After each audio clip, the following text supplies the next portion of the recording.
Are we live? Hello. Hey there.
Are we live? Good to go. Are we there? Good morning. Good afternoon. Oh. Uh-oh, look out. It's actually happening. I think that somebody in tech got taken over by a walker. I think that's what happened. Someone got eaten Evidently right as we went so. live. Evidently so. We're here. Can you hear me? I'm frozen. I'm seeing myself frozen. Am I frozen? Can anybody hear me? I can hear you. Okay, wonderful. Well, let's just keep going, even though I see myself frozen on the screen right now, but that's fine. Hey, everybody, welcome. Yeah. Okay, call back in. Okay, I'll be right back. I'll be right back, everybody. Okay, camera, best of luck. Okay, bye. Okay. Well, yeah, technical difficulties happen because, hey, this is what happens when you do live shows. But welcome, everyone, to the Walking Dead Survivors Presents Skybound Expo 64. That is a mouthful. I'm Karma, aka the Blur Girl. What's up? Hector is going to be calling back in momentarily. I am super excited about the stuff that's going to be happening today. I don't know if you guys have been seeing the list of all of the people that are going to be showing up, but I am super excited. Not only do we have a whole list of stars that are showing up from everything from Schmodown to an amazing Walking Dead RPG game at the end of the day, but there's swag. Oh, look, it's Hector. And I was just getting started telling everybody about the swag that they're going to see, so you got back just right in the right time. So Hector, tell everybody. Have we introduced ourselves yet? Have we done that yet? I introduced myself. I was by myself. They know me. Who are Okay, you? yeah, okay, great. I'm Hector. I'm just happy to be here. I'm happy to be here with my friend Karma. This is fantastic. And it happened again. It freezes every time I laugh. So what I'll do is no. I'll try to refrain. You're not allowed to laugh anymore. Oh dear. Okay, is this something on my end? You know what's so funny too? Before we started this morning, we were talking about what may happen, what may go wrong. And Karen was like, "You never know." I jinxed us. No, it's my fault. You did not. I jinxed us because I brought up how we have had some tech issues maybe in the past, and you never know what may happen. I didn't know that I was bringing the laughing virus with me, where I didn't either. anytime I laugh, things freeze. So keep it frozen. This is basically my normal state. Somebody in the chat said some thanks. Where's that swag code? Okay, so they Yeah, know you who gotta they're call here back for. in, buddy. So while Hector is sorting out his technical difficulties, I want to tell you a little bit about what is going to be happening today here at Skybound X. I'm sorry, here at Skybound Expo. I'm excited about Skybound X. That's why I like keep talking about it. It's a whole new comic series that we're going to be getting from some amazing people, including Kari Randolph, Tilly Walden, Ramon Perez. I don't know how many of you are fans of Stillwater, which is out now, but Ramon Perez has been working on that with Chip Zdarsky, and it's amazing. I mentioned Schmodown, but it's a special horror Schmodown that is coming up. And guess what? We have Robert Kirkman, who's going to be joining us for that. And I'm super excited also about there's this RPG game that's going to be happening at the end of the day. Yep. And I'm excited because of all the people that are going to be involved in that, including, oh, look, Hector's back. Hi. I'm super Including excited about, Deborah oh, Ann Wool, you were saying? I Yeah, was yeah, going to say, yes, go ahead, Deborah Ann Wall. And I was also going to yeah. say uh, that I'm excited because I have never seen sort of Walking Dead put into an RPG. So, Yeah. tabletop RPG. So I'm excited to see what that's about. I know Yeah. what you're hyped for, and that is some of this swag because we were talking about this before. I mean, he's only wearing some of it. That's right. I got my Invincible shirt on. We probably haven't kicked it over. Let's do that. Let's go ahead and pull up some of the stuff that Skybound is sharing with everybody today. This is pretty amazing. We've got some Invincible swag, everybody. I don't know about you, but I had an incredible time watching the Invincible animated series on Amazon for the past couple of weeks. It was dope. It blew everybody's mind. And this is really cool. A few months ago, there was some limited edition Skybound swag. I picked this up. Have you seen this? This is a Burger Mart hat. I was so I happy when saw it this arrived in the mail. This is awesome. But we got something better than a Burger Mart hat, folks. We've as got he shows it off. boom. Let's pull up that. Let's there it is. Look There at it that. is. Boom.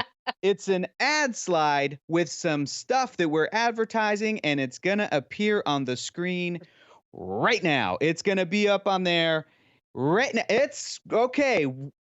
It will not play, but that's okay. What I want to describe was a virus, everybody, a Burger Mart anime series Well, and it's a comic book well. Here's the thing. accurate visor.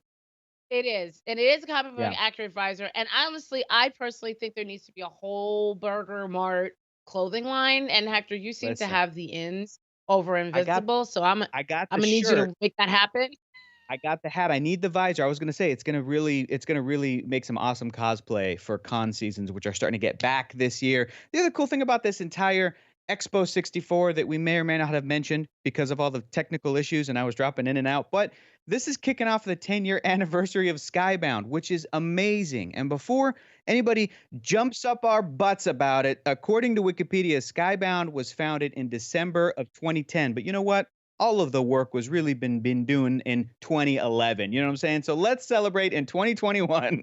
This is the 10-year anniversary of Skybound. I've been a Skybound fan for as long as I can remember. This is going to be an awesome day. We've got so much cool stuff lined up. And okay, okay. Okay, guys, we are going to go black for just a hot sec. We're going to be right back. We're going to set something up. We're going to turn a switch on. We're going to be able to show you some awesome Invincible merch. We'll be right back. So stay tuned. Don't go anywhere. We'll be right back.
And we are back.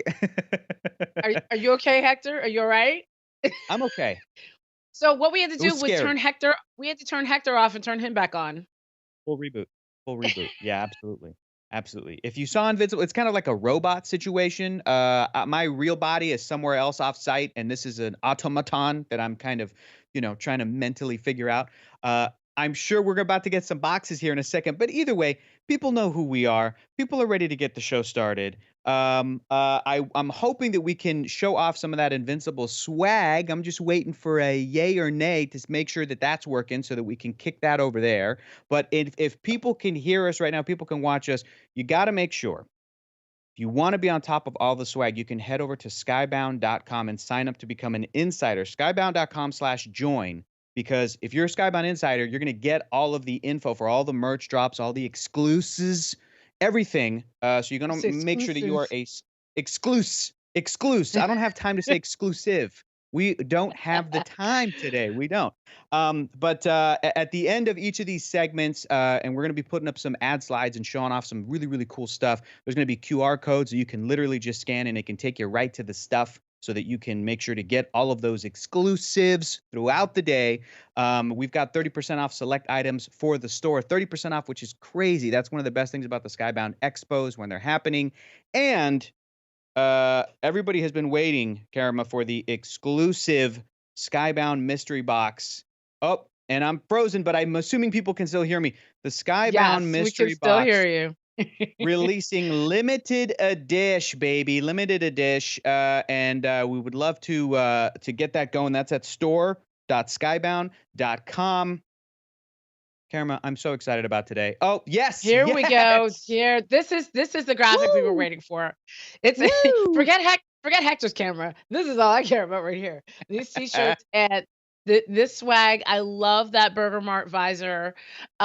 Because you'll see when we come. You see my hair, right? I can't wear these hats. I can wear the visor. The visor is for me. And I also need that blood splatter logo mug because Mm. reason. There's nothing like starting a Zoom meeting with that in your hand.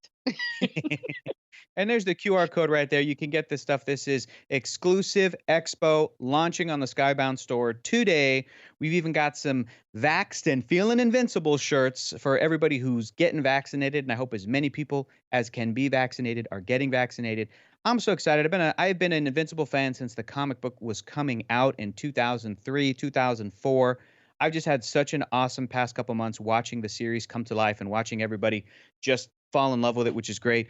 What a great blurred image for my face to land on. That's fantastic.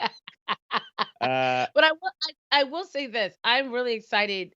You got me excited in Invincible because I know you're such a fan, talking about it for years, and I literally everything I know about Invincible, I learned from literally following Hector because I went into the show very cold because there's a lot of stuff, that when you constantly read the comics, the show comes on, an adaptation comes on, and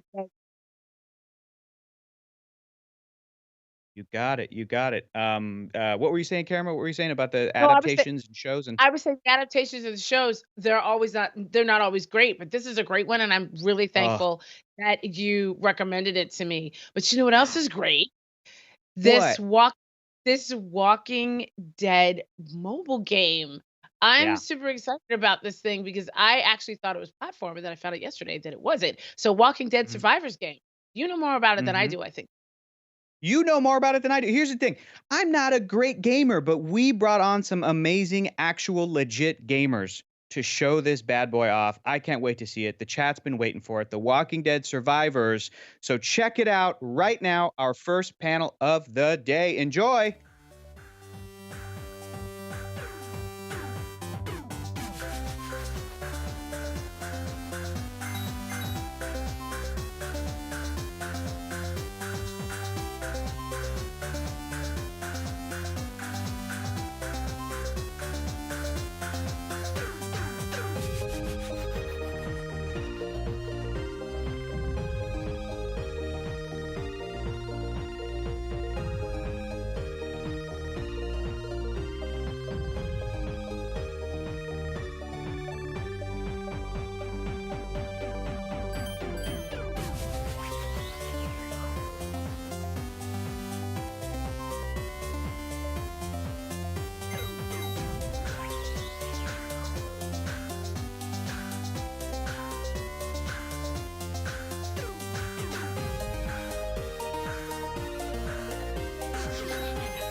Hi, my name is Erika Ishii, and I'm going to be playing The Walking Dead Survivors. Hello, people of the internet. Today I will be playing The Walking Dead Survivors mobile game. Let's get it. Hey, what's up, guys? I'm Bose, and today I've gotten off of my couch, rolled into my chair in my pajamas, and we're gonna be playing The Walking Dead Survivors. Why am I in my pajamas? Because you're always in your pajamas when you're playing mobile games, because you can play them anywhere. It is your boy Poise, man. Hopefully, I don't make a lot of noise playing this Walking Dead Survivor, so we about to get right into it. Oh, wow. Okay, so right now we're just gonna recruit the homie Carl.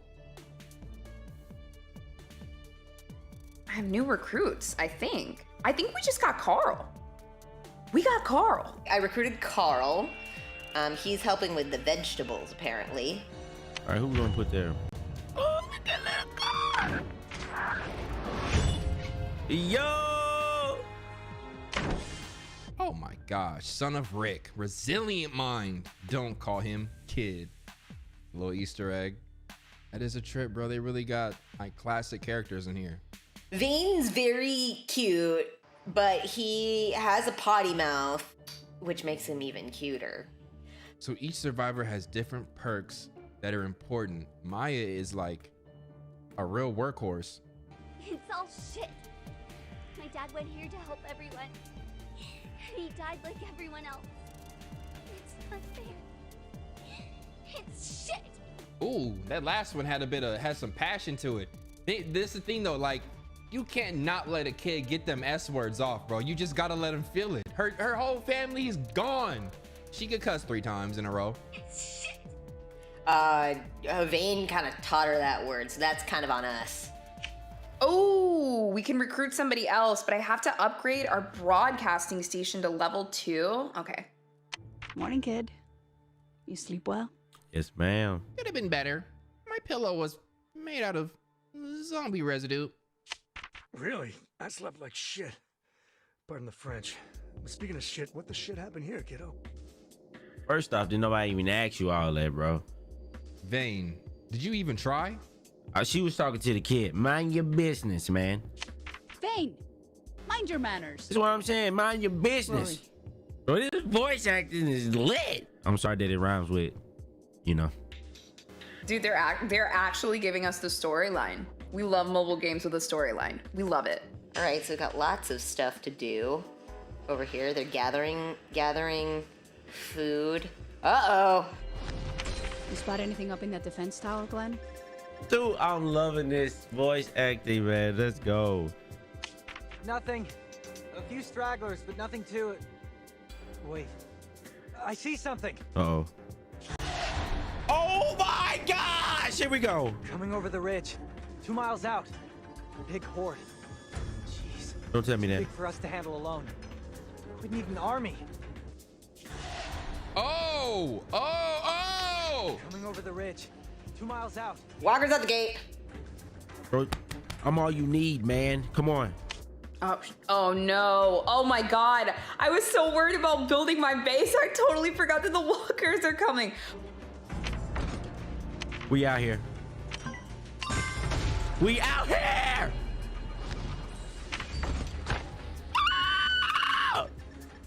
Oh, they really... Okay.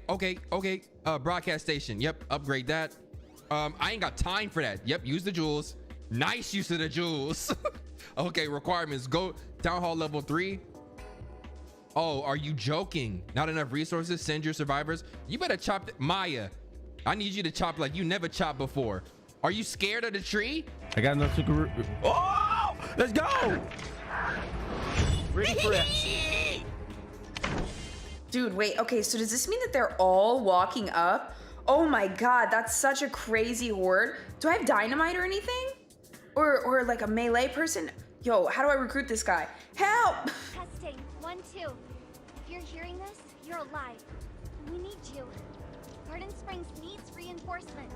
I like how they let Rory give that signal off so she could actually feel validated. That's fire. She's got a pretty good radio voice, that Rory.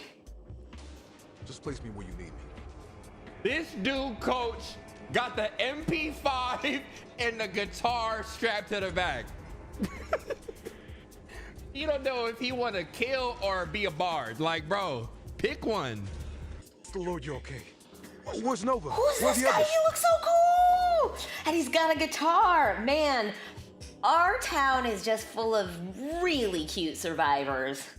He said soldier by day, lullabies by night.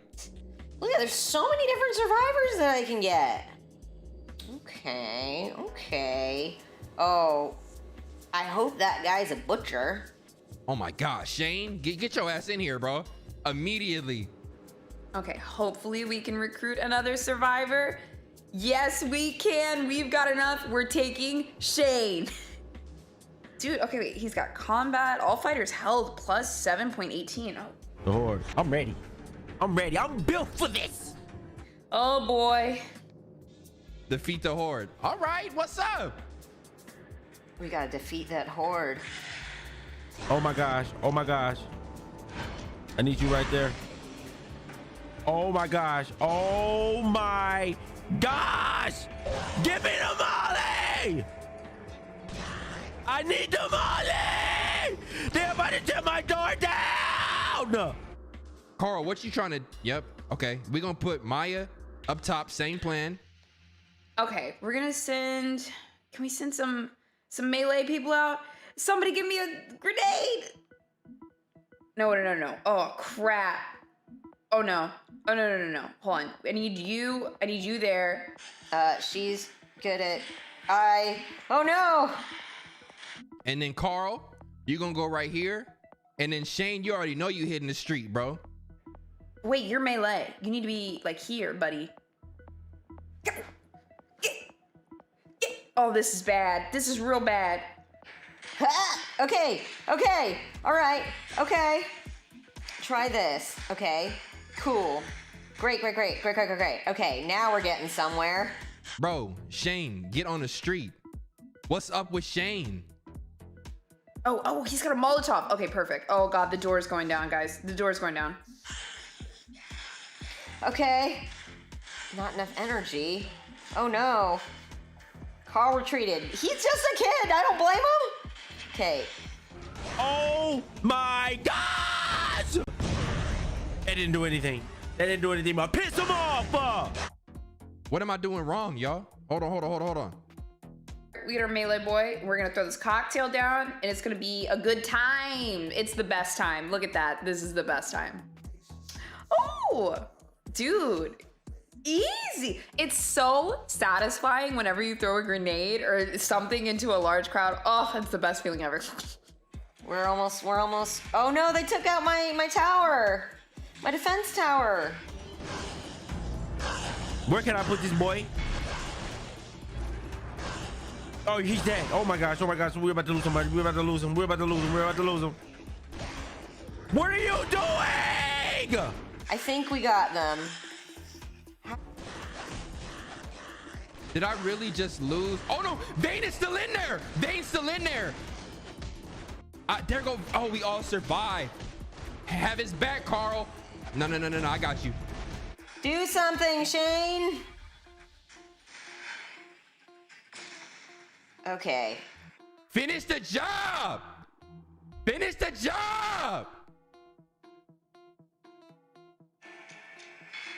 Okay. All right, we did it. Oh gosh. We didn't do so great. Better check the perimeter again. Okay. All right, we're getting the big boy. We're getting him, and he's down. All right. Ooh, I love how it does this little recap. I'm doodoo, bro. Like, We stopped them. Holy shit. We stopped them. Why do you sound so surprised, man? Look who leading us, bro. Like, stop playing. me too included, right, Glenn? That's right, because he looking at me in the eyes. Yeah, we did.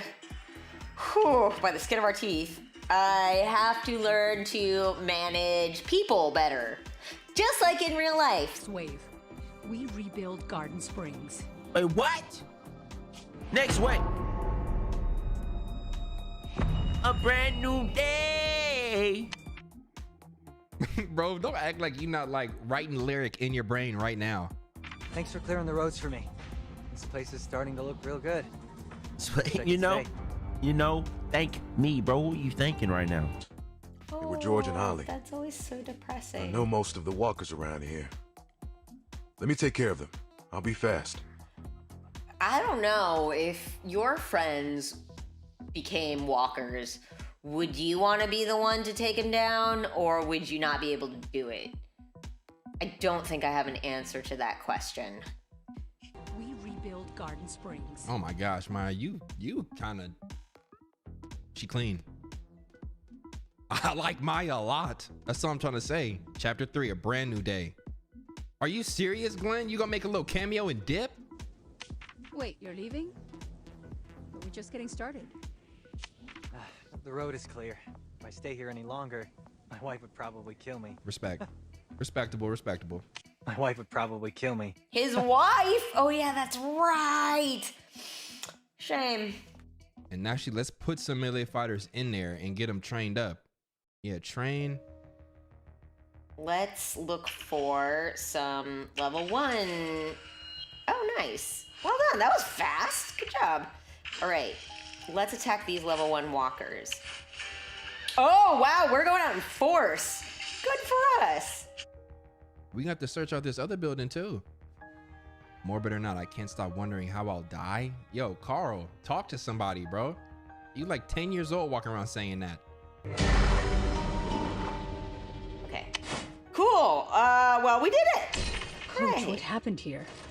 I'd always heard that Garden Springs was the safest place to be. What is that? Knock, knock. Anybody home? Best open up if you know what's good for you.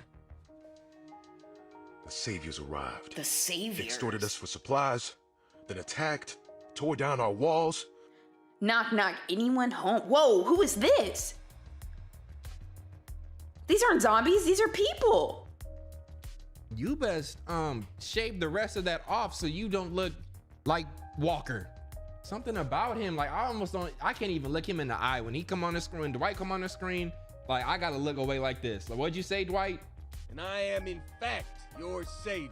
Oh, you crazy. You look like a dehydrated booger, bro. Of course, saving isn't free. No, he's a bully. We're here to help now. We'll train an army so no one can take Garden Springs again. Dang, Maya's a badass.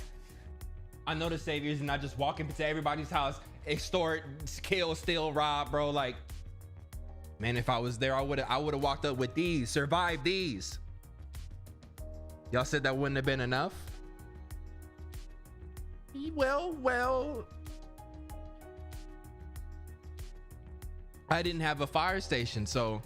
Oh man, okay, the enemy's too strong. Finish the other tasks first. Are they just gonna wait there until I strengthen up? I mean, I'm down for that, but still.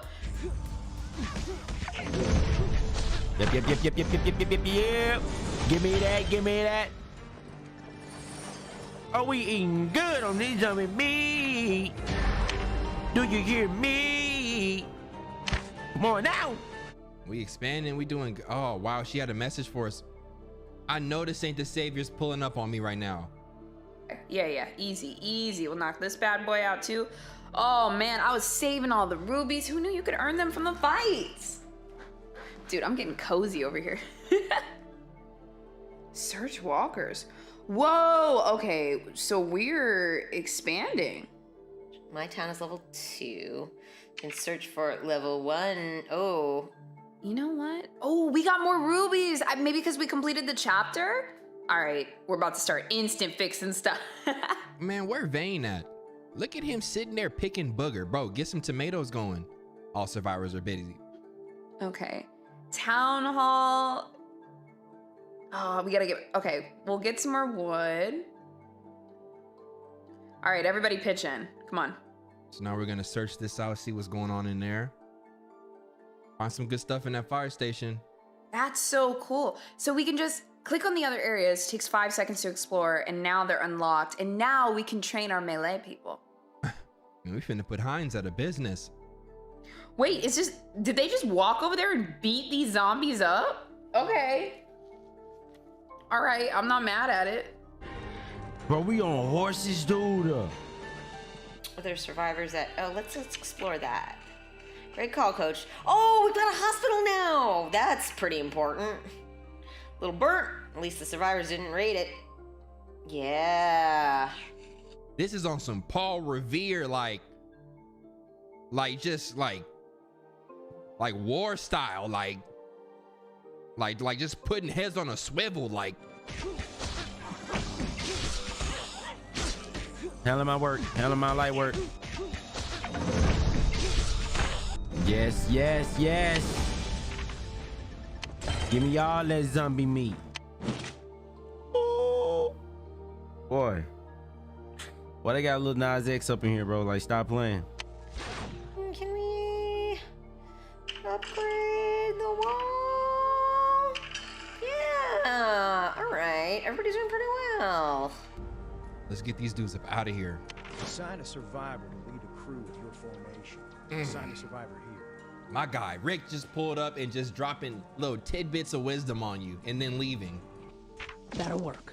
Oh, dude, this game is so dope, man. I'm straight up. We're robbing these zombies.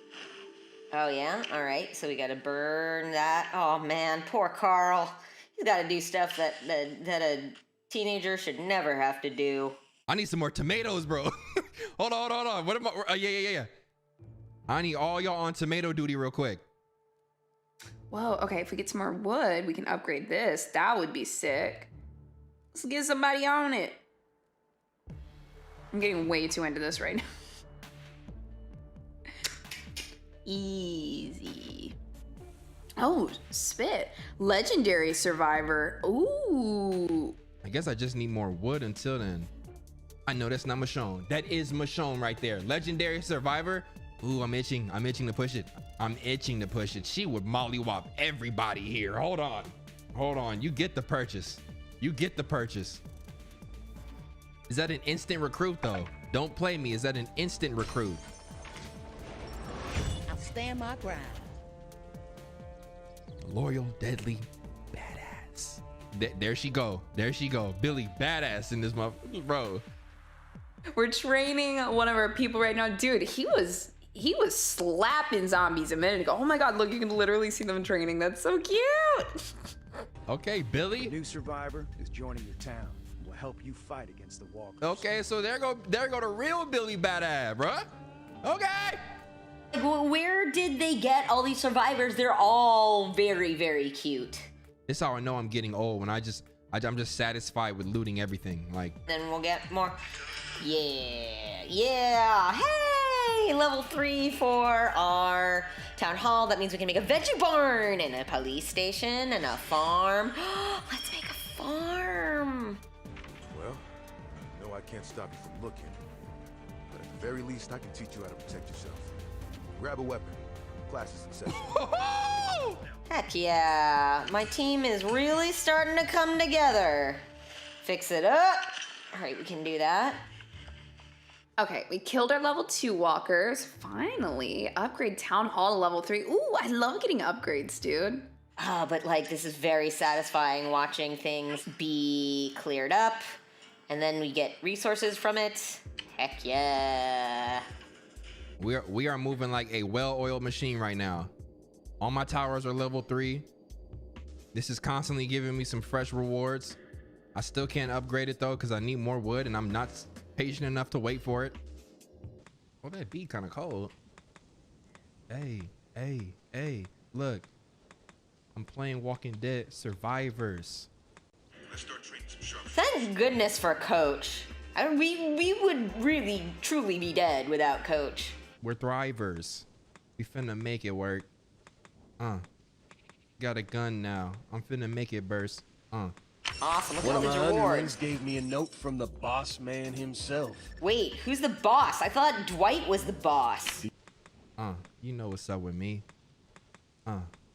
Me and the squad. We surviving. My bars over the years have just gotten progressively near. You know, I'm trying, but I'm holding on for dear life. Oh no. Wait, power 952. Okay, we've attacked a zombie before that was like 380. Can we take this guy? Are we gonna be okay? Should I just try? I'm a little nervous. We are going to take out Dwight. We're gonna absolutely murder a identify him and the other saviors. I feel like this is such a bad look, but it's so comfortable. This is exactly how you should be playing this game. There's a settlement in Alexandria that's giving us some trouble. I need you here ASAP. Love, Negan. Oh no. Don't worry. By sunset, Garden Springs will either be in our possession or in flames. Say let's get it poppin'. I'm down, bro. Yeah, we took out like a whole horde of walkers, and Rory like practically sleeps with that knife. Like, she's ready. We're all ready. We can do this. We're gonna rebuild Town Hall. Trust me. We are going to rebuild Town Hall.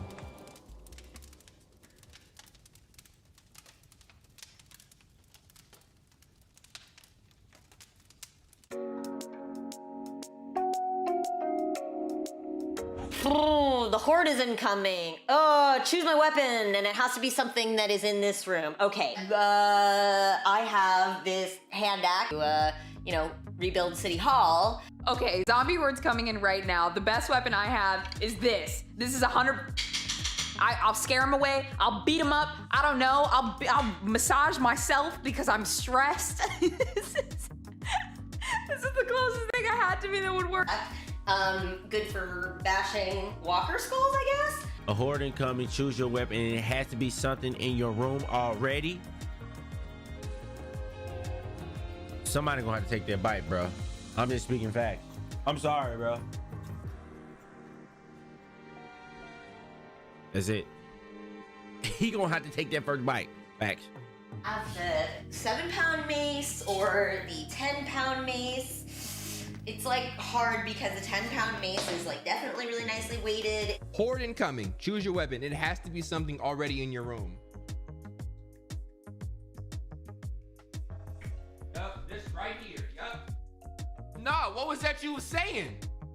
You want to pull up, Dwight? What was that you was talking about in the game, bro? Yeah, I'm pulling up with this. I got to. Look at how big this is for no reason. I'm splashing him in the face with the water as he's going like this. Needled. Just needled. Just needled.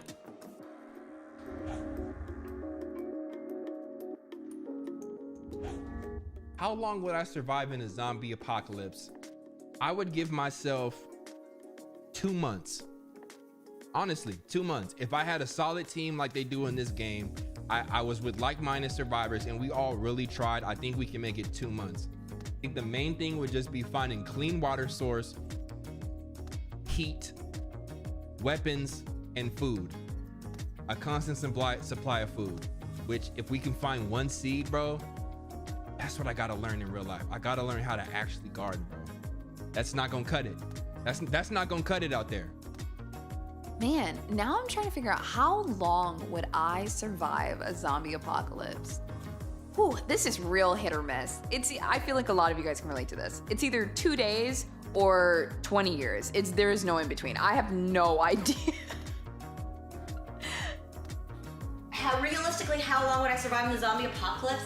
I don't know. That's a difficult question because, on one hand, it doesn't really matter as much the skills that you pick up or the resources you might be able to find. It's more about the decisions that you make when your life is on the line, So, do you accept somebody into your settlement knowing that they could betray you or that they could be bitten? Or do you trust in humanity and help build a stronger community? It's just always the question. So, hard to say. It probably depends on the people that I have around me. So I guess what I'm trying to say is this is my, pitch for joining somebody's survival group. Realistically, how long would I survive the zombie apocalypse? The whole thing. If I have me a water gun, listen. If I have me a water gun, all I gotta do is just shoot the zombies in their mouth. Full of water. Lungs, stomach, gonna explode. Come on now, that's all I need. But I'm gonna survive the whole thing. As long as I got my fruit snacks and a water gun, a Nerf water gun, I'm surviving that thing. Know what I mean?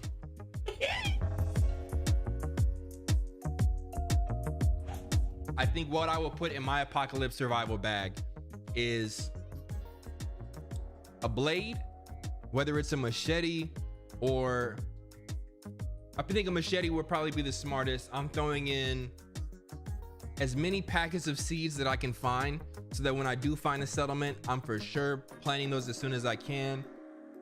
Lighter, matches, flint, any types of berries, any type of water source. I'm probably gonna carry 2 canteens, get some fresh water when I can. Man, this is scary, bro. I don't have one, but games like this always make me feel like I need to start prepping. Who knows? I'm not saying it's gonna be zombies, but I mean, 2020 happened. So yeah, just as many resources as I can. Less weapons, more resources. What's in my apocalypse survival kit? Let's see. I have a little camping bug out bag that has a compass, thermal blanket, knife, multi-tool, of course, flare, I believe, water purification tablets, emergency rations that I rotate out every couple of years. You know, all the basic sort of wilderness survival gear. My apocalypse survival kit would have a machete and a whip in it. I don't know why, but I just want a whip as like a weapon. That sounds crazy. That's what I want. I'm thinking about this a little too much now, but like a really, really long one. And I want to get really good at it. I'm thinking about this way too much. What do you do, everyone, man? Thank you so much for watching. Today's video was sponsored by The Walking Dead Survivor. Also, man, they got this little challenge going on, survival kit challenge going on that is going to be running through May 20th to May 27th, I think. You want to see what my survival kit look like? You know what I'm saying? Let me go and show what's up.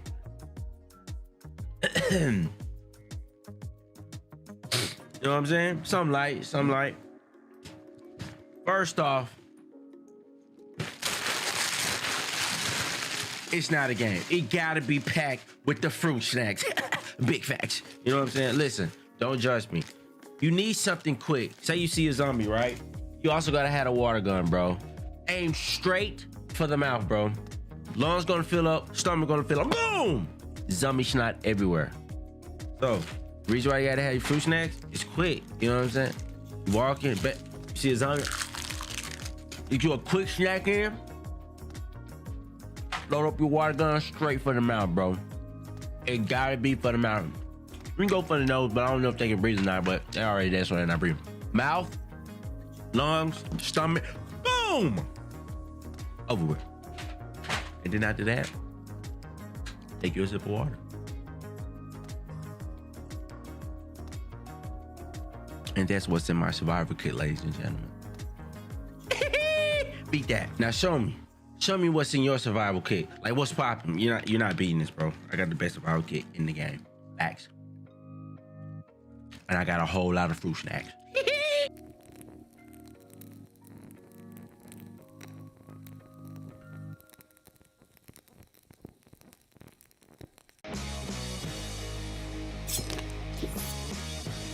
I'll help you until it's safe for me to return to Alexandria. Coming over the ridge. Big horde. Too big for us to handle alone. We need an army. Then we'll build one.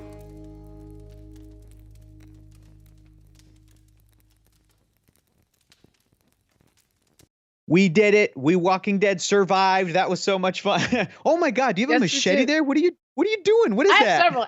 People follow me on social know that I have machetes. Yes, I mean, they're talking about all the tools that they're using that they have in their room to fight walkers. So I'm using this. Here's what I'm using. I'm just gonna have Erica Ishii be on my team because she had all the weapons in her room. What the heck? She did. She had absolutely all of them. I was like kind of terrified of most of them. But you know, it's That game looked like it was a lot of fun to play, Yeah. and I'm always really, like, shocked and excited when I see all these amazing storylines, and it takes a lot of work to write the stories for video games. Is it just me, or Mm. does it seem like it's like a craft?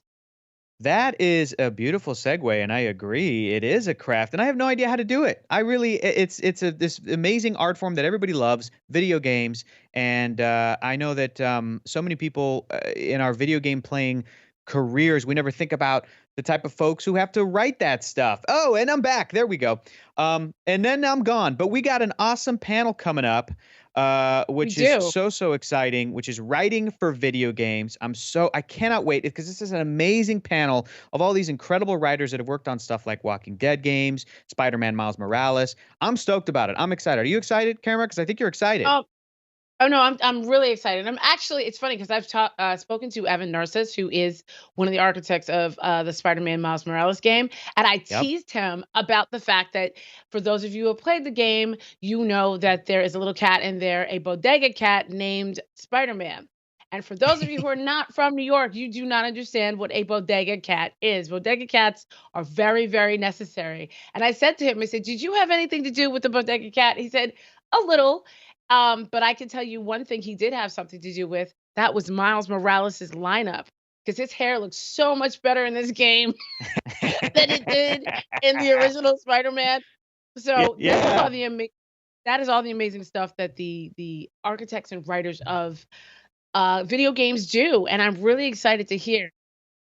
I can't wait. And And before that, we've got a really cool little treat for everybody watching. We have a Kickstarter that we're super excited about talking about, which is Mr. Lovenstein Presents Failure. Mr. Lovenstein Presents Failure, this hilarious book that's going to be coming out. The Kickstarter for it is going to be ending on Wednesday morning. So there's 5 days left to back this on Kickstarter. And look at all that awesome Mr. Lovenstein stuff. But we yeah, got a no, real fun little trailer that we want to it's show great. off. It is great. And for those of you who don't know JL Westover's work, he's hilarious. Definitely check this Yeah. comic out. Yeah, so we're going to show you guys a little trailer, then we're going to get right into the Writing for Video Games panel. So please enjoy, stick around. We'll see you guys in a little bit. Thanks so much for watching. Expo 64. So I wanted a theme for my next book, and I couldn't help but notice my characters are constantly failing. So I thought, why not put these failure-themed comics all together into one book in this one big celebration of failure. This book includes over 200 pages of failure. We've all failed. Why not celebrate something so essential to life? Mr. Lovenstein Presents Failure is available for pre-order right now on Kickstarter.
Hello.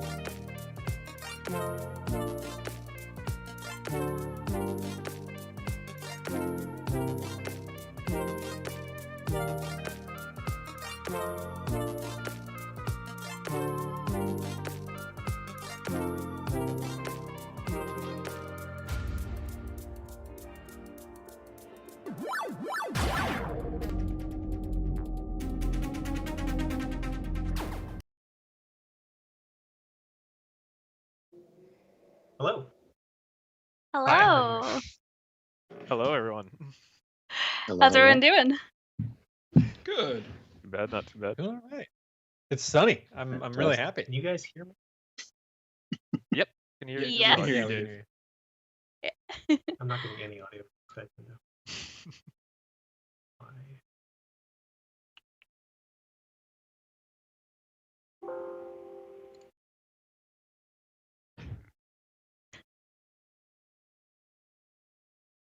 Can't worry about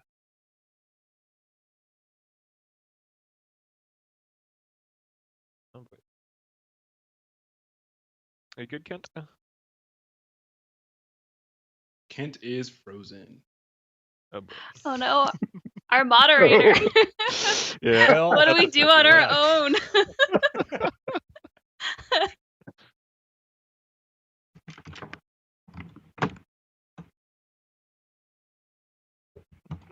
Let's go around the circle and just ask each other questions. Yeah, might as well at this That'd be point. fun. Yeah. Do we want to start with maybe Can you introductions? guys hear me? Can you hear each other? Yeah. Yeah. We can hear each other. Yeah. Can y'all hear me? Yeah. Can y'all hear me? Why Yeah. can't I hear it? Oh, I can't hear anything. Why? Oh, boy. Am I getting no audio from Skype? Oh, man. I'm a writer. I don't can know how test to it. deal with tech issues. Yeah. So I became a writer. I'm a writer, not an improver. Yeah, this whole I panel's hear going to be Skype about how ringing, but I can't hear awesome. anyone's voice. This whole panel's going to be about how awesome Excel is. Yeah. Really, at the end, it's about being loves able to finance? troubleshoot problems, right? So Yeah, exactly. The writer Yeah. will do something. I solve problems with ideas and words. That's not helpful here. can you think your way out of this one? Hi, sorry. Okay. I can write a lot of I lines can't. I'm begging sorry. for help. I but can't. that's I about can't it. hear people on the Skype. Oh, boy.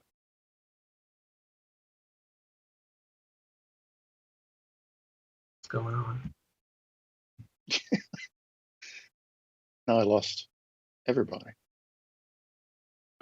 Still. My frame is frozen, but I can hear you guys still. Yeah, I can hear I'm you Yeah. guys too. Yeah, everything's Well- frozen for me, but I can hear everybody. I mean, just in case everything. Yeah, still Yeah. pictures. Sorry, no, I can't. Okay. I'm not getting anything. All right, so let's get started, I guess, with introductions then. Sorry, I'm just going to start talking. I'm getting the delay, but just to start the program. Hello, welcome to ScreenPLAY, Writing for Video Games. I'm your host, Kit Beadle, creative director on Walking Dead, the final season. I'm joined by a super talented panel of wordsmiths and designers from all over to talk about the unique challenges and rewards of writing for video games. So to introduce our panel, we have the lead narrative designer for Cappy Games, Caitlin Tremblay. Hi. We have journalist, comic author, and narrative designer Evan Narcisse. Hi, everybody. We have the director and designer at Mighty Yell Studios, John Rumsby. We have Purple is Not Royal my writer. name, actually. Oh no, sorry. Director, designer, Mighty Yell Studios, Dave Proctor. Purple is That's Royal me. writer. Hey.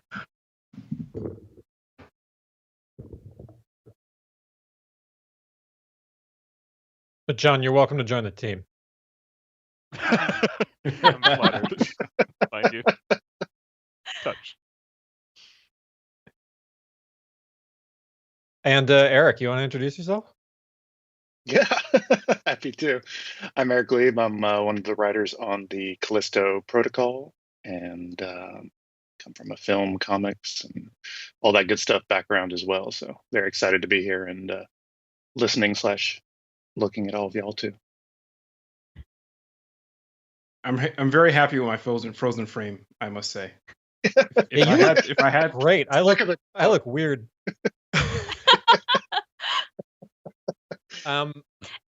So have we lost Kent? And shall we try to muddle through somehow? Yes. Shall we? Yeah, I think shall we the talk answer about- to both of those things are yes. Yes. Yeah. All right. Well, my producer brain is kicking in high gear right now. Caitlin, you're the only Like, how do person I on solve this. this? Caitlin, are you Oh, the only yeah. person on this panel with the name lead with the word lead in your title? I don't know. Am I? Is that Yeah. true? Oh, okay. means I'm not lead anything. You go for it. Oh no! Now you're making me take responsibility. Is what's happening. That's why I asked. Yeah. Oh, I get it. Cool. Yeah. So, let's just chat, I guess, a little bit about writing for games. I know we had kind of met a little bit before, and we had discussed a little bit about what we wanted to talk about in terms of this panel. And I think maybe to just kind of kick it off and let's get us eased into thinking about this again. Kent had some really good questions, and one that I think we could start with is, what do you think would surprise players the most about writing for games? And because I asked, I'm not going first. So Oh, sick. I like that. Great segue. and one of you have to pick the next question next time, okay? So we're going to trade questions. This is very good. I'm done. Caitlin, you nailed it. Thank you. Yeah, who wants to go first? Why don't I? I'll kick it off. Sure. I'll grab the ball.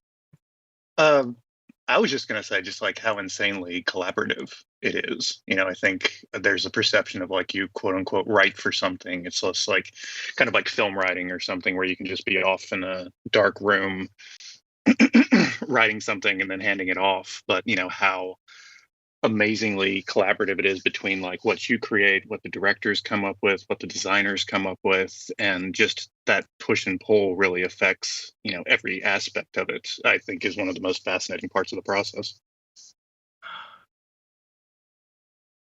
I'll go next. This is Evan. I think the thing that would surprise most players most about writing for video games is the amount of rewriting that happens.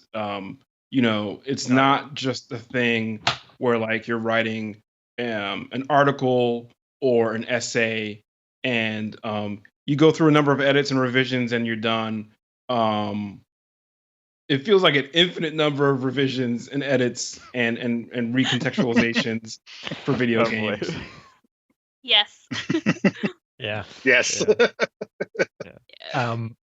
This is Dave. I'd love to build on that too. It's also the I find that there's a lot of work going into like trying to, this is gonna sound funny, get out of writing too much. Like, hey, the way this is right now, I need to write 70,000 words. Who can I talk to? How can I sort of like design this in a different way, or what's the complete like possibility space here, so that we're not like making the writer just fix every single solution. Like, how can we, like you said, collaborative, right? How can we solve this so that there's like a fair amount of work done for everybody, but it's not just like, well, we have 500 endings and see you in a year.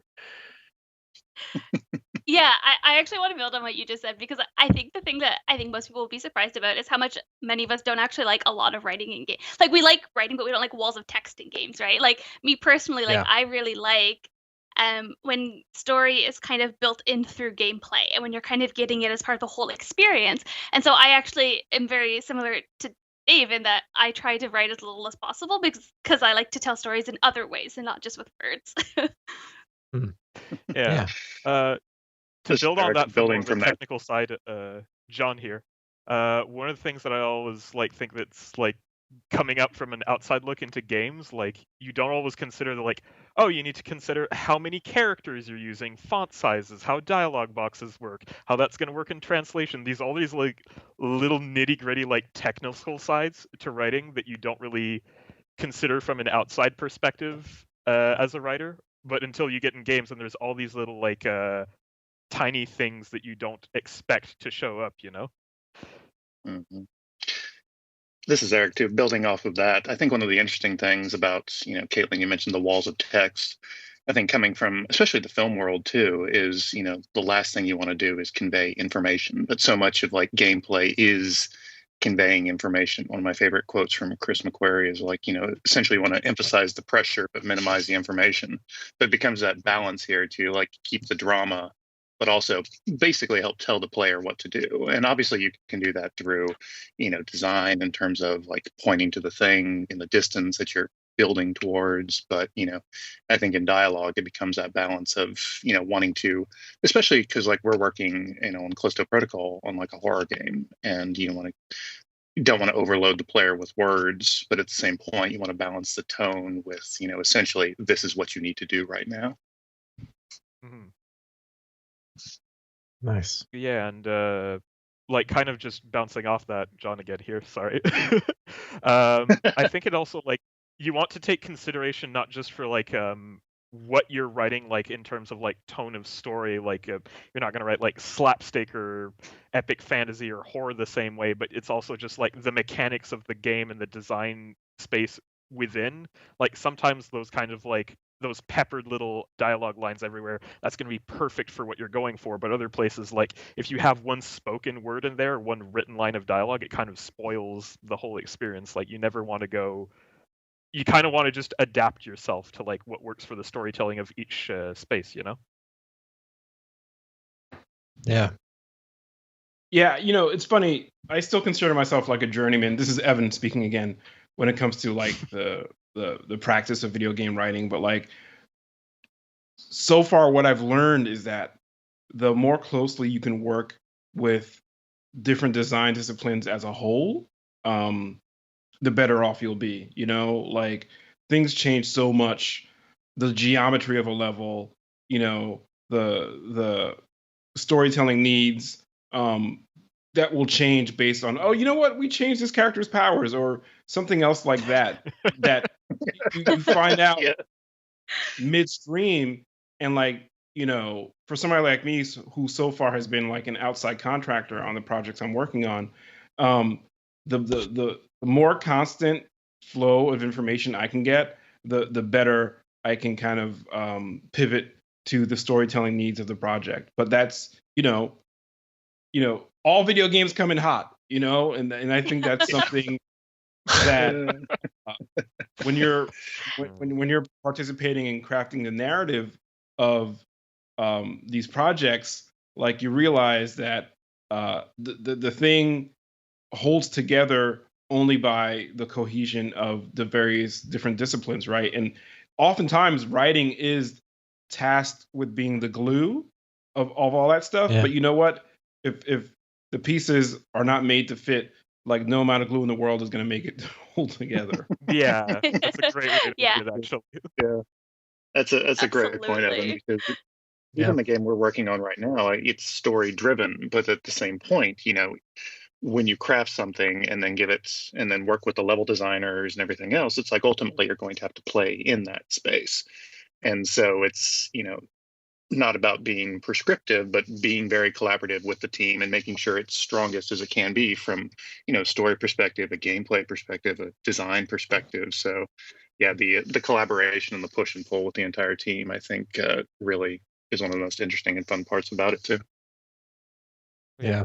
I'd even go so far as to say is like maybe this is just like a luxury from working in an indie studio, but like the amount of like just creative input that like you receive from your team members and the amount of like building you can do on those other design elements is so like exciting, because there's this constant back and forth of like inspiration and building, and you keep like hyping yourselves up more and more, and like that's one of the most rewarding parts of like game writing, I think, because it really feels like this, like you said earlier, Dave, I think this collaborative aspect to it that's like so thrilling to it, but it's also like it kind of gets out of control sometimes, but the fact that it gets out of control and then you rein it back in, and you just nail it, like that's one of those really fun moments, and you reach these conclusions you never would have alone. Like it's one of those high points. Yeah. For me.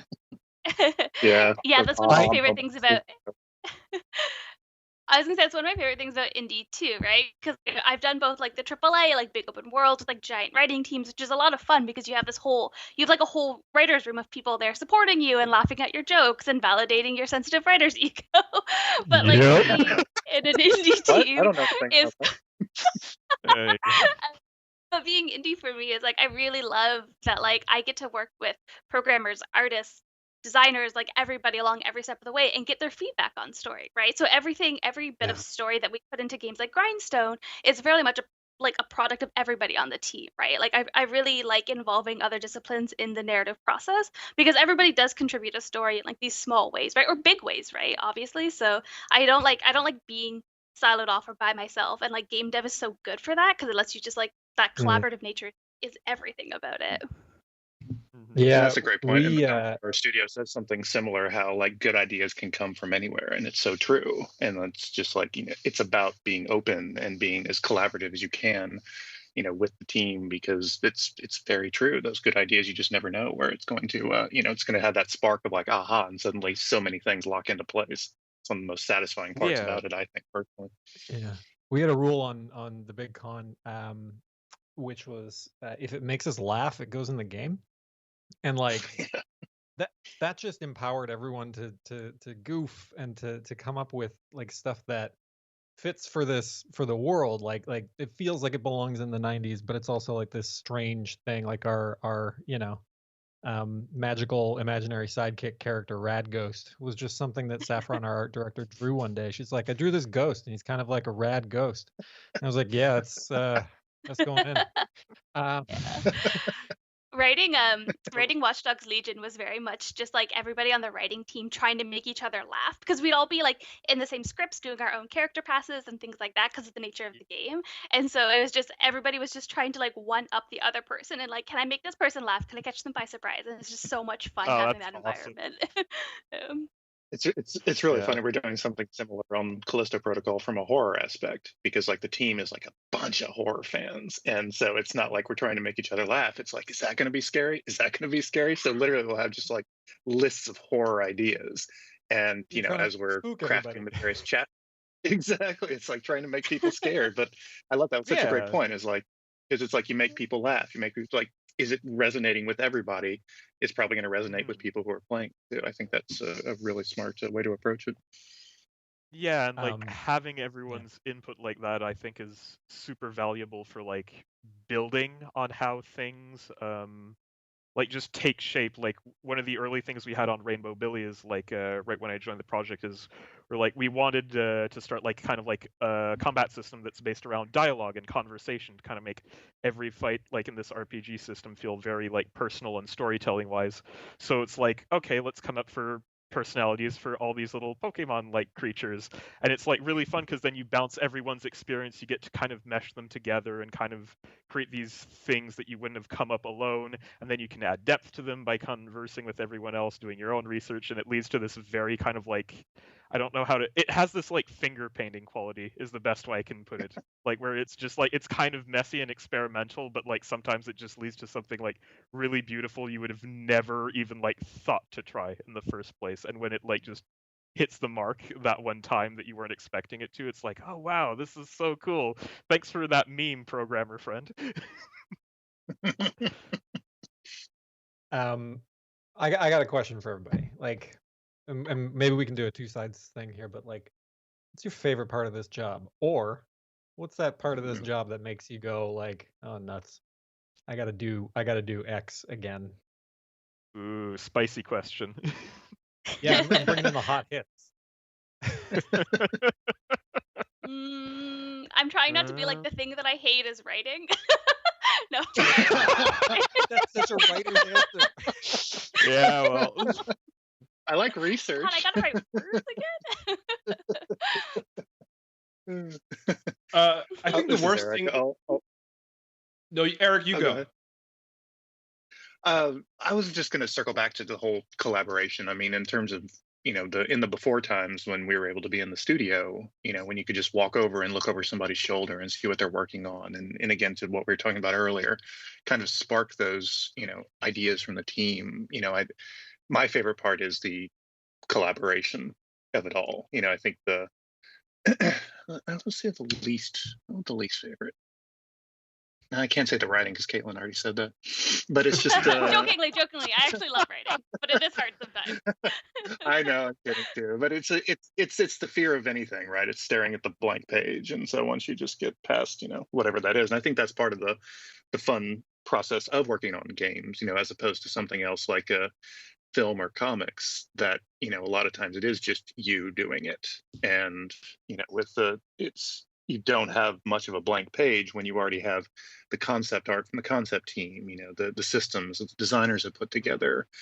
Obviously you have the overarching story that you worked on, with the team. So, I think it becomes less of a fear of the blank page because there's so much less blank page when it comes to video game writing. That's a great point. That's an interesting point of view. I don't know. I'm going to be controversial here and say that I actually really like the writing part of game writing.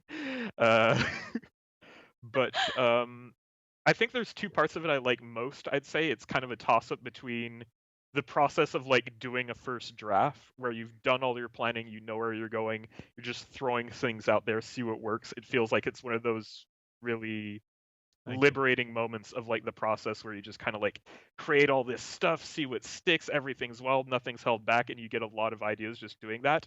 And the other part I'd say the best is just when you see it all come together and you have someone actually like outside try the game out and they kind of see like the character designers like art, they see the music designers music, they see how it plays out in game with the dialogue and everything, and it's super just fun to see like all those pieces come together and stick the landing. Like that's that little collaborative spark. As for parts I don't like, I definitely go with the technical thing, but that's because I'm technology illiterate. But that's about it. When you're trying to do a dialogue branch and your condition doesn't stick the way it should and you're losing your mind, it's as simple as that. This is Evan, and I'll lead with the worst part for me. The worst part is not being listened to. When, you're like, guys, I really think we should, but I think it'd be better if, but seriously, we should. And not getting heard.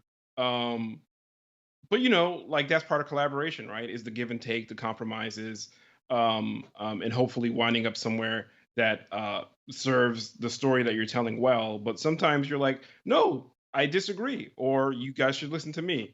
So that's the worst part. The best part is provoking an emotional reaction out of your peers as fellow game designers or the audience. There's a project I worked on, and some of the other folks were in voice recording with the actors, and they're like, "Yo, they got choked up on some of your lines." I'm like, "Yes, yes." That was great to hear.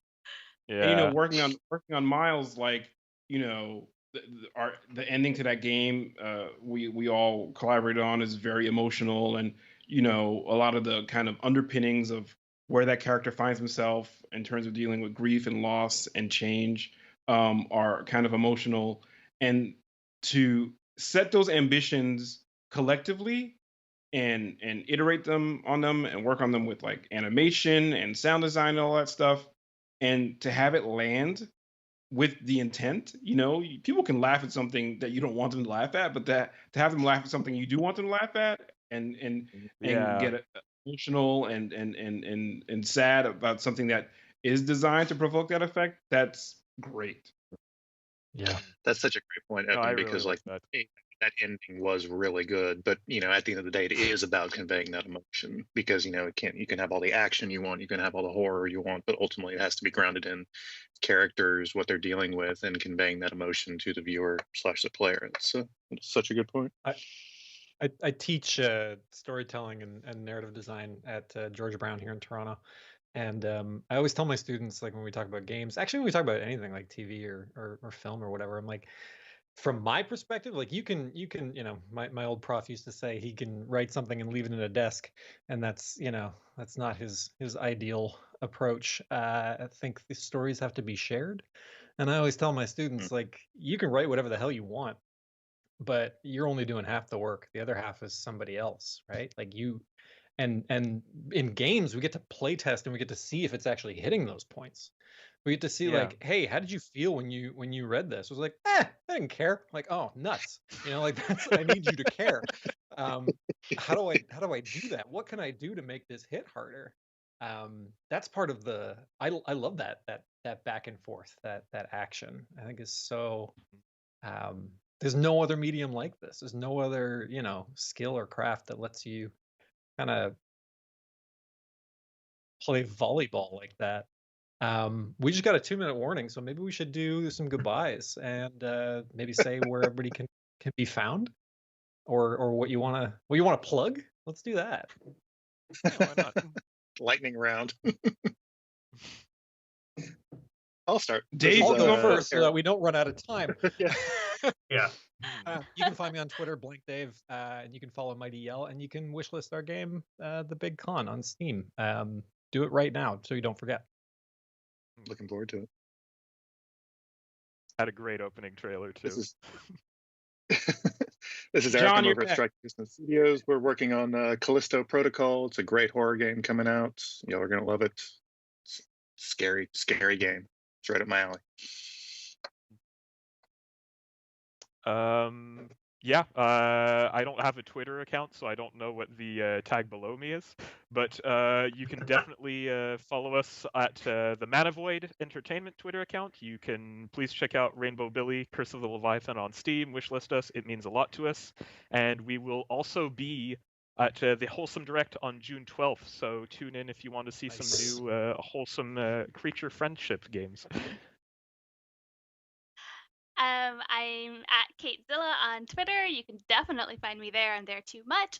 And also, we just announced a new update for Grindstone today, available on Apple Arcade and Nintendo Switch, and also announced that Grindstone's coming to Epic. So, wishlist this, that. Heck yeah.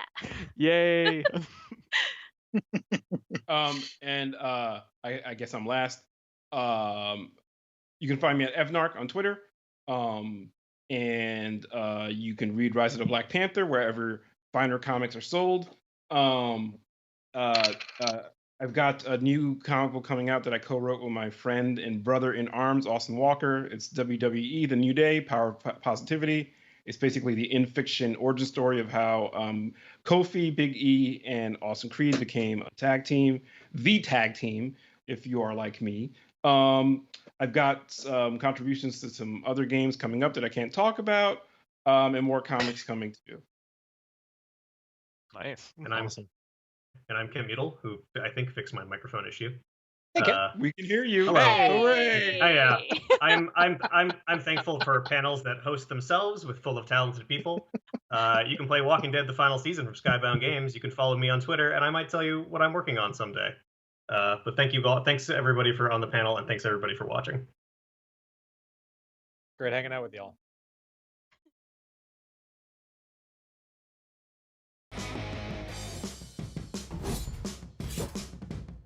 Shit, our bus is totaled.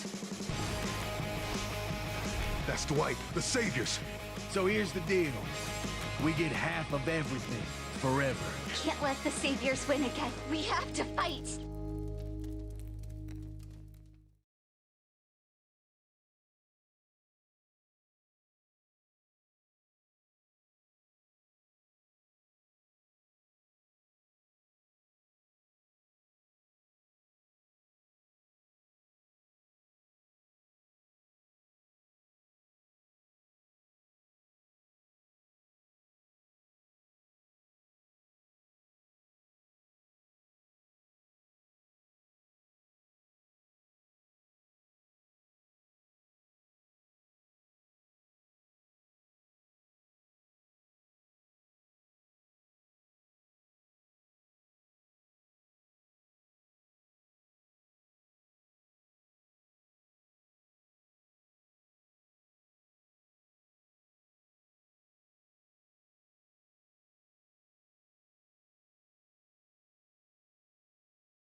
And we are back. Karma, can you hear me? I can hear you. Yay. Mwah, beautiful. Yes, we did it. That was an awesome panel. Let's just real quick talk about that panel for a second. That was fantastic. I'm also thankful for panels that can host themselves. Everybody did such a great job. That was lovely. Loved hearing about Miles Morales Spider-Man, which was awesome. So that was fantastic. And in case anybody watching right now is not aware, The Walking Dead Survivors presents the Skybound Expo 64 is brought to you by a video game called The Walking Dead Survivors, which is really, really cool. It is currently available right now, free to play on all iOS and Android devices. You can build your community, recruit iconic Walking Dead heroes, team up with other players to survive and thrive in the world of The Walking Dead. Now, this is really cool. If you sign up for Skybound Insiders, you can receive exclusive rewards in the game, and you can show off your preparedness on social media between May 20th and May 27th. Between the 20th and the 27th, if you use the hashtag Survival Kit Challenge, hashtag Survival Kit Challenge, for a chance to be honored by the Walking Dead survivors.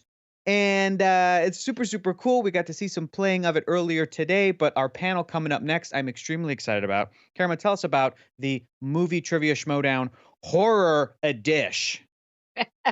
Well, it's kind of amazing. All the Schmodown fans, I'm sure, are like super excited. But the always unpredictable Video Drew is going to be making her Skybound Expo debut against former champions William the Beast Bibiani and last year's Skybound Expo horror free-for-all winner Adam the Coyote Collins. And you know, I'm excited about that, but I'm also excited about who's going to be commentating, who's on the desk. Yes, I'm a huge fan. I'm a huge fan of Mark Ellis because, you know, he's a Schmodown staple. But there's a guy, I don't know if you know this guy. He's really, really important to the Skybound universe, though. Robert Kirkman is going to be here. Yes. Robert Kirkman? Yes, the creator of Walking Dead and Invincible. Robert Kirkman is going to be on the desk with Mark calling this game. How excited are you about this? I'm extremely excited. I am extremely excited to see Bobby Kirks throwing it down. I can't wait. He's actually super, super funny. You guys are friends. I tell you what, he would probably hate that I use that nickname for him, and I will never say it to his face. So let's just jump in. The Horror Movie Trivia Schmodown is next. We'll be back in a little bit, but enjoy.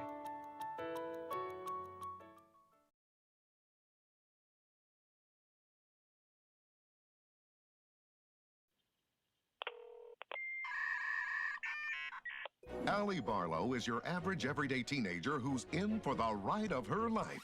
When gangsters threaten to take over the family video store, she needs to raise some big money to save the day. After a chance encounter with local con artist Ted, the two embark on a crime-filled cross-country road trip.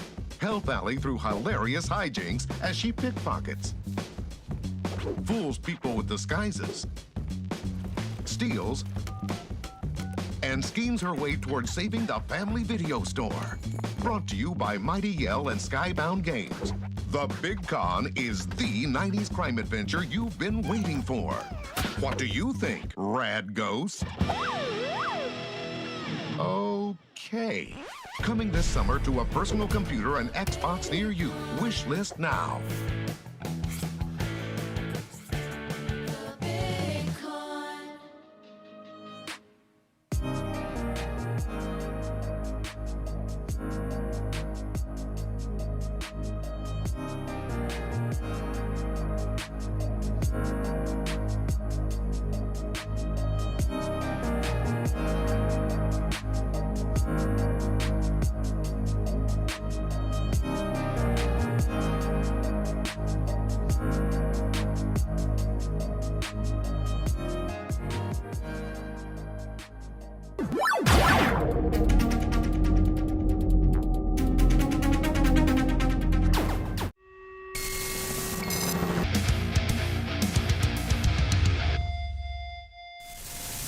Hello, everyone, and welcome back to a very special edition of the Movie Trivia Schmodown, and a special shout out to everyone currently enjoying the Skybound Expo. I am merely Mark Ellis. Who I am is not important. What I want is, and all that is for everyone to sit back, relax, and enjoy this epic horror movie trivia exhibition, three-way extraordinary matchup. We have three of the greatest competitors in the history of the Movie Trivia Schmodown. And if you've never heard of the Movie Trivia Schmodown, welcome. Come on in, take your shoes off, stay a while. If you love movie trivia, if you love competition, it is that plus sports, plus entertainment, personalities, storylines galore, and I'm just merely one of the hosts of it. So alongside my good pal Christian Harloff, we have another special surprise for you. It's not Halloween. No, it's not, but we have a treat anyway. Christian, why don't you introduce my co-host for tonight's match? A creator! Pause for all it's worth, and why not? A legend is now beside me. Thank you so much for being here today, Robert. And you heard Christian Harloff's stellar intro. When you hear all these credits, you hear Walking Dead and that success, and then you think about Invincible and how we now are going to get new seasons of that show. What does it mean for you to just hear all that stuff and just bask in the glory? Oh, it's the best. It's the greatest thing in the world. I just, I want Christian to do my cell phone message. I want him to introduce me when I walk into the kitchen from now on. I think I could totally get this to happen. It's spectacular, and I'm so happy to be here. I love the Schmodown. This is going to be absolutely awesome. I love horror trivia. I love having all the answers ahead of time. This is going to be great. That's the best part about our job today, is that we have all the questions, and yes, we have all of the answers. So let's just go back to when The Walking Dead first premiered. It feels like it was decades ago, but in a way it also feels like yesterday, because it was this sensation that took off. Could you have possibly imagined, even after the success of the early seasons, that it would still be going as strong as it is and the fandom would be as rabid as ever these many years later? No, I never could have in a million years anticipated this. The support that we get from the fan base on The Walking Dead is absolutely amazing. To have everyone to be completely invested in this show and all the various different, video games and different things going on with The Walking Dead is just so great and so gratifying. And it's great to be able to try and deliver, cool stuff for them to enjoy year after year. So yeah, it's really amazing. And then let's talk about Invincible, because that is just taken off in leaps and bounds already. People are going crazy watching it. And congrats on I recently heard the good news that it's been renewed for multiple new seasons. Season 2 and 3, baby. It's exciting.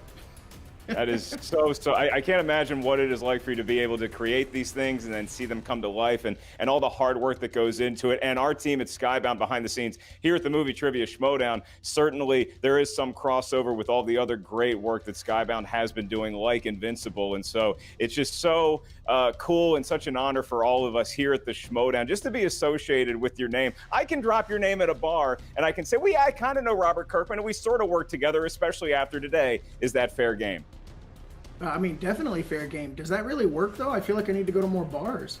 Well, if you have Christian Harloff doing the intro when you walk in, it kind of makes you feel like a big deal. So it just all comes full circle back to that golden throat. And in the meantime, speaking of said golden throat, Robert, I got one last question for you. We got the questions, we got the answers, we got three of the best competitors at horror movie trivia, or any movie trivia for that matter, in the entire galaxy. Are you ready to get going on this epic three-way match, my man?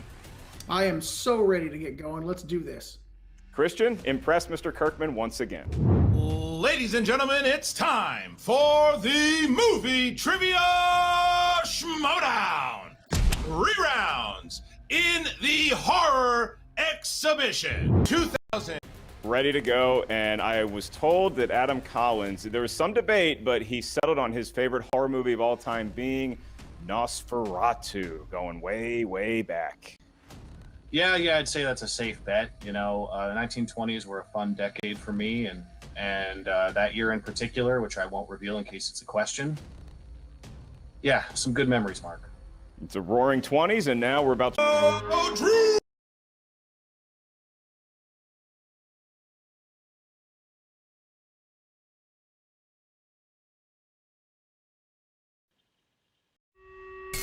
Rob's on. Exhibition. Good memories, Mark.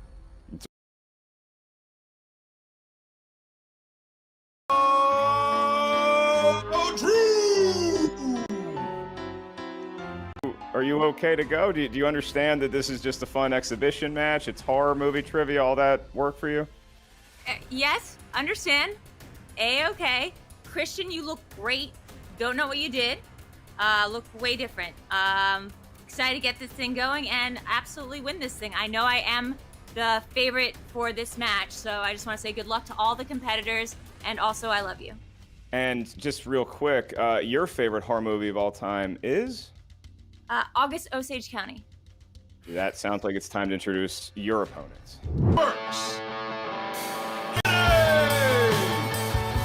Hello, boys, ghouls. Who's ready for some movie trivia?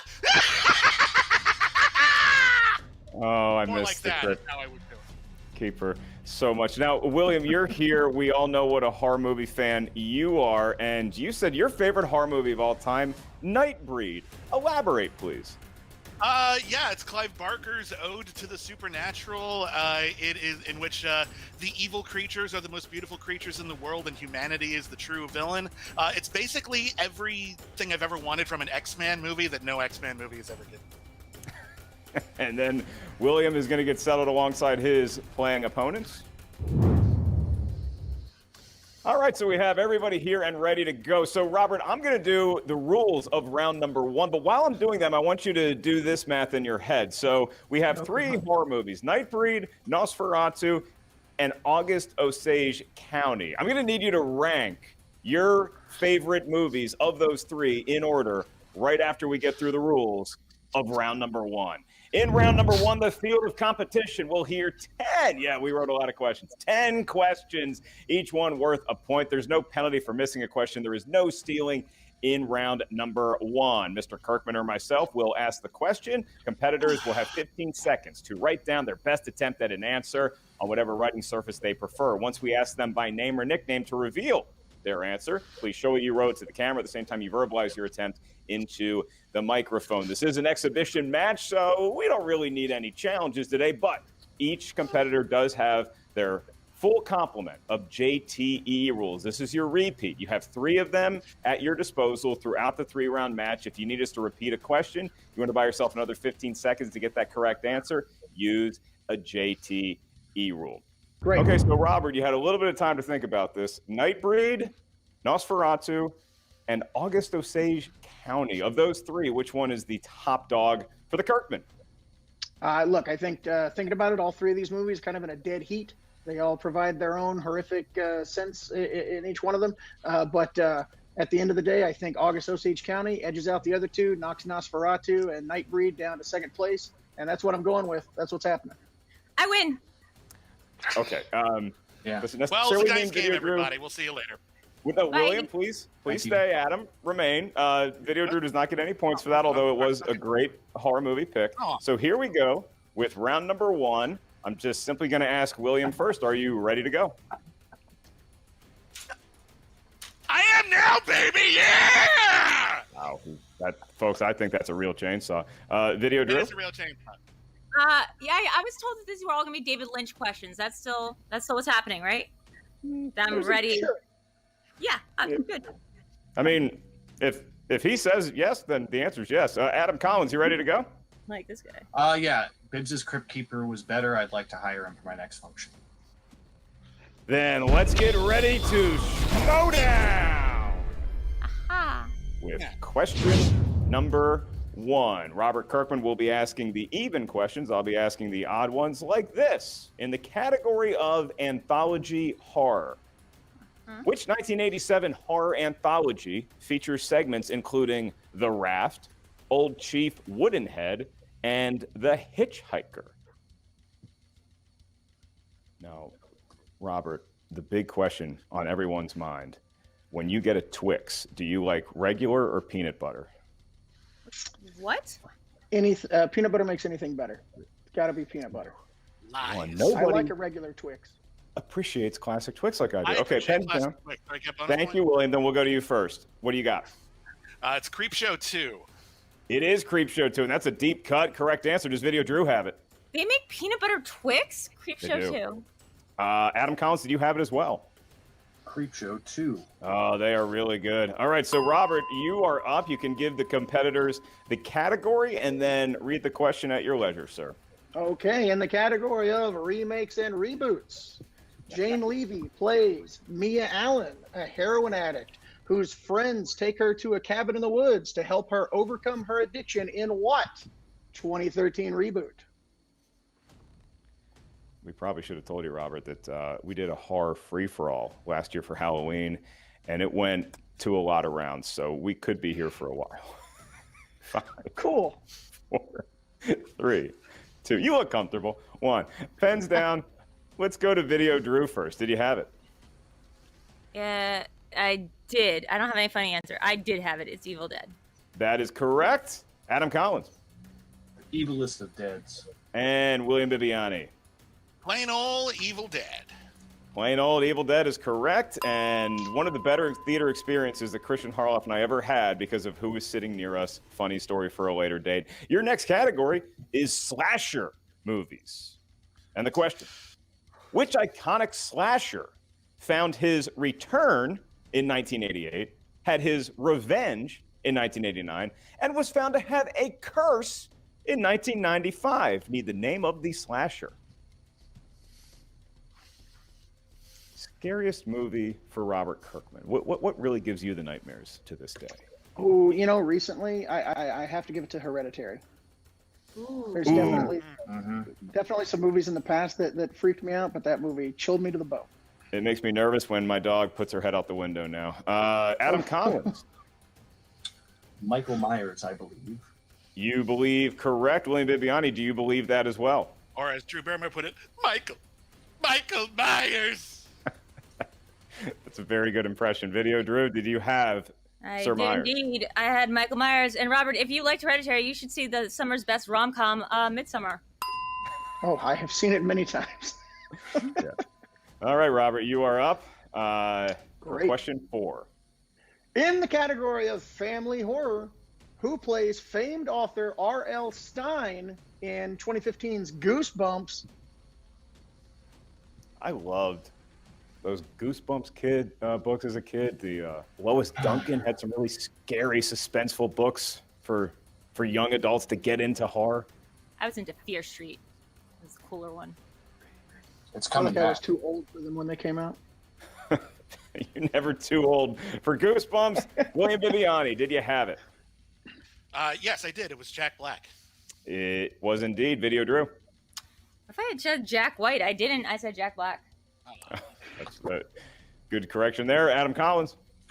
Jack Black is correct. And so, Robert, they have not missed yet. And we progress to the halfway point of round number 1 with question 5 in the category of the 2000s and the 2010s. So it could be any movie released in 2000 through current day. Sid Haig played the role of Captain Spaulding for the first time in what 2003 film from director Rob Zombie? I am a fan of Rob Zombie's movies. I'm a bigger fan of Rob Zombie's music. It is awesome. Does he make music now? They're going to say big fan of Sid Haig. Do not speak ill of Hellbilly Deluxe. No, I've interviewed Rob Zombie a couple of times. Okay. Video Drew, you have Show first off. crack at this. Weird flex, but okay. House of a Thousand Corpses. I was on a treadmill next to Rob Zombie one time. Does that count? Adam Collins. House of 1,000 Corpses. That is correct. William Bibiani. Rest in peace, Sid Haig. House of a Thousand Corpses. He interviewed him, so he should know. And we go to question 6, Robert. All I right. got that wrong. In the category Monsters and Ghouls, Don Coscarelli directed Bruce Campbell as an elderly Elvis Presley who is fighting an undead mummy in what 2002 film? I got to tell you, possibly, historically, my favorite celebrity co-host, you're doing a great job so far, was Bruce Campbell. So that's the bar. Bruce Campbell's the bar. Wow.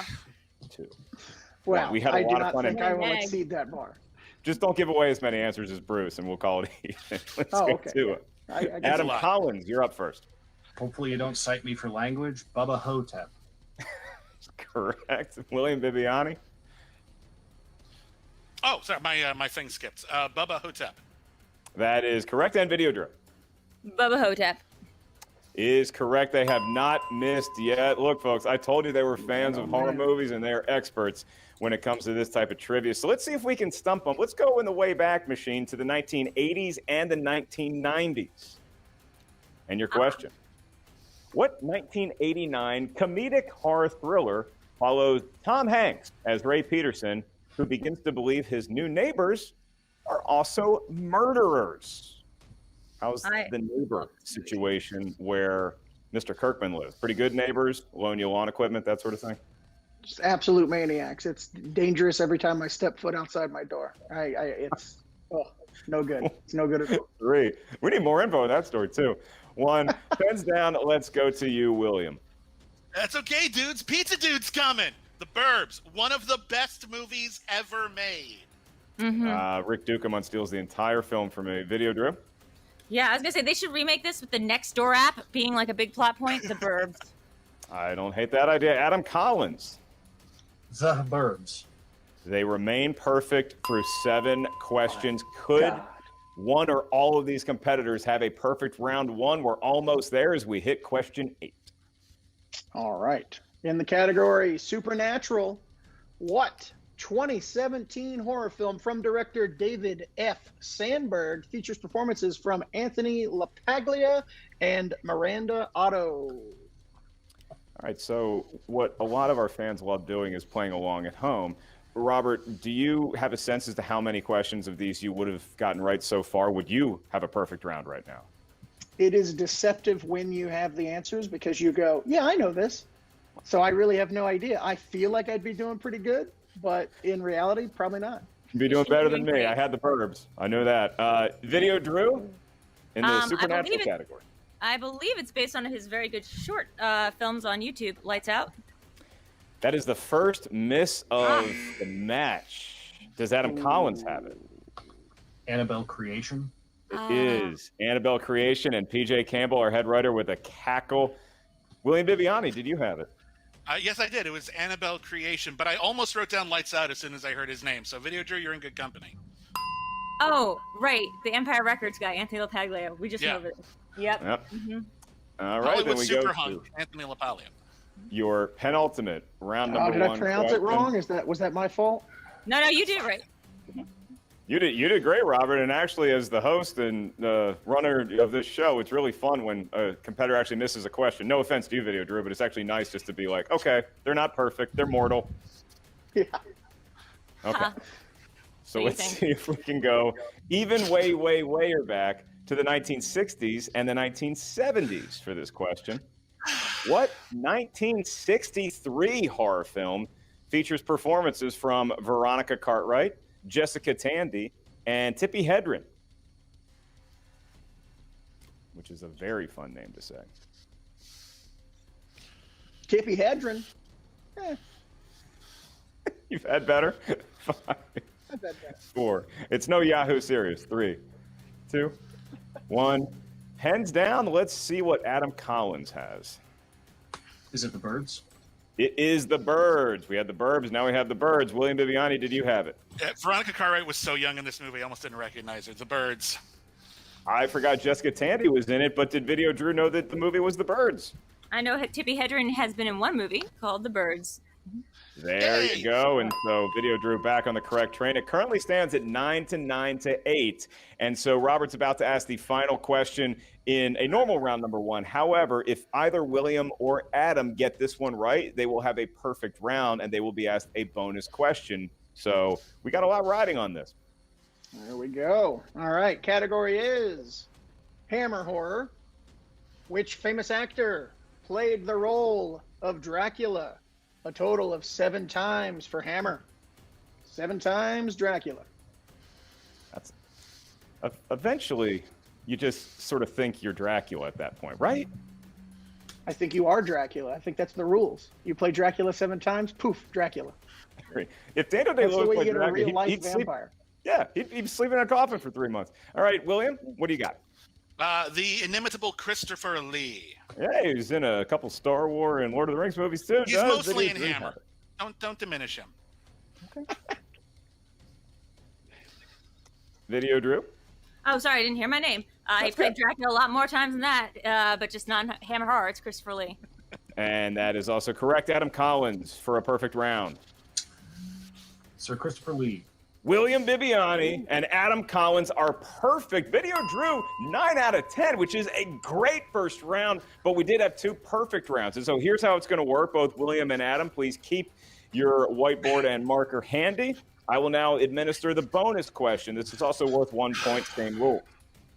Gentlemen, you'll find the character known as Harold the Scarecrow in what 2019 horror film based on a series of books?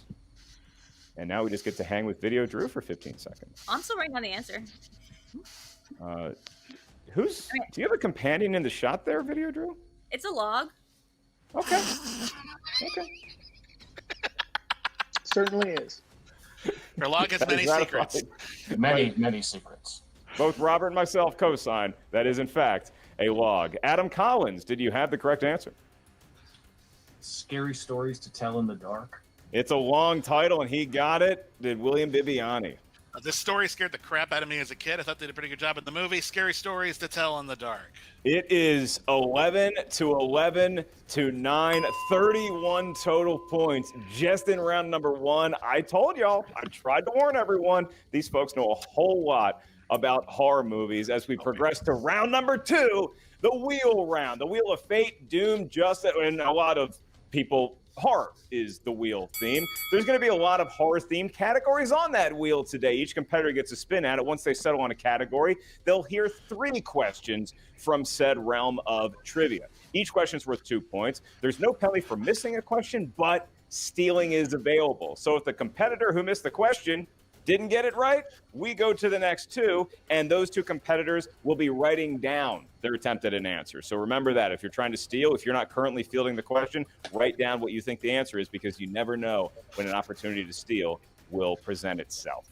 All right, so we go to William Bibiani, who was introduced last. William, you have the right. Would you like to spin first or defer to Adam Collins? I would like to defer to Adam Collins. Round and round we go. Adam Collins, would you like to spin first or defer to Video Drew in what looks like an actual live carbon-based life form? That's another log. Yeah, it's another log. Exactly. Just a log. I normally spin first, but I'm also going to defer. I want to see how some of these subgenres and categories play out. All right, Video Drew will be spinning with her trusty sidekick, so let's see that wheel and give it a spin, Drew. Boop. Look at It's good. of those categories. Do we have a name for that adorable puppy? Yeah, it's log. No, this is Sammy, and then over here we also have Tulpa. Who's over Very here. fitting as we hit slashers. Video Drew, you do have a mulligan, which is golf for do-over. If you're not comfortable with the slashers category, you can spin again. Let me take a look at that wheel real quickly. Boop, boop, boop, boop, boop, boop. Yeah, let's do it again. All right, spin it one more time. Do it for log. Now our name's Sammy. There is spinner's choice and opponent's choice lurking on the wheel. I'm not sure what an opponent would give you, but you're not going to have the option because we have anthology horror is the category. Okay. All right, and so Video Drew, you will have the honor of having not me, Mr. Robert Kirkman, ask you 3 questions in the world of anthology horror. Now keep in mind, multiple choice is available, but we do not give you multiple choice off the bat. We simply ask the question for 2 points. If you are not sure of the answer, you can then ask Mr. Kirkman or myself for multiple choice. We'll give you the 4 options. At that point, the value of the question goes down to 1. So your first question begins now. All right, anthology horror, let's go. Let's go. This 1972 horror anthology features actors such as Peter Cushing and Ralph Richardson, and segments including Blind Alleys and Poetic Justice. Yes, can probably want to be one of those hammer ones. Multiple choice, please. Multiple choice. Okay, your options are A, From Beyond the Grave, B, Tales from the Crypt, C, Dr. Terror's House of Horrors, and D, Tales That Witness Madness. Can I get a repeat of the question? Of the question? Yes. Okay. Go ahead, Robert. Yep. Okay. This 1972 horror anthology features actors such as Peter Cushing and Ralph Richardson, and segments including Blind Alleys and Poetic Justice. And we'll give you your 4 multiple choice options again at your ready, Robert. Okay. A, From Beyond the Grave. B, Tales from the Crypt. C, Dr. Terror's House of Horrors. And D, Tales That Witness Madness. I think it's C as in cat. That is incorrect. And so now for a steal opportunity, we are going to re-ask the question. And once again, Robert, you're getting very used to this question, and you're knocking it out of the park. I've already I will read this all day long. We get it. Do you want me to- Do I need to read it again? Just saving us time. Okay. Please. Let's do it. Yeah. This 1972 horror anthology features actors such as Peter Cushing and Ralph Richardson, and segments including Blind Alleys and Poetic Justice. And you knocked that multiple choice out of the park so hard. Let's just do that again. Okay, your options are A, From Beyond the Grave. B, Tales from the Crypt. C, Dr. Terror's House of Horrors. And D, Tales That Witness Madness, like me reading these 7 times. It's the poor kid's first day at work, and we're really putting him through the meat grinder. Adam Collins, let's go to you first. I said D as in dog. And William Bibiani? Tales from the Crypt. That is the correct answer. It is Tales from the Crypt. And so fortune's changing. Bibbs now pulls ahead, solo first place, 12 to 11 to 9. And now we finally get to Video Drew's second question in the world of anthology horror. All right, ready? Uh-huh. Joe Dante, George Miller, and Steven Spielberg all directed segments in this 1980s horror anthology film. You missed the big director on this with a big story, but it was a Twilight Zone, the movie. Correct for 2 points. And now Video Drew vaults into a tie for second place with the Coyote. Bibiani leading by 1. And now Video Drew has her final question in round number 2. All right. Who plays Richard Vickers, a vicious, wealthy, and ruthless man who forces Ted Danson to bury himself alive at the beach in the Creepshow segment, Something to Tide You Over? Yeah, I'm so excited that I know this answer. It's Leslie Nielsen. Sweet. That is correct. And I need to immediately go back and watch Creepshow for that scene. Yeah, it's crazy. Classic. Alone. And with that, Video Drew now in sole possession of the lead. It is 13 for Video Drew, 12 for William Bibiani, and 11 for Adam Collins. And so now, William, we go back to you. Would you like to now field your 3 questions, or again defer and let the Coyote spin? Weird that there are only 3. Let's let the Coyote spin. Oh, yeah. All right, Adam. No defer possible. You're spinning, sir. Okay. But yeah, it's definitely just 3 questions in this. Definitely 3 questions. Oh. Well, if I We go could be that, here I all was day. right. We would like to be here all day. Well, after Robert had to ask that one question 11 times, I think pretty fair. Oh, no, it's opponent's choice. Okay, so here's how it's going to work. Because that was the spin of the Coyote, William Bibiani and Video Drew get to team up on Adam. So, William, Video Drew, what category on that wheel would you like to saddle the Coyote with? Well, Drew, yeah. Here's what I'm thinking. He stumbled on an older question, so I'm thinking Hammer Horror is actually a really big category. There's a lot of stuff in there they could pull. What do you think? I don't know that seems like something he could do a real big cut on. Let's do something really broad, Okay. like a decade or something. All right, you maybe? want to do 60s and 70s then? Sure, let's do 60s and 70s. All right, let's do 60s and 70s. Final answer. Wow, okay. Look out, Shazam. That was pretty good teamwork between Good William cooperation. Bibiani Thank you. and Video Drew. All right, I will be asking the questions to Adam Collins. The 60s and 70s, which if you're keeping score at home, is when the Schmodown started on the Ed Sullivan Show. For 2 points, Adam, who plays the role of Dr. Robert Morgan who lives in a world where humanity has been infected by a plague that has turned them into undead creatures in The Last Man on Earth? Vincent Price. Correct for 2 points. And now Adam Collins ties the lead of Video Drew. It is 13 to 12. Collins jumping into his second of 3 questions. In the category of 60s and 70s horror films, Wes Craven made his screenwriting, editing, and directorial debut with his 1972 exploitation horror film. The Last House on the Left. Yeah, it's a tough one to watch, and it is very scary, and that is correct for 2 more points. The Coyote now has the lead, and he's looking to build on it with his final question in round 2. Adam, the question is simple. Who directed 1977's The Exorcist II, The Heretic?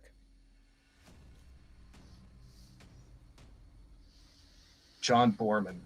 Speaking of scary movies that are tough to watch, that is correct for 2 more points. And Robert, we just witnessed a perfect round 2 from Adam Collins, building on a perfect round 1 from Adam Collins. The kid hasn't missed yet. I missed a steal, but if I heard Correction. John Collins, I would have gotten that. Very Sorry, Bibbs, but I also think he knows Hammer pretty well. Okay. Without William Bibiani, I think I'll gets stick with final Shazam. say. Thank William, you now have your chance to spin the wheel and field 3 questions from the sultry tones of Robert Kirk. Oh, baby.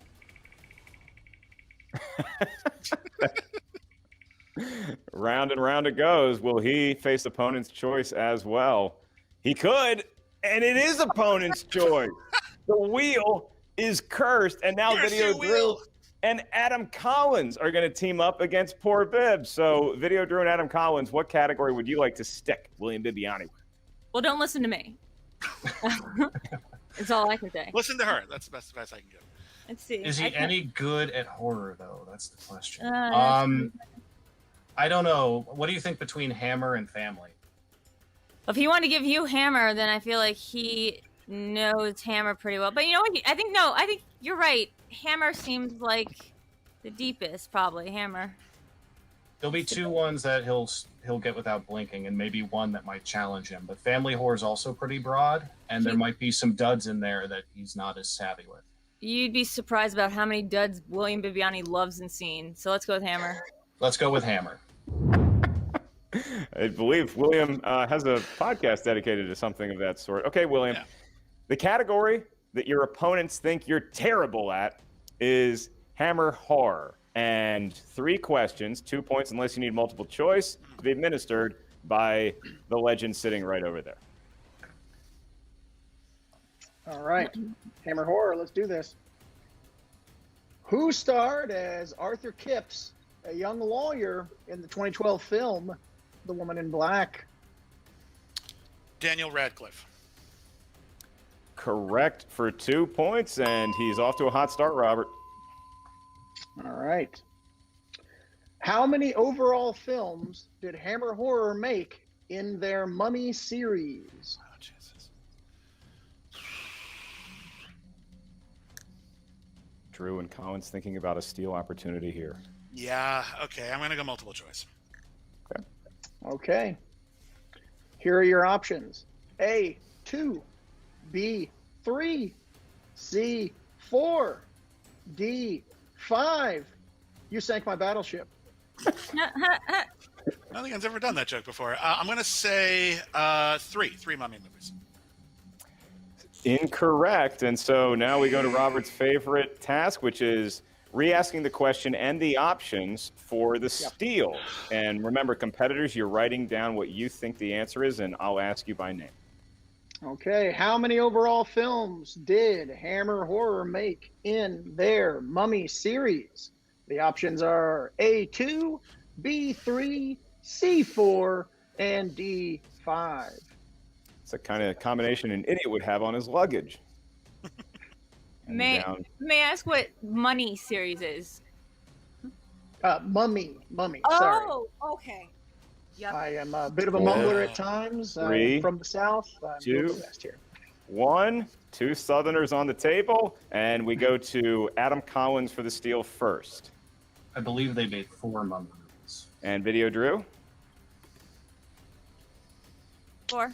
You are both correct for a gigantic steal. So now Adam Collins, 4 clear of the field. Video Drew and William Bibiani tied with a still impressive 14 points. William Bibiani, 1 question remaining. He could cut the lead to 2 going into round number 3 if he gets this last question, Robert. All right. Terrence Fisher directed Herbert Lom and Michael Goff. Is that Goff?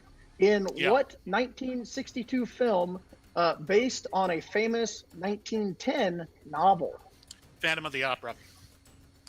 He didn't blink on that one, and now I want to go watch that again because Michael Goff was also Alfred in Batman. That is correct for William Bibiani. It is 18 for the Coyote, 16 for the Beast, and 14 for Video Drew. All 3 competitors still alive and well in a horror movie trivia match that eventually we'll see some slashing and some dicing and, unfortunately, some blood. In round number 3, this is the final round of the horror exhibition match.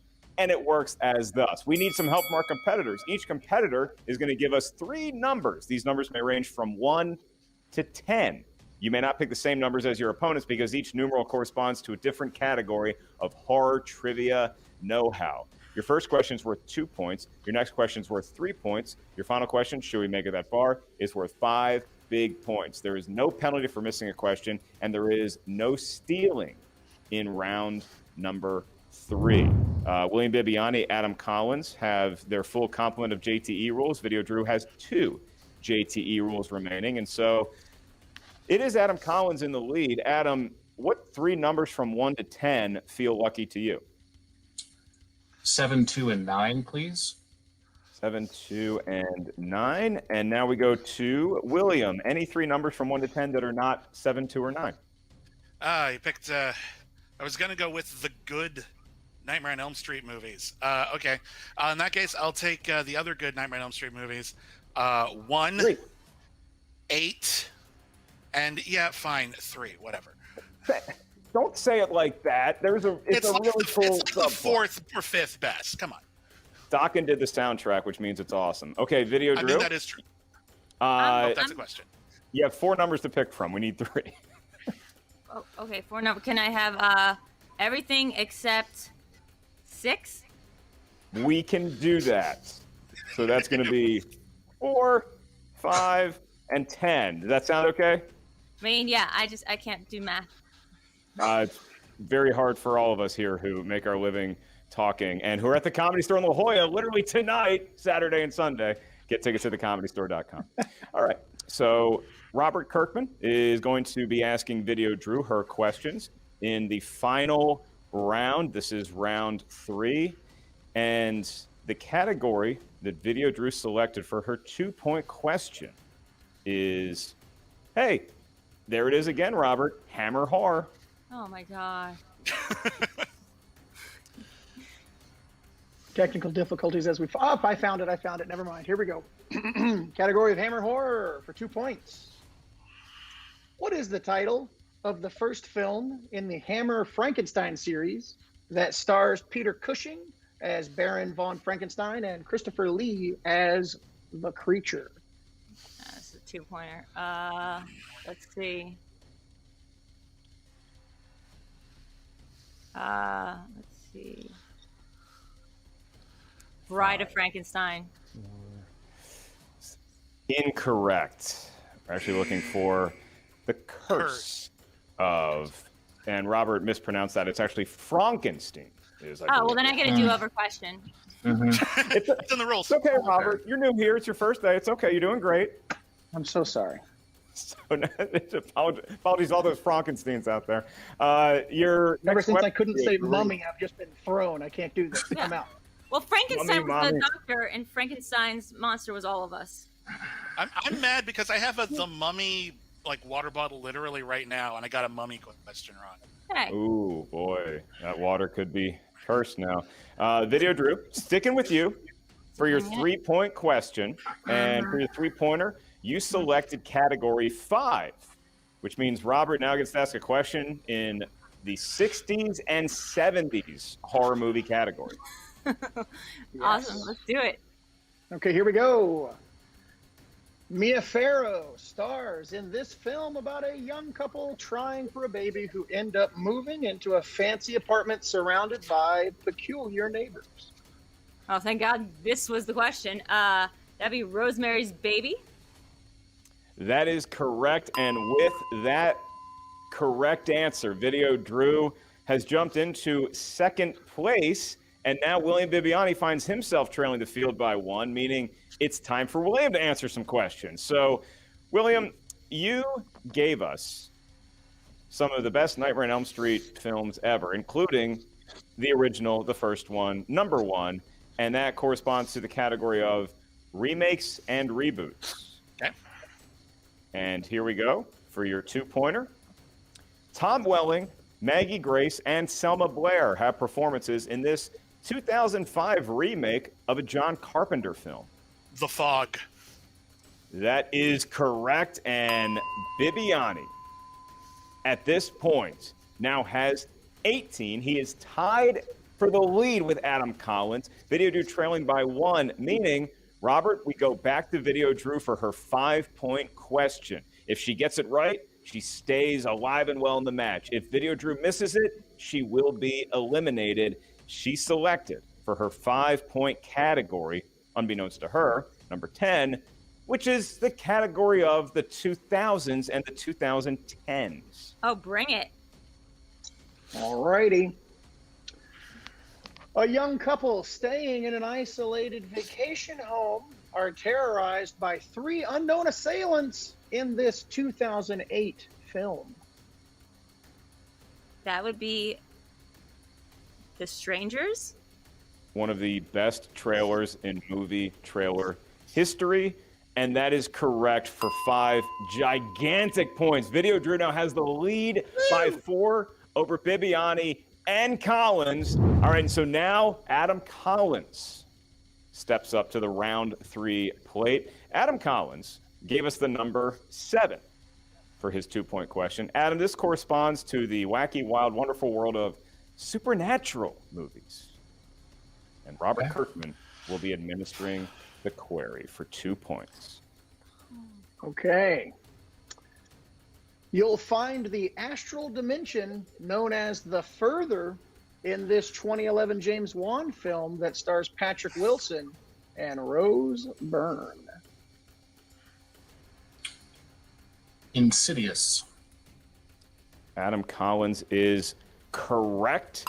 And with that, he cuts the lead of Video Drew to just 2 points. And now William Bibiani trails Adam Collins by 2. So, William, we're back to you. You selected number 8 for your 3-point question that put you ahead of the Coyote and only trailing Video Drew by 1. And that category is anthology horror movies. Here we go for 3 points. Adam Wingard, Gareth Evans, and Simon Barrett all directed segments in this 2013 horror anthology that includes the segments Safe Haven and Phase 1 clinical trials. VHS 2. He knew it was the sequel, not the original. That is an impressive Ants segments. Safe Haven, a 1-point ball game between Video Drew and Bibbs, and it is also a 1-point ball game between Bibbs and Collins. It's flying fast. It is furious. We go back. That's not a horror movie. We go back to Collins. And now Collins, Robert, has a 3-point question on the table. If he hits it, he will be in sole possession of first place. For his 3-point question, he selected category number 2. What's he got? All righty. This is 80s and 90s horror movies. This 1985 film, directed by Stuart Gordon, is loosely based on the writings of H.P. Lovecraft and stars Jeffrey Combs. Reanimator. That is correct. And with that answer, Adam Collins takes the lead, and Video Drew has been eliminated. Video Drew is out. We love Video Drew, her sweet puppy, and of course, her dear friend, Log. And now it is between William Bibbiani and Adam Collins. Collins has a 2-point lead over Bibbs, which means we go to Bibbs's 5-point question. If William Bibbiani hits this tough 5-pointer, he'll be in the lead. If he misses it, Adam Collins is your winner of the Horror 3-Way Classic. All right, William. Now you put some pressure on me because I kind of goaded you into selecting number 3 because I love Nightmare on Elm Street 3. And I'm sorry about that. But it corresponds to the category of slashers. Okay. All right. And your question. For the lead and to avoid elimination. Yeah. What 1980s slasher film features supporting performances by Shelley Hack, Stephen Shellen, and Jill Sholin?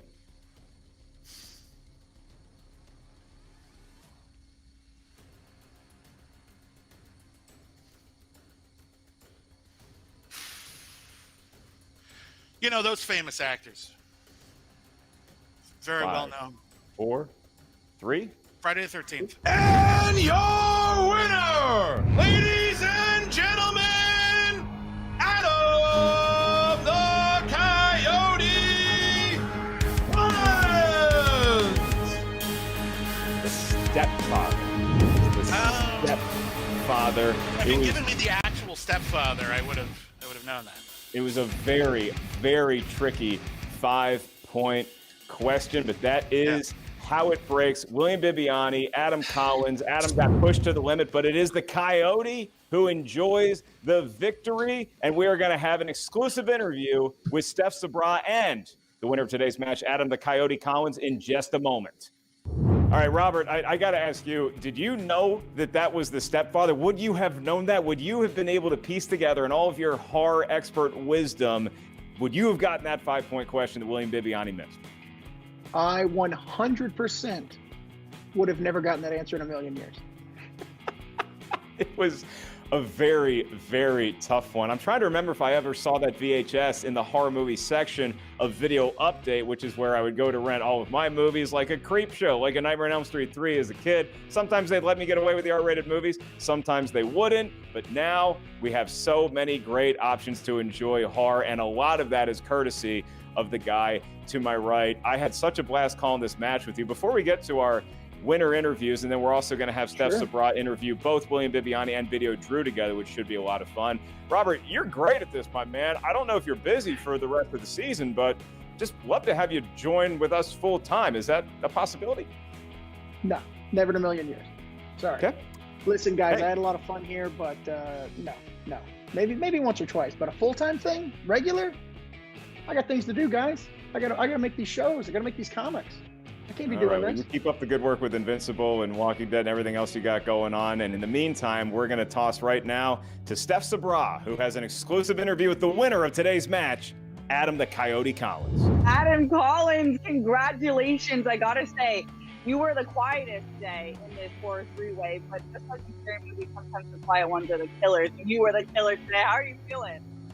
Oh, I'm feeling good. I mean, honestly, the only reason I was quiet is because, I was trusting in my good friend Pennywise the Dancing Clown here to get me through the match. But honestly, I was up against two of the greats in this genre. We all have that pipe dream that there might be a horror division someday. Sorry, Christian, but we're allowed to hope.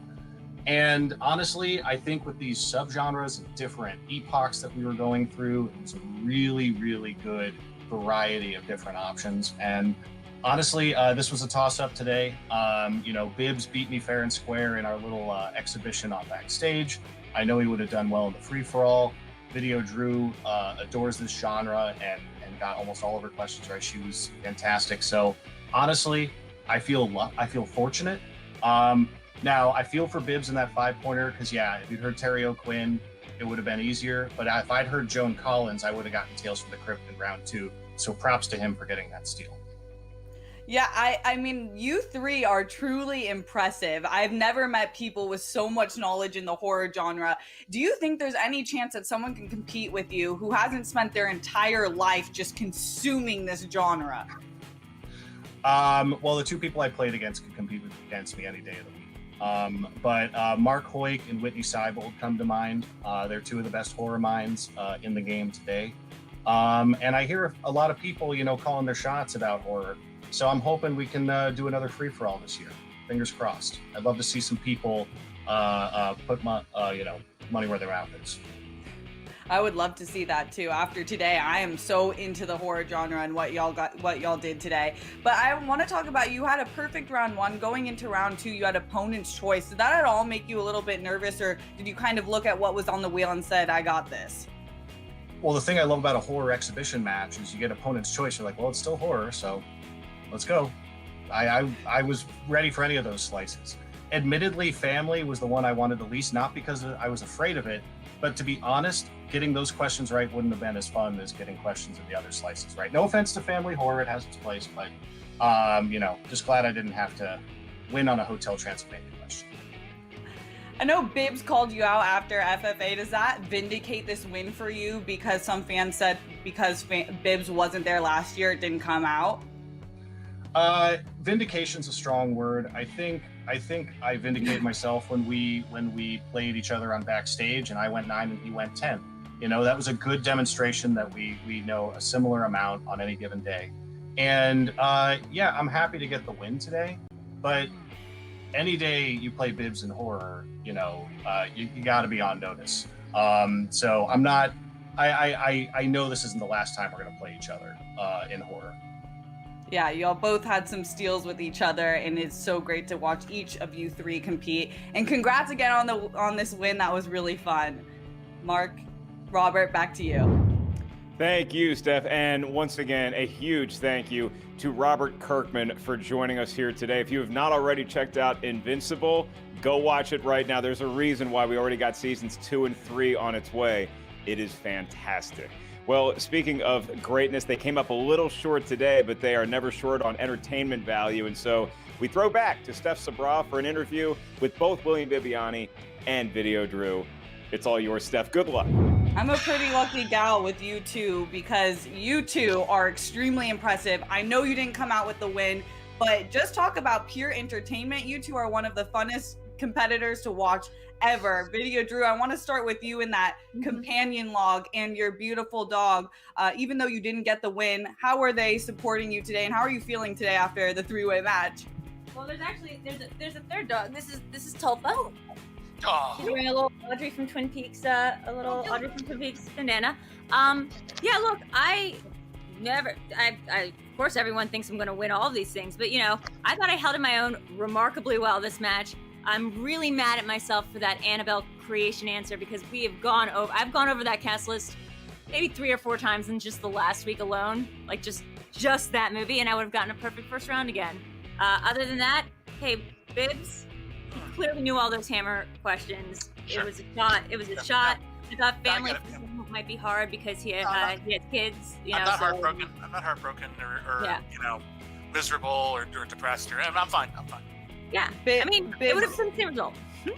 Bibbs, you just listed a few adjectives. I gotta know, what are the adjectives that you're feeling if those aren't it? Oh, betrayed, bewildered.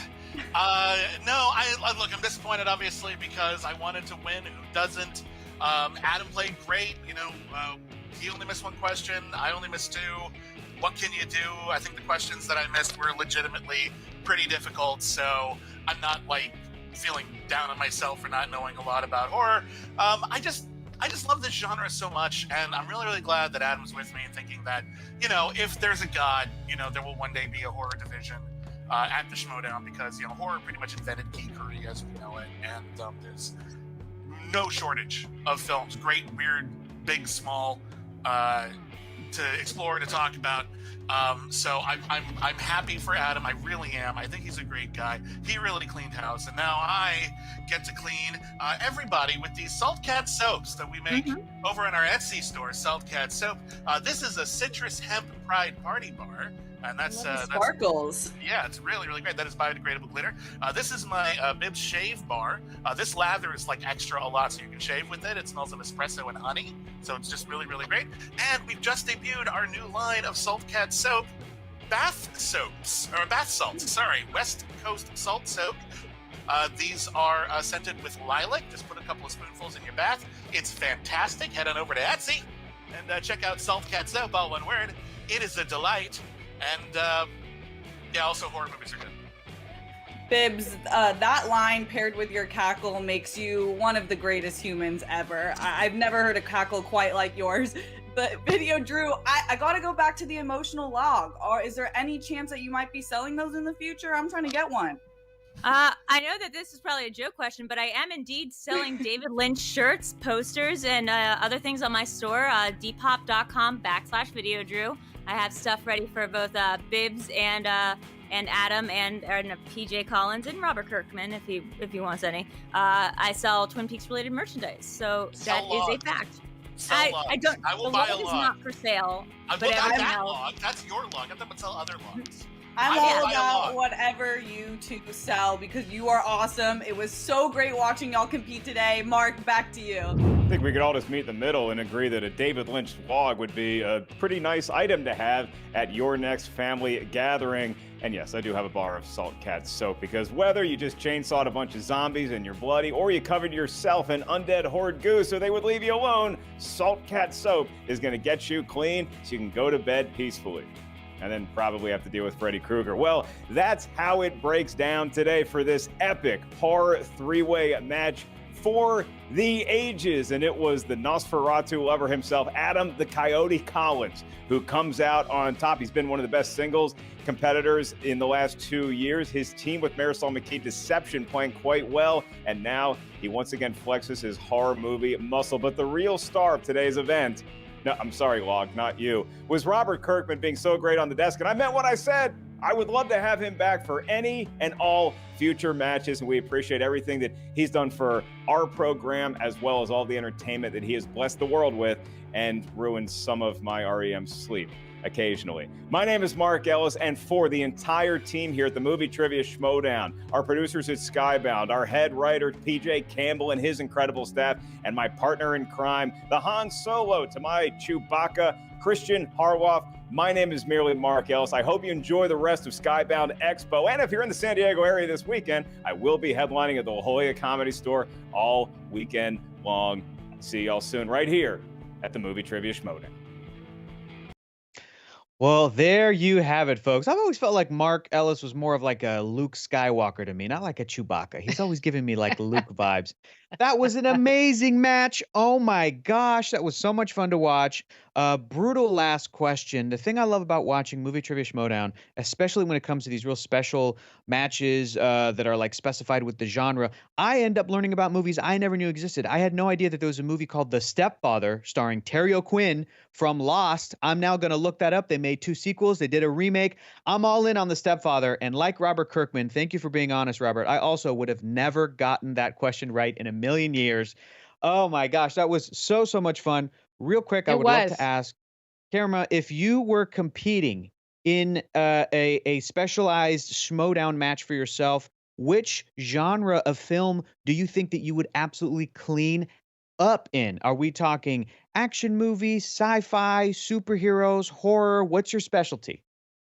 I think it would I would have to stick to probably superhero comic book movies. I definitely couldn't do horror because I'm way too terrified. But then I wouldn't win if I was up against you because of the bookcase behind you. Oh, this bookcase. This is not movies. This is like toys and comics and stuff. So I think that would be real fun if you and I went superhero Schmodown. I think that would be great. I feel like I also would do pretty good in like animated movies. Those usually kind of my breads and butters. That's the kind of stuff that I love. But for That's all what of we you need. Schmodown fans. We need animated and anime That's Schmodown. right. We need one of those. That's right. That's right. Oh, you would absolutely kick my ass in an anime Schmodown for sure. But for all of you Schmodown fans, we got some real special stuff we want to show you right now. We got really, really cool Schmodown merch at the Skybound store right now. We've got merch for every faction as well as, you know them, you love them, the GOAT. We've got the GOAT designs as well right there. Boom. Those there shirts, it is. that first class league shirt, man. Check that out. Ooh. It is awesome. You can represent which faction you want to represent. You can just scan that QR code right there. It'll take you right to it. But coming up, we have an incredibly exciting panel. Karima, tell us about it. What are we going to be watching next? Well, for those of you who think you have to leave because Kirkman left, don't stick around. Robert Kirkman is coming back very shortly in the Skybound X panel. Skybound X is a weekly comic book series that's going to be dropping very soon, I believe in July, with a bunch of brand new Walking Dead stories. And I'm excited because Rick Grimes with a lightsaber possibly fighting aliens. Like, I don't know what's happening, but I'm very excited that we're going to see the first appearance of Clementine also. Yeah. Kirkman is going to be not by himself. He's going to be with some of the creators, including Kari Randolph. If y'all are reading Excellence, you'll know what an amazing artist he is. Also, the artist behind Black, Eisner Award-winning cartoonist Tilly Walden, as well as Irma Knivola, I'm sorry if I said that wrong, and the legendary Ramon Perez. Now, if you guys are reading Stillwater right now, Skybound Stillwater that Ramon Perez is doing with Chip Zdarsky, then you'll know, I mean, you should know Ramon anyway, but it's really exciting to have these amazing creators on this brand new project, and Kirkman is going to be coming back to discuss it. And oh my God, it's being moderated by Aries Quinones, who's a rad dude, and I just realized Skybound X is the Roman numeral for 10. It's the 10-year anniversary of Skybound. Oh my God, that's what it must mean. And it sounds so cool. Skybound X. I'm really looking forward to Skybound XI the year after. That's going to be real fun, but I can't wait. I'm just such a massive fan of all Skybound stuff. So this is going to be a great celebration of everything. I can't wait to see the panel. So it's coming up soon, y'all. We're going to be back in a little bit. Do not miss it. Enjoy the Skybound X panel coming up.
What is up, everyone, and welcome to the Creating Skybound X panel. My name is Eris Quinones. I'll be your moderator for this panel. Some of you may know me as the face of Variant Comics on YouTube. If not, it's completely fine. This panel is not about me. It's about celebrating 10 years of Skybound and these awesome panelists we have here today, as well as talking and teasing the brand new Skybound X anthology series. It's going to be celebrating the first 10 years of Skybound with a bunch of your favorite creators for all new stories of your favorite series, past, present, and future, in this new 5-issue limited series. It's going to be hitting comic shops on Wednesday, July 7th. So yeah, let's introduce our panelists, shall we? So first up, we got Irma Knievala, co-writer / colorist of Everyday Hero Machine Boy. We got Marone Perez, artist for Stillwater. Kari Randolph, artist for Excellence, Tilly Walden, writer / artist for Clementine, and of course, the co-founder of Skybound, the reason why we're celebrating 10 years of Skybound, Robert Kirkman. How you guys doing? All right. Good. We're good. Very good. Everyone feeling good? Everyone feeling good? Oh, yeah. Fantastic.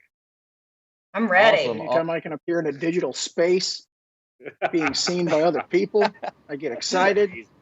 So this is me excited. Nice. You look very excited. Very ecstatic.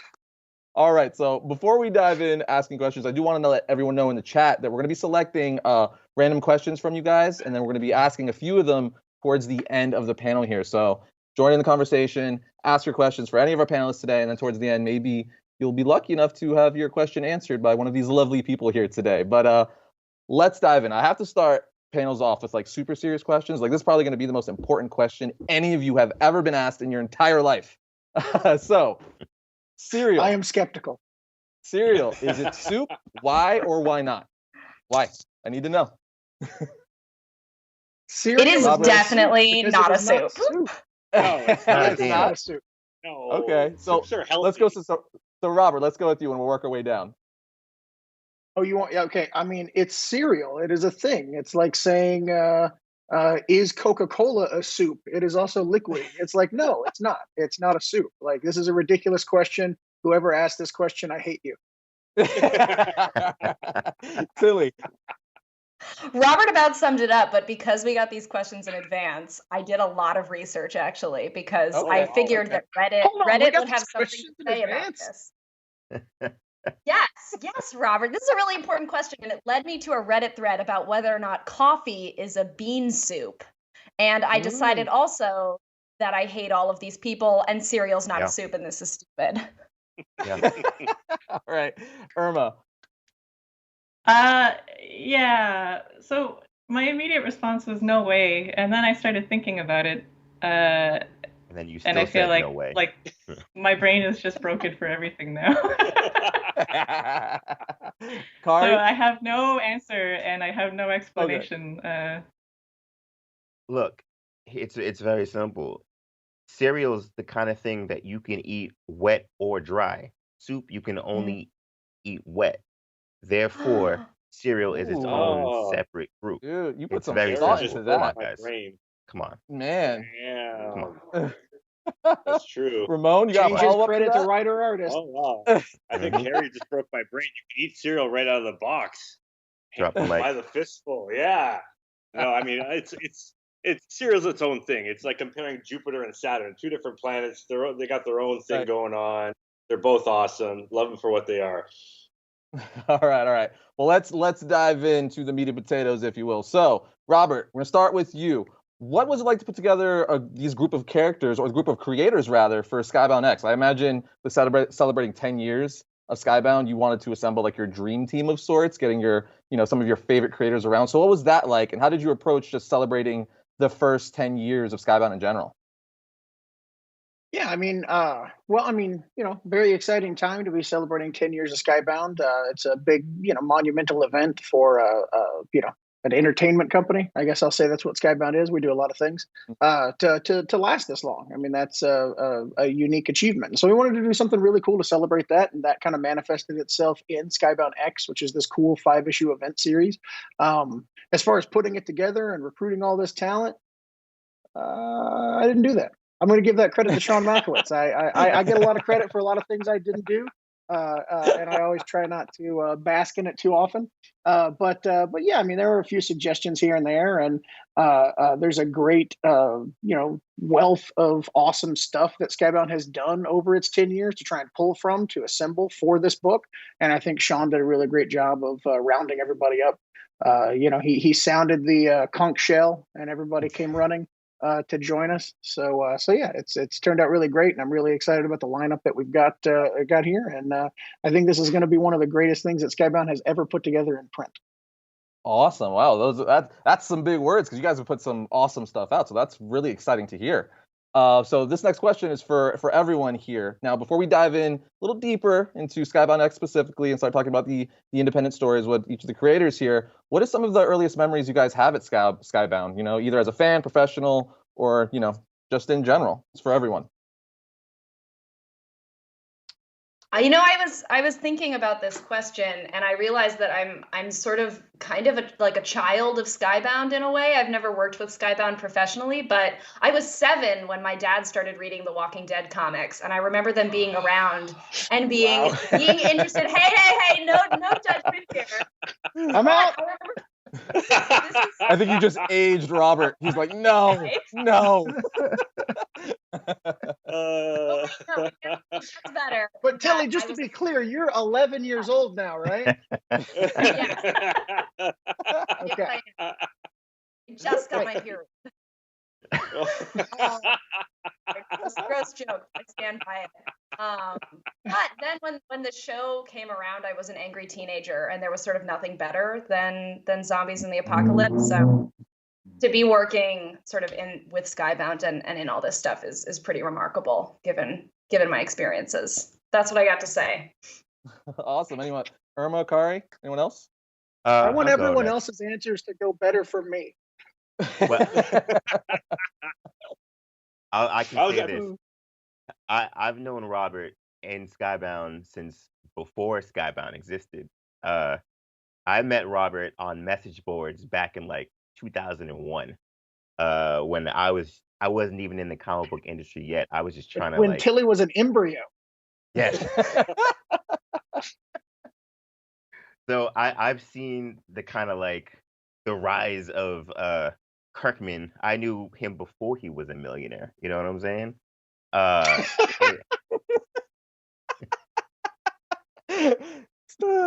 top of the fact, I mean, and so I worked on Robert's first book at Marvel as well. I think with Sleepwalker.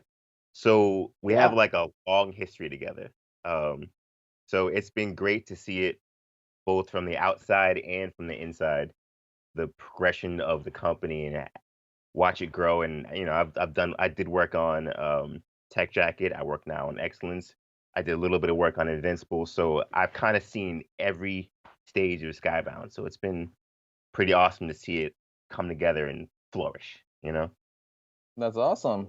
Ramon, Irma, Robert? I mean, for me, it was, along with Tilly's dad, I remember going to the comic shop and people going, have you checked out this new comic that's buzzing around, and someone just handed me the first issue of The Walking Dead, and I fell in love with it. It was so different than anything I was buying at the time.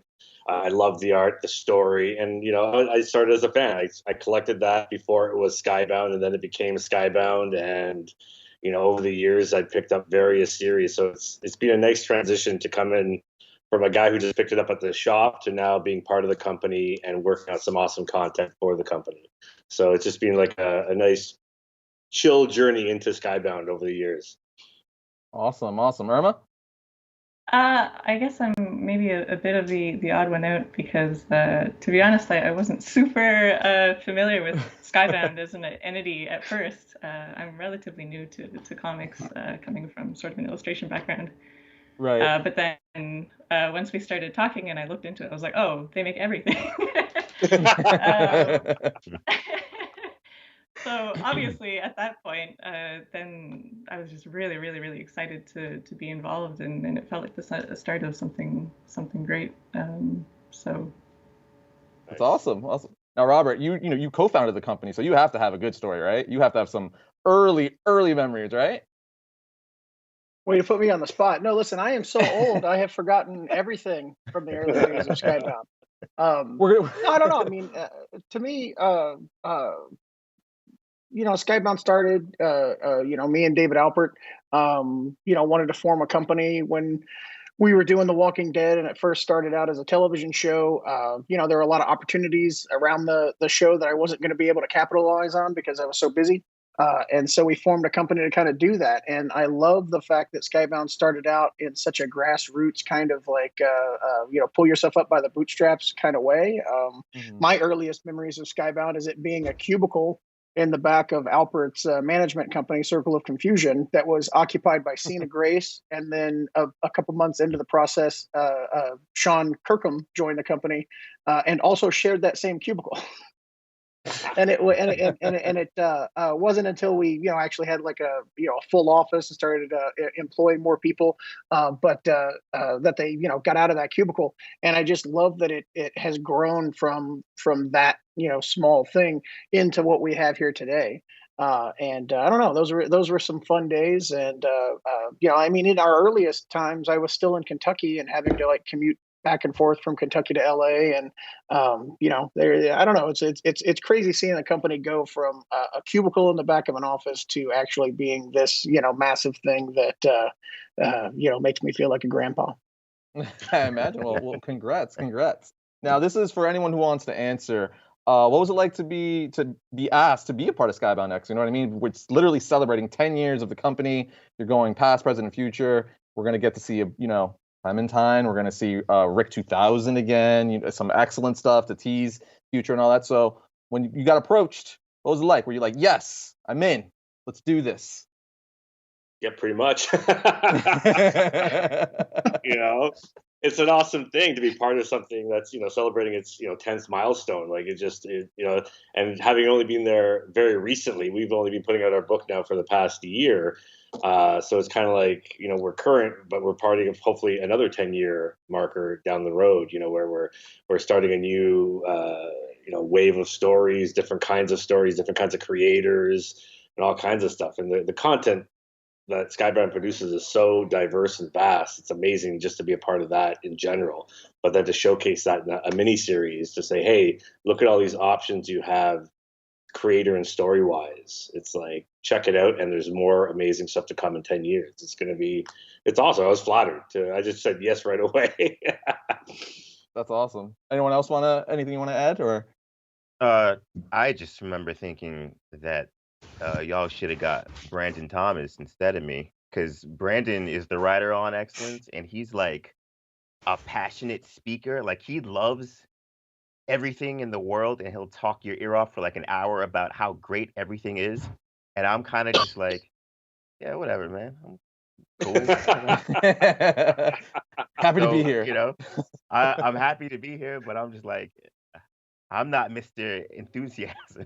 You know what I'm saying? I'm like, I should be. Is there still time to get now, Brandon? Can someone get him on the phone?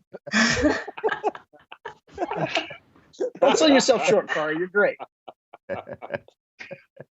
Also, none of us did as well with our lighting as you have. Hey, listen, man. I'm all about branding. You know what I'm saying? I got the lighting. I'm here for you. Yeah, that purple is okay. That hue, yeah. So Robert, with Skybound X, was this your brain? Your idea? Like, let's do this. Let's get into this. I want to make an anthology series celebrating everything we've done and going to do. I don't remember. It's possible. I don't mean to keep harping on the old thing, but it applies. I thought that. It was originally. I'll just reveal this. It was originally supposed to be for Comic-Con 2020. We thought it would, because we were, celebrating our 10th anniversary there, and it was going to be a big thing. And it was like, oh, what if we do these, these special issues that, are released at the convention, and, we'd release them into stores as well. But, we were trying to do it as like being at the con, celebrating everybody together, interacting. Happiness. Things we don't do anymore. Right. Very sad. Normalcy. But I will say that the pandemic did allow us to build it into a much bigger project, and so that's kind of exciting. But yeah, and we did kind of have to shift our plans as Comic-Con and the World was canceled. So that was no fun. I apologize. Did I bring this panel down? I'm really sorry. You brought it back to reality, Robert. It's fine. We're gonna get it in July. We'll be happy. We'll love the stories. We get to see Rick with like a laser sword. Are we allowed to say lightsaber? I don't know. Copyright. I say lightsaber, but you know. All right, who knows? lightsaber. There we go. Boom. But anyway, let's start talking about the individual stories. Tilly, let's start with you. So you're the first person to bring Clementine, one of the most popular Walking Dead characters ever, to life in a short story. So how did that come together? And I have to imagine there's just a little bit of pressure. There's a little bit. People kind of like her. So what is that responsibility like? There's some pressure. There's pressure, but luckily, now that I've played all the games multiple times, I also am like an extreme fan of Clementine, and I would also hurt someone who hurts her. So I sort of identify now with the people who take her story so seriously. But how it came about was it similar to Skybound X, just kind of landed in my inbox one day, where there was some questions about Clementine and some questions about her future. And of course, that led me to playing all the games and becoming a huge fan and really thinking about, like, is this something that I can do? Is this something I can handle? This is, it's a project unlike anything I've ever done before. But I ultimately came to the decision that I love her and I feel like I can do my best for her. So I hope that I'm coming from a good place. But yeah, as a project, how it actually came together, I'm not going to say too much because I'm definitely going to give something away if I keep talking. But all in all, there's a ton of pressure working with Clementine, but it's mostly just a ton of fun because there's a reason she's everyone's favorite, and there's a reason she deserves to be in more stories. And I'm just honored that I get to be a part of it. And also, it's like I'm working with Clementine, but also there's a lot of other people who have had relationships with her for a long time on board and a part of this too. So it's a team effort, I think, bringing Clementine back. Awesome. Now, before I, ask you another question about Clementine, maybe we can get some teases here. We actually have some images that I want to get thrown up on the screen here. I think we got 2 pages from your story that we get to show for the very first time. There we go. Boom. Look at that. Whoa. Look at that. Nice. Holy Who's that? Yeah. Can you tell us anything about what we're looking at? Yay or nay? I'm not going to tell you anything, but I will say that if you've played the games and then you read this story, you're going to understand some things. Okay. All right. Well, this kind of transitions me. Oh, here we go. We got another one here. Okay. What about this? I'm assuming nothing. Nada. Can't say a dang thing. All She's I can smiling. say is I hope the best for her. She's smiling. Clementine doesn't smile that much. Yeah. No, I my lips must stay sealed. But if I turned my camera around and you saw the rest of my office, a lot of spoilers. So the camera is staying right here, and no one can see beyond it because you would all figure everything out. Okay, so this is the last thing I'll try to pull out of you. The last thing, I promise. So obviously, this is a major moment for Walking Dead fans. But can you, tease me? Is this your only story you're doing with her? Is it possibly in the future you might get a second story with her? Are you going to revisit Clementine? Yeah or nay? I don't know. What do you think? Honestly, I know you're not going to say anything. I'm just trying to see if we could read your facial expressions. Just, hang in there. All right. Well, awesome. It's less likely after all those comments that made me feel old. I'll say that. Well, there you go.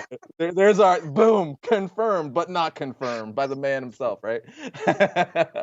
But anyway, Kari, so excellence. You guys just had a massive Kickstarter campaign for the graphic novel collection. So first of all, congratulations. And I love the tone of the book. I really, really loved it. I checked it out. Really, really cool. It's like Harry Potter meets Miles Morales meets anime.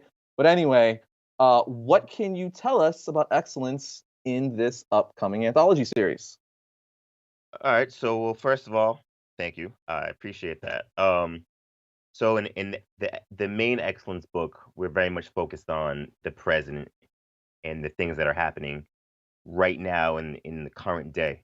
Whereas in Skybound X, it's actually a story about the future of excellence. Like it kind of fast forwards and you see some of the things that are happening in the current book and how they affect going forward. So there's going to be some things that are going to surprise people. We're introducing a bunch of new characters. Nice. And it's me and Emilio Lopez on it again. Emilio is actually drawing a good chunk of it this time because I'm not so great at deadlines on the current book. You know what I'm saying? So I'm spending. Emilio is kind of pitching in to make sure we get this thing done. But we have created a bunch of super dope characters, and there's gonna be some real interesting surprises, I think. More a lot wizards? of Please world tell me building. more wizards. What's that? More wizards? More wizards? Yes. There's more wizards. There are wizard battles. Ooh. There's I want to say some things, but I think people need to check this out because it's definitely it's a preview of where we're heading, basically. Awesome. Nice, So nice. that's it's a nice little tease. So more of the awesome is what you're basically telling us. You're like, more of everything you loved is what you're gonna get. More of everything. If you like hip hop, if you like the anime, if you like I don't want to say Harry Potter. Let's just say wizardry. You know what I'm saying? Okay. Harry Potter's we'll stay away from that these days. But if you like magic and all that good stuff, we got you covered. Nice. I know I'm definitely excited again. That's some of my favorite genres all combined into one. So I'm very excited to see what you have in store for all of us. Now, Ramon, last year, you, Chip Zdarsky, friggin' kind of took over Skybound a little bit, right? Launched Stillwater, big hit, I guess to say the least. So what's It was been like good. It's a good feeling. It's good. So what has it been like exploring this kind of tension and mystery as an artist, with a whole new world of characters, new location, and a new location like Stillwater? Got to have a lot of creative freedom, I'd imagine, right? It's awesome. It's very like having done or being introduced into the comic world with a lot of superhero work for companies like Marvel or DC. It's nice to actually shift gears and work on something that's not like crazy bombastic, fight scenes in the sky. I mean, don't get me wrong; those are great to draw, but this is like a slow burn, kind of like a Twin Peaks, like a slow build horror mystery. So you're playing with a lot of character tension. And just normal people who are in this really screwy situation. I don't know if I can, swear, but so it's like it's actually been a very different gear set, like working on this kind of a story where you don't have the flashy panels and pages to kind of you do every so often, but they're not the integral part of the story. It's like you're trying to get the emotion across, the people's fears and their concerns about where their lives are going to end up or not end up for that matter. So it's been very different. And I kind of love it because it's just a whole different skill set and kind of style of story that I've been used to telling from the superhero stuff. And it's been fun to just experiment with just, creating tension through, repetition or color or, camera angles. And it's fun. And with the Skybound X story, we're playing with some really interesting things I wanted to touch upon in the first arc of the series, which just wrapped. That we've got to now kind of just lean into in this nice little short story, which is super awesome. Nice. That kind of directly leads me to I got to ask is like, what can you tease? Is there anything? I know it's like the story is built on mystery and secret, so there's really that's literally the point. So it's kind of hard. I can tell you it riffs off of. It involves one of the main characters from the series, obviously, but it introduces a couple of new characters, and it touches upon basically there's one panel in issue 1 that a lot of people commented on.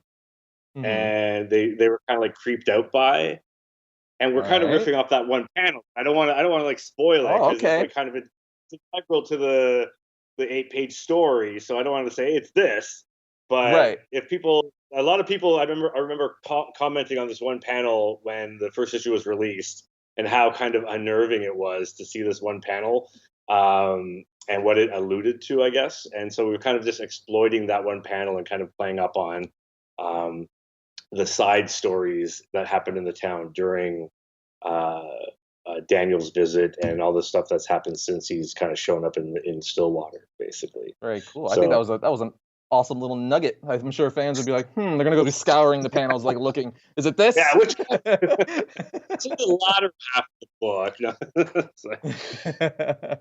Awesome. Now, Irma, you're actually debuting a brand new character in series, Everyday Hero Machine Boy. What's it all about? I need to know. Tell the fans.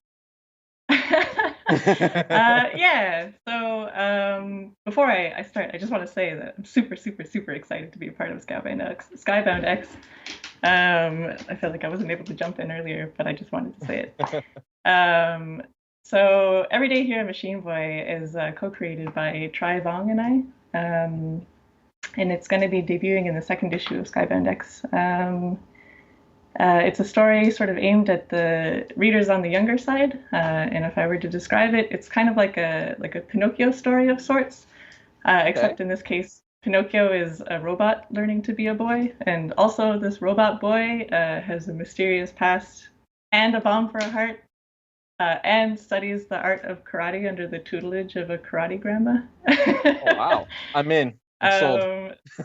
So when we were trying to distill the sort of story philosophy of this whole thing, we came down to the age-old question, which is what is most important in life, saving the world or making the perfect spaghetti sauce? I feel like the age-old question. The spirit of Everyday Hero Machine Boy in one go. Awesome. That sounds great. I mean, that was a fantastic pitch. Again, I'm really excited to read that now. Anything you could tease about the future, like where you may or may not go? I gotta. They would yell at me if I don't try to pull anything out of you guys. I'm sorry to put you on the spot. That's kind of what I'm here to do. I feel like everybody's like, oh. I can't say anything concrete yet, but there's definitely more coming. And we're kind of chomping at the bit to say more, so I guess just stay tuned. All right. Robert, that brings us to you. You're returning. First of all, Rick Grimes, 2000. We're getting him again, even though last time we saw him, it was like, it said literally not to be continued. That's true. But we're seeing him again. So what can you tell us? What's going on with this lightsaber? You know, we actually have some covers that we can put on the screen here to see Rick in all of his glory fighting with his lightsaber against Negan and all that fun stuff. So what can you tell us, Robert? Yeah, I mean, Rick Grimes 2000 is kind of a representing and continuation of the story that was put in the back of Walking Dead 75 that has never been reprinted since then.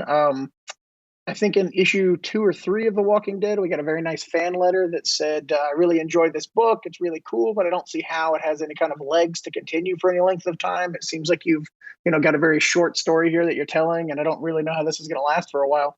And so I responded to that letter and I said, you're absolutely right. I'm definitely going to run out of ideas very quickly. And by the time we get to issue 75, I'm going to have aliens invade and the book's going to jump the shark and it's going to be really stupid.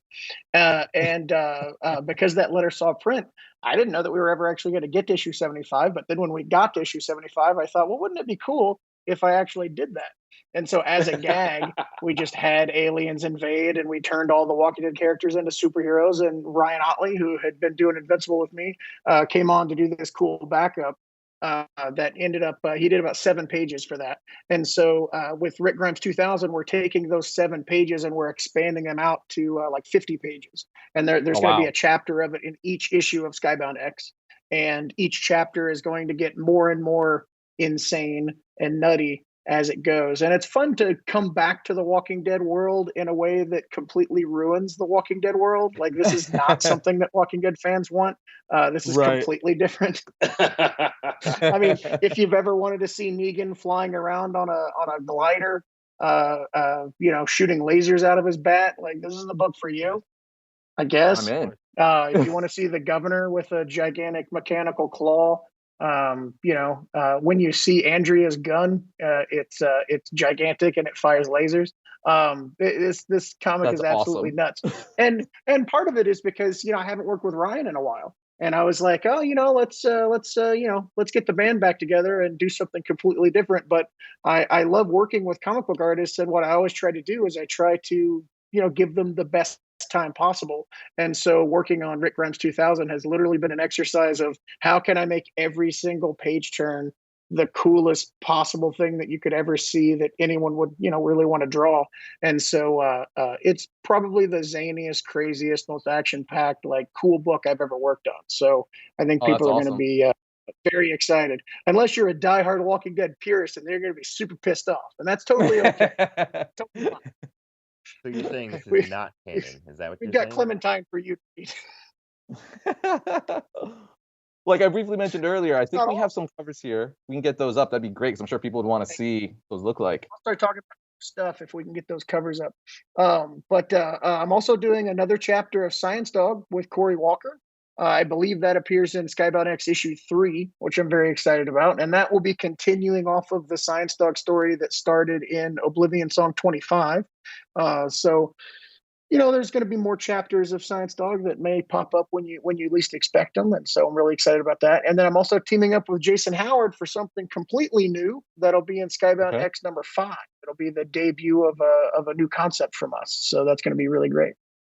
So what you're saying is, what all of you are saying is, lots of exciting stuff to come from Skybound X. Well, I think the coolest thing about Skybound X is that it is a celebration of 10 years of Skybound, but it is also a preview of sorts of the next 10 years of Skybound. So I think every issue has something debuting in it that is a hint for something to come in the future that may or may not continue. So, for Tilly and Irma nervously evading all questions about whether their things will continue, I think that up. That's awesome. So basically what you're saying is for everyone who collects, key issues out there, you may want to be picking up all 5 of these issues, as, years from now, it could be worth a lot of money if a character or story takes off. That's kind of what, what we're getting at, right? Sure. Sure. Speculators line. All right, now we do have some fan questions, like I said earlier, so I do want to get to those before we close out here. So let's see what we got here. So you guys are going to love this one. Victor Blas asks, pineapple on pizza, yes or no? Absolutely. Yeah. Oh, yeah. I'm a big fan as well. Look at that cross. I didn't think we were going to sweep it.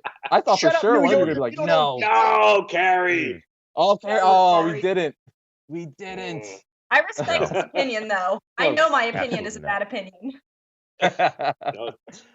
All right, let's see. What else we got? Thomas Stride asks, will there be an Invincible book in the Skybound X series? I'm assuming that's for you, Robert. The timing would make you think that there would be, and I would love to hint that there might be a surprise appearance of Invincible in this. There will not be. If you want to see more Invincible stuff, just stay tuned. Maybe there will be, maybe there won't be. But that's a bad answer. I'm sorry. No. All right, let's see.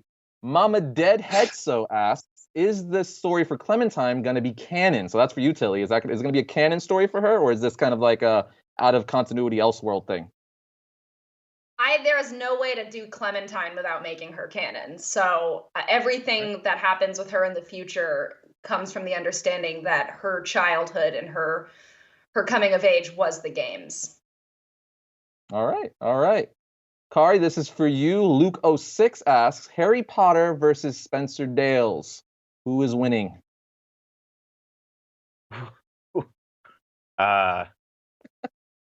Spencer Dales would put a molly-whopping on Harry Potter.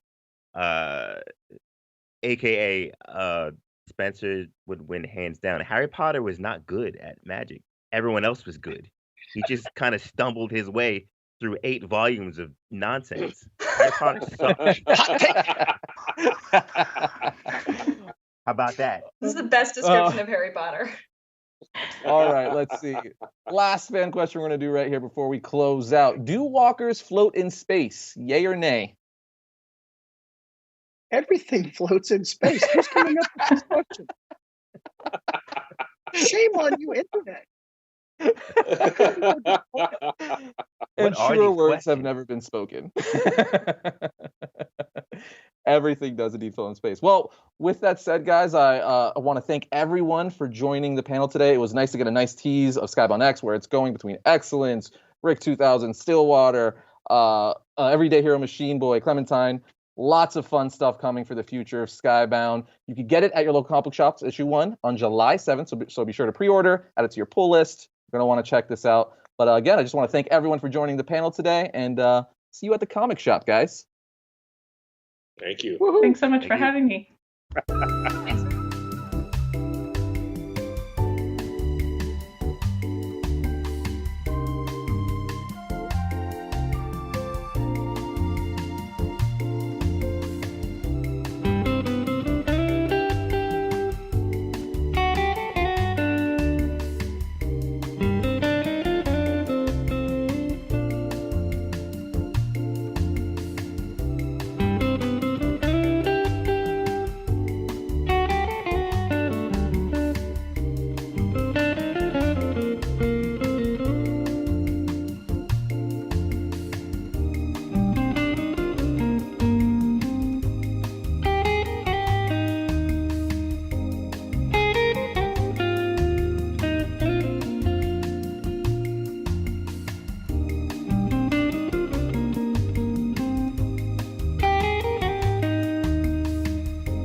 What's up, everyone? So you didn't think we'd close this out without a special announcement, right? We had to do something super cool. So we're back with Rick and Morty's Justin Roiland and writer-artist Tessa Stone. Justin, why don't you tell us what we're announcing here today? And Tess, tell us a little bit more. We are announcing. Oh, which one? Wait. Go first, please. We're announcing Trover Saves the Universe, a comic Tess Stone is doing. It's fucking amazing. It looks like so much fun. Like if you're a fan of Rick and Morty and all of your work, Justin, and stuff, and Tess, your work as well, this looks like just a blast in comic book form. So I want to throw I'm so to glad. Tess. It's been a blast to work on. Yeah, I actually wanted to ask you, Tess. So give us a little bit of your background on yourself. Where do we know you from? You might not. I'm kind of a cryptid, but I do mostly do horror comedy. I have my own series that I'm writing and drawing called Not Drunk Enough, because I guess it's a mood, and that's probably mostly where you know me from, if you know me. Awesome. I'm sorry, it was Justin. short. That's fine. That's fine. We'll move along here. Justin, what made Tess the perfect creator to entrust Trover, the Trover universe with? What were you like? Man, well, Tess's stuff is just very, very, very well drawn, and it very in the same sort of comedic sensibility as what I think an expansion of Trover Saves the Universe would be in comic form. You know, something that feels like the game was very loose and silly and fun, and I really wanted to approach this with an opportunity to kind of build out the world, build out the important cosmic jobs location, and Tess just kicked ass on this thing. It's and you that's a cover. That's a special cover I did for That's Which is awesome. That's so yeah, cool. it turned out really good. I did that in Hawaii, actually. Yeah. This is a little bit of the look. It's just looks beautiful. The story's really, really fantastic.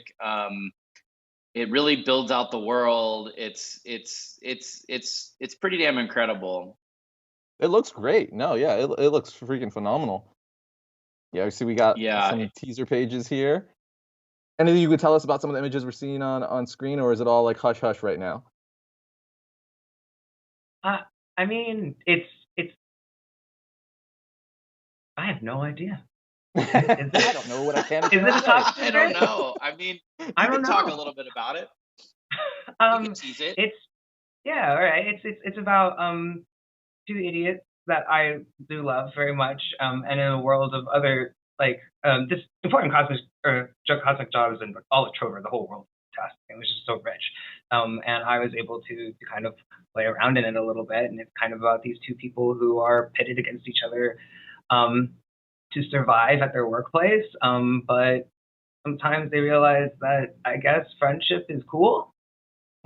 I'm sorry, I'm really bad at these No, dude, it's great. It's great. So this is for both of you. What excites you guys most about Trover Saves the Universe? Oh man. Well, for me, it's always been the looseness of it. What's interesting is I feel like the comic is way tighter than the game, and I mean that in a complimentary way. Right. But the character, the world, it's just very loose and fun. We're actually launching a bunch of really fun animated shorts with Trover and some of the other characters from the game world this month. Actually, I think it's actually coming up this coming week, and I think those are the perfect example of what I love about this universe. It's just loose and fun and fourth wall breaking, at least in the video game. I really like the comic feels great because there's actually stakes. There's mystery. There's action. I don't know. It's really coming together. Far surpassing what I thought would happen with the Trover comic. So yeah. Well, that makes me super excited. I mean, I was super stoked to be able to work on this. One of the things I also love about the world of Trover is that on top of the fact that it's so fun and silly, there's actually still a lot of heart in it, and that's just really great about it. You can laugh with them, and then you care about them, and it's not about being perfect. It's about just being the best you can be, and that's pretty cool. So that's awesome. Well, even underneath all the layers of silly, it means something. Well, Tess, you kind of actually already answered my question that I was going to ask, but I'm going to ask anyway in case there's anything else you want to add. I was going to ask, what is it like bringing the Trover world, to comic books for the first time? Were you a fan of the game at all? Yes, I totally love the game. I'm not very good at video games, so I don't play them very often. But I managed, and it was really fun, really great. It's fun because in that game you can sit around and listen to dialogue for like hours, and it's just That's keeps awesome. going. It's so cool. But I think the hardest part was actually trying to get the iHome monsters to emote when they have eye babies in their eyes. Because they have like the Right. double, like, yeah. That was the hardest part, but the most fun because I felt like when you can figure it out, it works really well, and they just really express it. It's so fun. It's just been a Awesome. blast. Awesome. Well, I'm very excited to read this when it comes out. Thanks for giving us a nice little tease here today. And Trover Saves the Universe will be hitting stores coming August, the first week of August. But I want to thank both of you for taking time out of your busy schedules to chat and tease Trover Saves the Universe to the Skybound world and fandom. Thanks, guys. Awesome. Thanks so much. But cool. Welcome back to Skybound Expo, everybody. Brought to you by the Walking Dead Survivors Game. I'm Karen Mahorn, aka the Blur Girl, and Hector Navarro of Heroes Reforged is here with me. And I didn't know until moments ago we were getting a Trover Saves the Universe comic. I knew about the game. Did you know this, Hector? You know everything. Did you know this? Oh my God. Absolutely. But I mean, listen, I since know. it's from the mind of Rick and Morty creator Justin Roiland, you know it's going to be just as nuts Really as that show and the excited. game. Absolutely, yeah. And I only play video games that have I'm comic also book. really excited. Oh, I didn't hear you there, Hector. Okay, I can hear you. Can you hear me now? Am I good? Uh-oh. No? Okay, Well, great. Oh, no, I can hear you now. Okay, great. Okay, So, no, back. what Okay, I was we're going back. to say was, are you excited about the Skybound X panel we just saw? Come on, that was a killer panel. And everybody in the chat were like freaking out. They're like, this is my favorite panel so far. This was so fun. I'm incredibly excited. I can't wait to get my hands on those books. I can't wait to read Rick Grimes 2000. It's going to be so much fun. I'm excited about every single story in Skybound X, but me being such a huge Invincible fan and Ryan Otley fan, I'm really, really looking forward to that reunion as well from those creators. So I can't wait. Yeah, absolutely. I'm here for Rick in Space. I'm here for Clementine. Actually, speaking of Clementine, we have some Skybound X merch, and I think there might be some Clementine stuff in there. Let's see what we got. Oh my Please don't make a goodness. liar out of me, guys. Please don't make a liar. Yes, we do. Here we go. We've got posters, we've got hoodies, we've got shirts. Ooh, I want that mug. Amazing. And somebody Amazing. Got the at Skybound QR make code that right happen. there. What Look are at this. you It's, excited in about fact, in this? it's in all this, Clementine stuff. That's lineup all here? it is. Posters, T-shirt, mug, hoodie, And phone everybody in cases. the chat, I don't want anybody to forget scan that QR you can code. simply scan And that it'll little QR take code you in the right bottom to right all corner of that so stuff. that you can get your hands on merch. Don't forget that. Do not forget that. And yeah, no, I'm Awesome. super excited for this Clementine merch.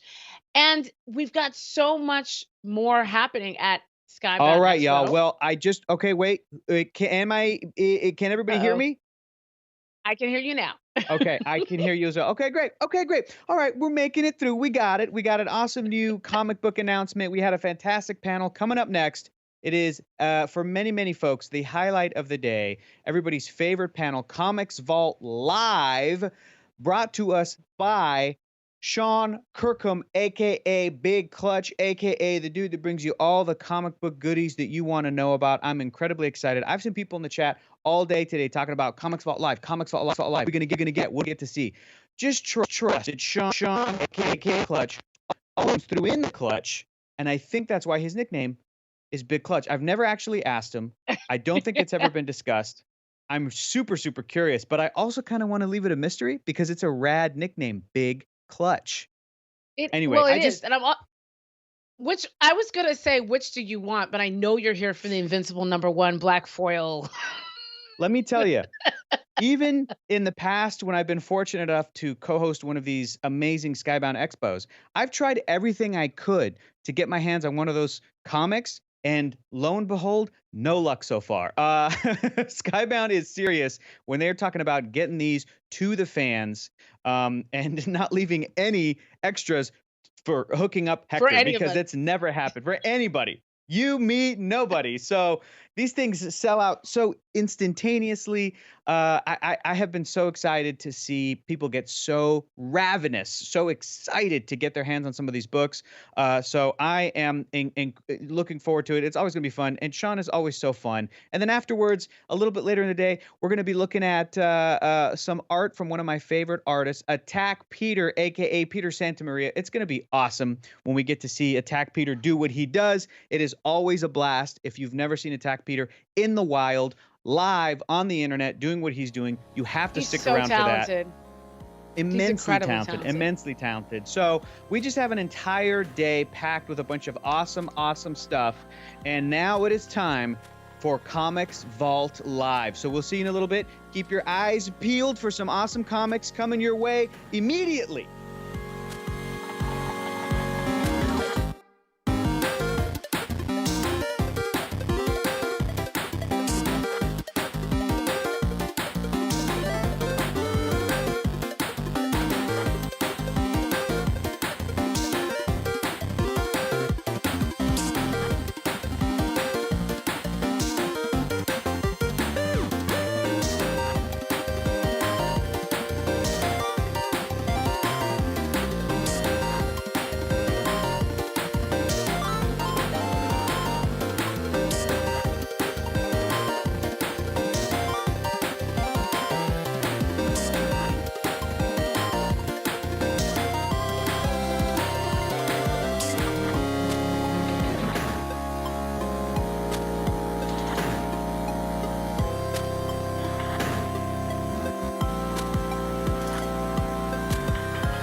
Welcome to Comics Vault Live with your host, Big Clutch. Oh, lordy. The king is here.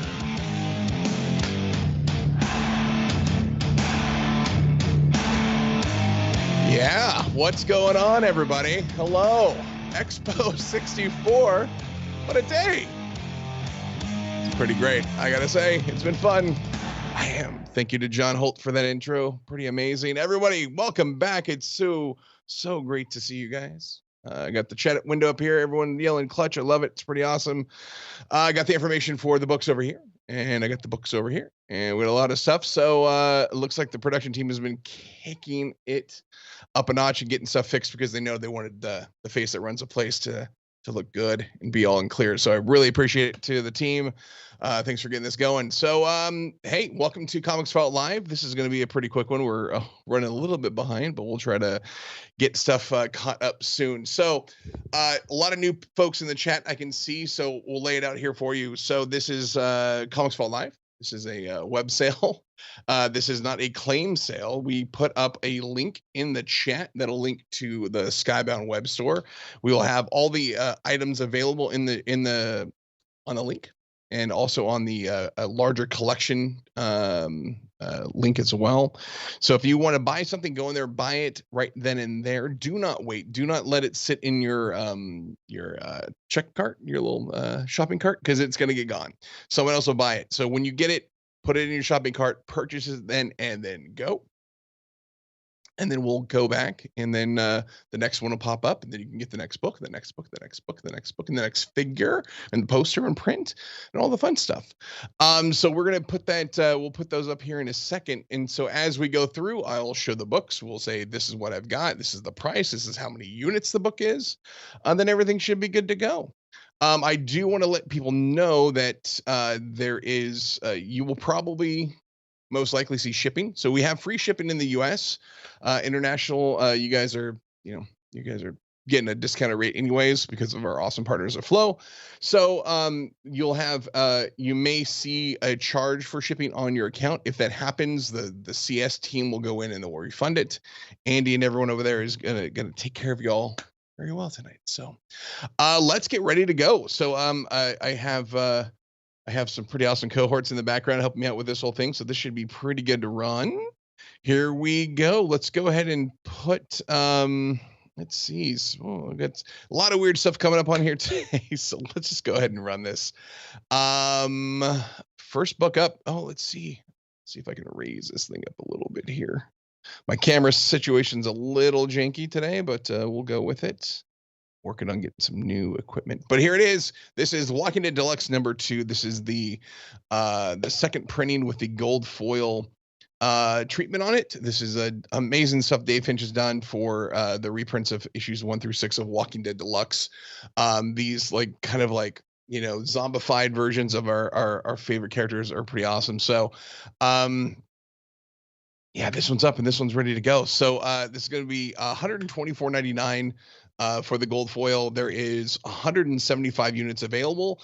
These are probably going to go pretty quickly. I think we've got some folks are saying we might have some site issues right now. So let me double check with the tech team.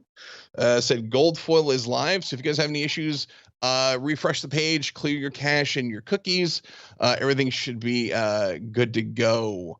If you have any issues, I don't know what else is going on here. This is all pretty wild stuff. So I would hope that they're going to put the link in the chat. Oh, there it is right there. So that's good. I think I'm a little bit ahead of you guys, or you're behind me by a smidge. So it should be good. So yeah, put it up in the store. It's up there, $124.99. We only have 175 of these in CGC 9.8. These will be shipping pretty much immediately from the web, from our fulfillment center. So that should be going out there early next week. And I think a lot of people said that they really enjoyed the upgrade and the speed that comes out from their new fulfillment center. So hopefully that holds true for the rest of the time that we're working with them, which has been a good time. So fantastic.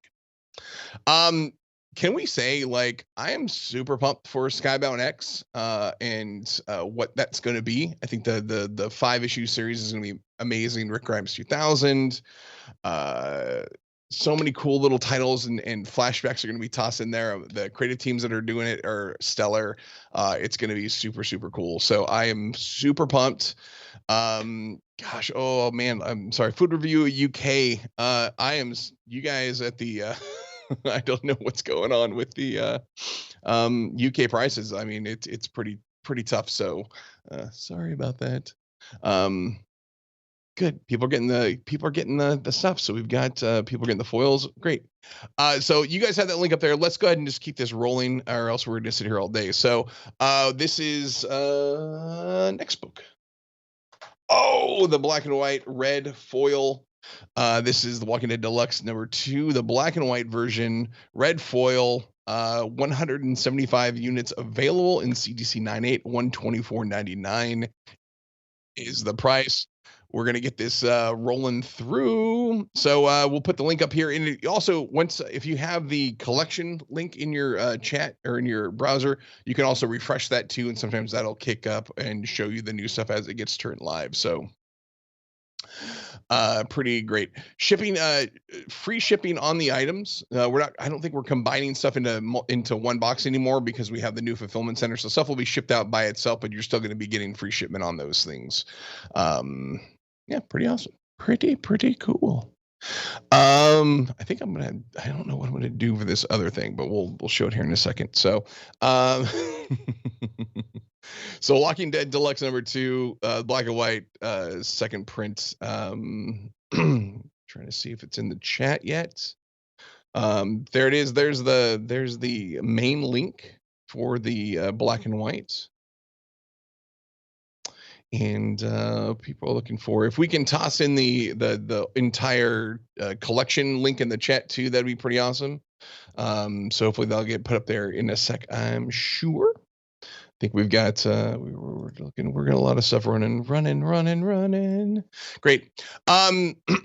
Yeah, there's the full collection link there in the chat for you guys right now. So hopefully you guys can use that and just keep refreshing that if you'd like. But the Walking Dead Deluxe #1, #2, this is 175 units available in CGC 9.8, $124.99. These are going to sell out. And speaking of selling out, the next couple things are going to sell out too. So let me jump over. We had some requests for some AFA figures, and we're going to put it here. This is, we're going back to the Shiva Force and Lucille Patrol. So this is our Lucille Patrol Governor action figure. This is a uncirculated 9.0 graded by AFA. I've got 11 units for this in stock. This is most likely going to sell pretty quickly because these things do fly. And to get uncirculated is a pretty tough thing. You have to send in full sealed cases to AFA, and they take them out for there. That way they know that no one else has touched them besides the factory, and you get a pretty good uncirculated grade. So we'll put that link here in the chat, and if you can also just refresh the collection link too. Glad people are getting those both of those Walking Dead books. It's pretty awesome. I'm very stoked. Let's see what we've got here. I'm just making sure I haven't seen the link for this one to pop up yet. And then once it pops up, then I will. The site died. Who said the site died? Oh no. Oh no. There we go. There's a link for you guys. Lucille Patrol Governor 9.0 and AFA uncirculated. If you guys are having problems with international shipping, I think you can reach out to the CS team and see what's going on. I'm not quite sure what the situation with that is because I'm just talent. Just your pretty face here. Let's go to the next one. We are going to have trying to reach without seeing stuff here. Yeah, this is Saga. Marco and Alana, this is a CGC AFA 9.0 uncirculated. This is $99.99. I only have 7 of these available. These things are they sold out pretty quickly, so we only have a few that we were able to get graded back in the day. So Saga action figures, Marco and Alana. This is the AFA uncirculated 9.0. So go ahead and pick that up. Link will be in the chat shortly. Yeah. Looking good. How's everybody doing? You guys good? You guys excited? I was real. I will admit this. I knew zero answers to the Schmodown horror trivia earlier.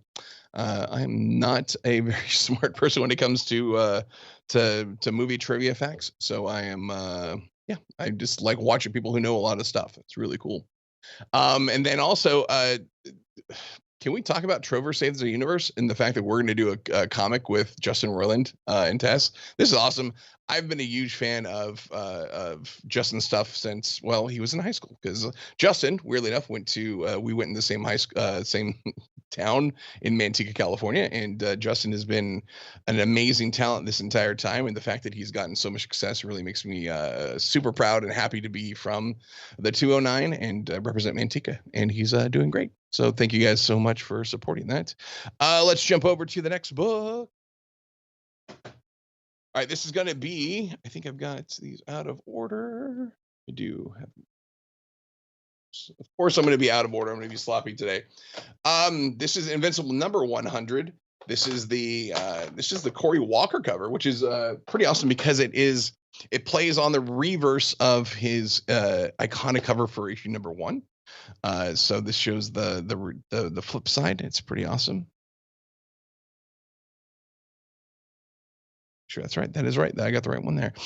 This is $39.99. I've got 12 units of this in stock, so this will most likely sell out really, really fast, especially with these. And like I said, also every book on every book and every figure and all that stuff is limited 1 per order. Oh shoot! I jumped the gun. I'm so sorry. We are. Hold on. Let me see if I can fix this here. Let's see if I can do this here. Oh, I can do this here. Boom.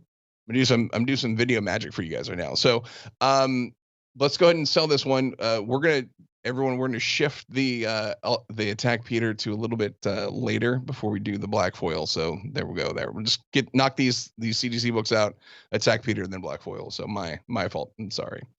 Jump through this one. All right. So that one's up in the let's go to the next one. Sorry guys, I'm trying to blow through this. I got like 9 minutes left on the stream, so I gotta cover. I gotta get this back on track, everybody.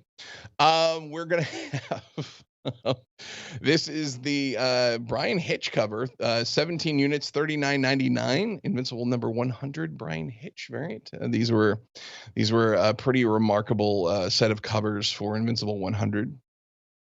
I'm so glad we got to put this stuff out for everybody. It feels like it's been forever, the fact that Invincible ended, years ago, and then shows out now, so everything is live again, and it feels really special to have it out there. So I'm glad we can dig these out of the vault and show them off to you. Looks like the Alana and Marco figures are sold out. That's awesome. I really appreciate everybody. Let's go ahead and jump to the next CGC book. We'll put up the Mark Silvestri. This is we've got 18 of these available, $39.99. Yeah, they're gonna go quick, and that's kind of the game. So if you guys are picking them up, go grab them as fast as you can. There's only, and yeah, some of these things are only gonna have, if we have very limited quantities of some of these vault items, so 12 units, 18, 17, they're gonna blow out fast. So we try to get some of the bigger books to have more quantity so we can serve as many people as possible. And so it should be pretty good. So these are definitely ones that we've had on eBay. So don't, yeah, that's a good question. That's a good point. Like, these are not exclusive variants. These are just stuff from our vault for books that we had published years ago. Let's see if I can try to do this. This could be magical if I can work, and it won't be. It'll be horrible if it doesn't work. So I'm going to switch over. There we go. See, does it do anything? Oh, there it goes. That's awesome. I did it. Well, I'm magical. I'm a real boy. Ultra Mega. So this is we did the Ultra Mega Attack Peter variant at the last CVL, and we had a print for it, and that was in the black colorway. And it sold out amazingly quick. And so we talked to James, and we talked to Peter if we can do another version of it. And so we did the blue ink version, which is awesome. So this is There's 85 units of this available. It's $50 a piece, and these are going to sell out. I know that people who here are part of the Attack Peter print crew are rabid and love picking up all their stuff, and then also people who are fans of James's work and Ultra Mega and CVL. So a lot of people are going to definitely be trying to grab these. So please pick this up if you'd like to. 85 units of the Ultra Mega print. It is pretty rad. Let's see if I can flip stuff around here and put my pretty face back up on here. Hi guys, hi everybody. How's it doing? It's good. It's great. It's awesome. We're gonna go see what we can do. This is the black foil time. So there's the print for the Ultra Mega print. The link is in there. If you guys want to pick that up too, 85 copies, $50 a piece. That's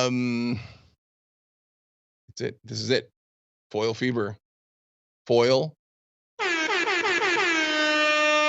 fever. Boom. This is Invincible #1, the Skybound exclusive black foil variant that we've been teasing everybody with for a while. I think people were scraping the CGC website to see what was in there. So I've got 200 copies of this, $74.99.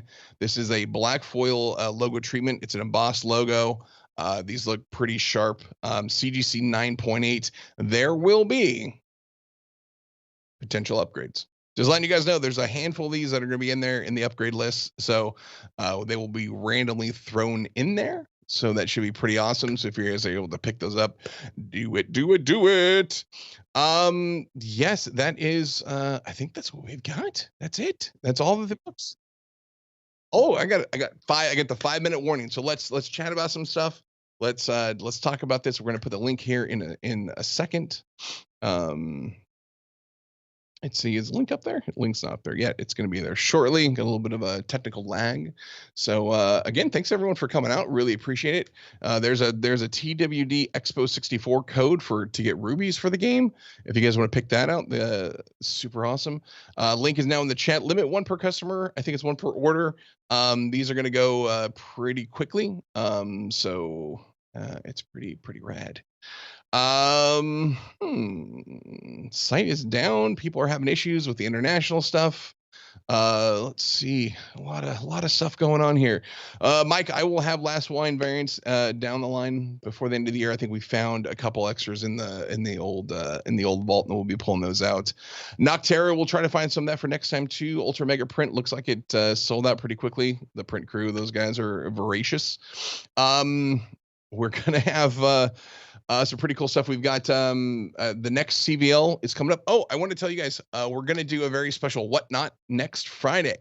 So those of you who joined me last time, we did a Whatnot. We did a little auction of some higher end stuff. And so we're going to pull out some 9.9, some signed books. Going to have some really cool stuff. So I'll be posting more information about that on Monday. So you can come join us for that. And then, this is for... I just want to give you guys a little, we're just going to do a little treat, little flash, and that's all you get. Stillwater 7 coming to a CVL near you. Once again, everyone, thanks for coming out. Check out the website. There's a collection link in there. So the Walking Dead Deluxe #1s, or the #2s, the black and whites, the gold foils.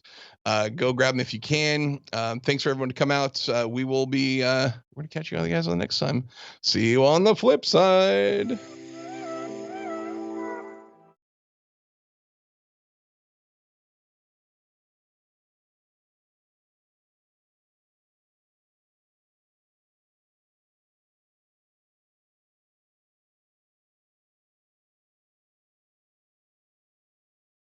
Yeah.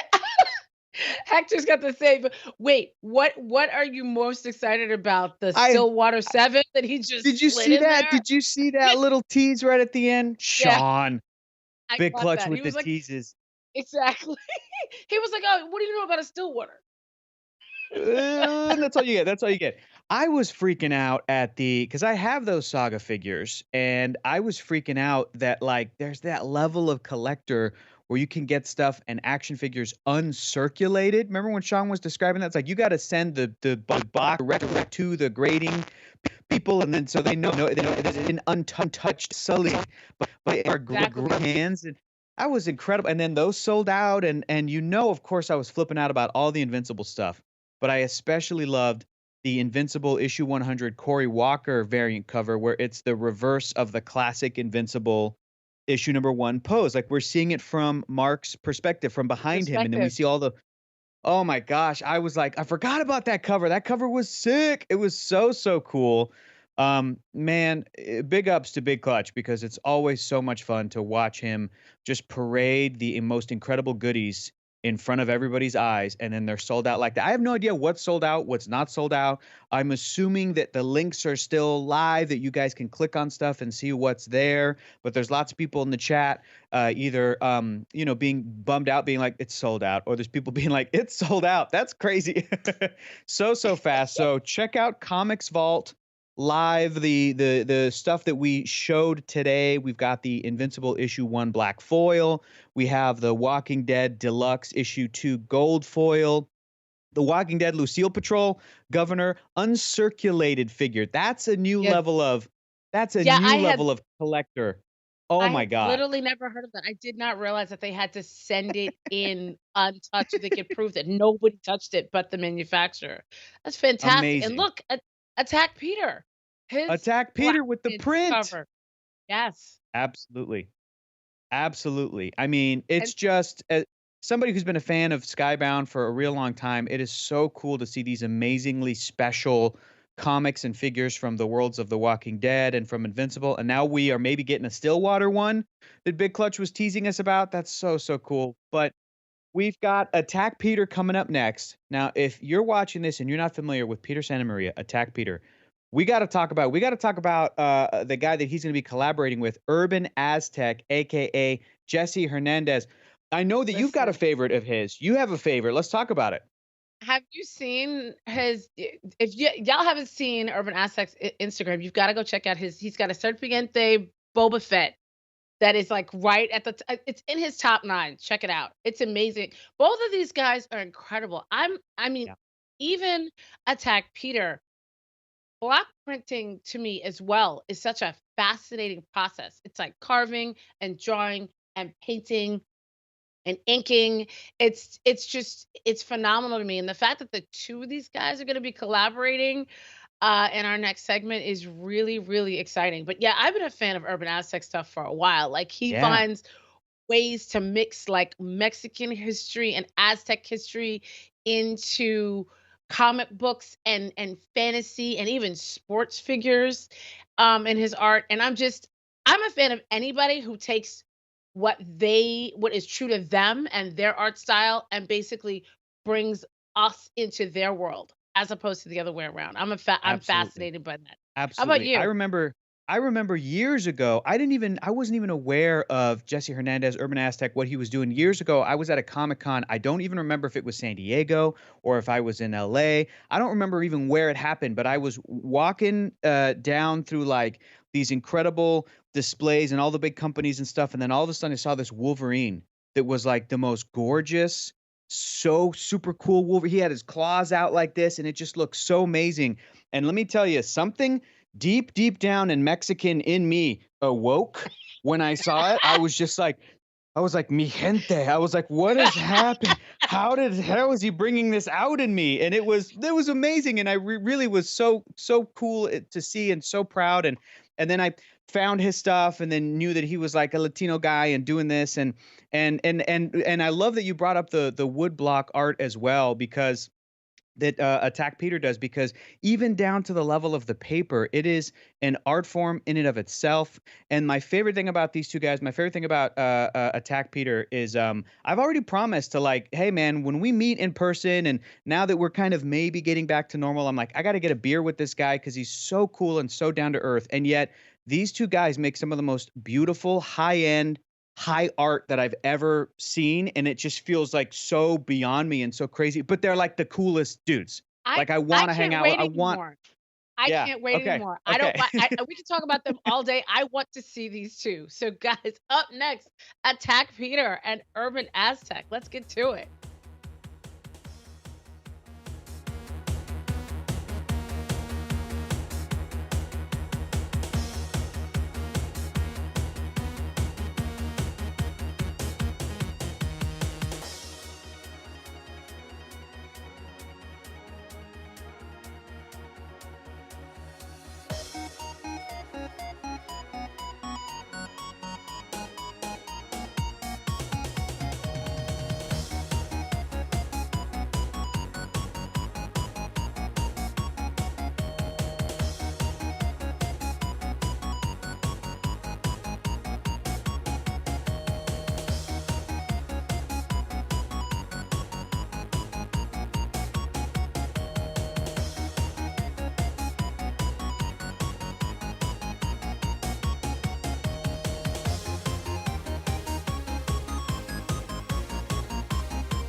Cold open.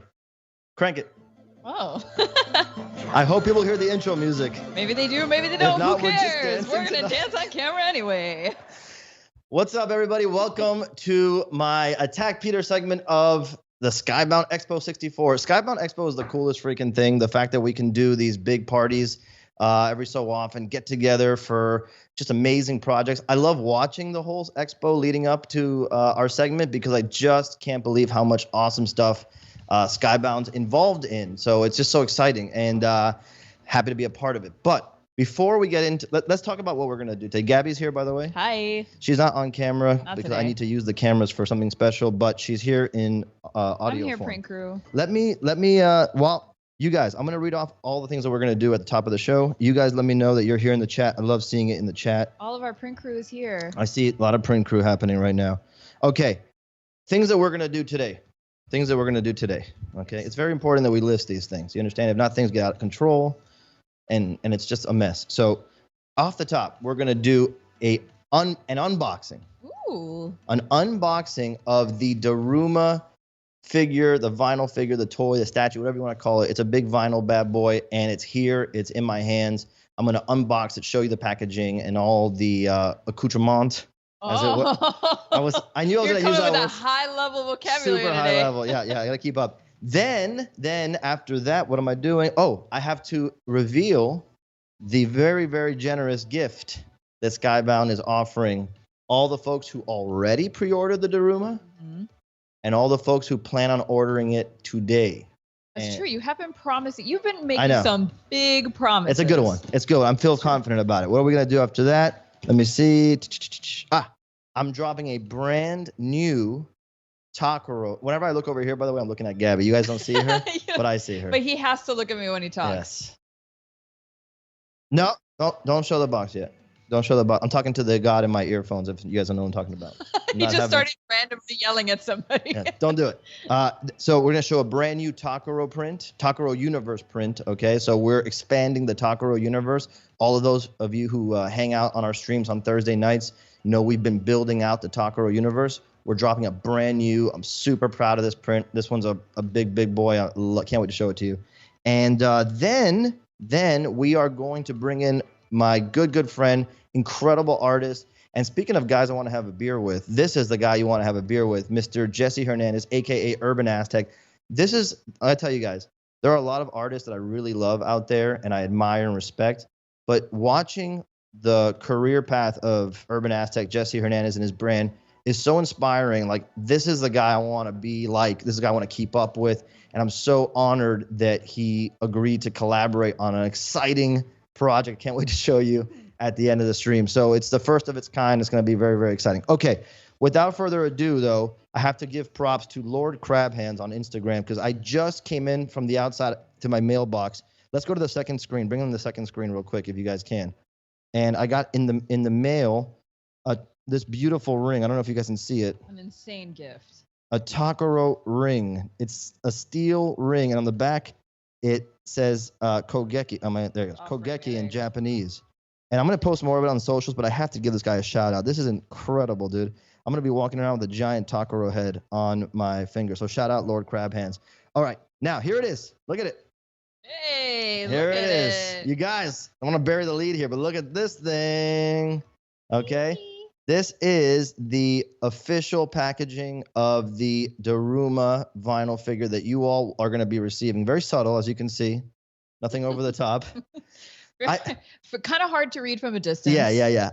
I really want this to be on a store shelf somewhere. And then for whoever the clerk is, like, God, that box is obnoxious.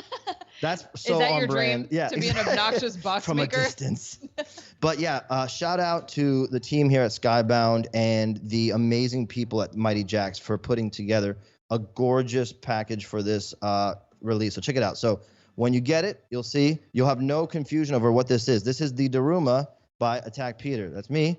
That's the thing I made. So it's right there on the box. No confusion. Very straight to the point. Okay. On the top, on the sides, in case you aren't able to read that, you know what it is. Visually, here is the image of the print that inspired the figure. So on either side of the box, you got the Daruma print, which big reveal here. No one has ever talked about this before. this is not a symmetrical design. When I first carved it, testament to the fact that it's a hand-carved item, this side over here is a little slimmer than this side over here. You'll have to trust me if you can't see, but you get a ruler, you'll figure it out for sure. And up top, That's big reveal. Yeah, that's a very big secret.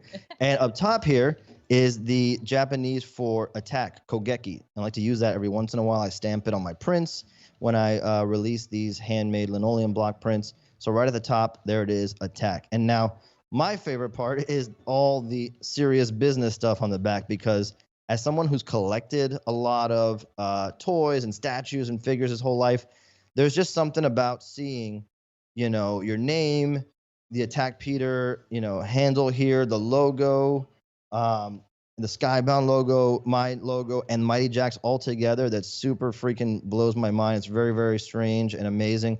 And then a barcode. I can't tell you how excited I am that there's a barcode. You're officially associated. barcoded. Dude, because you have a SKU. I'm telling you, because I always feel late to the game as an artist. We've been doing this for a long time, but I feel late to the big boy game. And so whenever I see stuff like this, it just blows my mind. So I can't tell you how excited I am about it. Okay, let's open it. So when you get this, I like that expert box spin.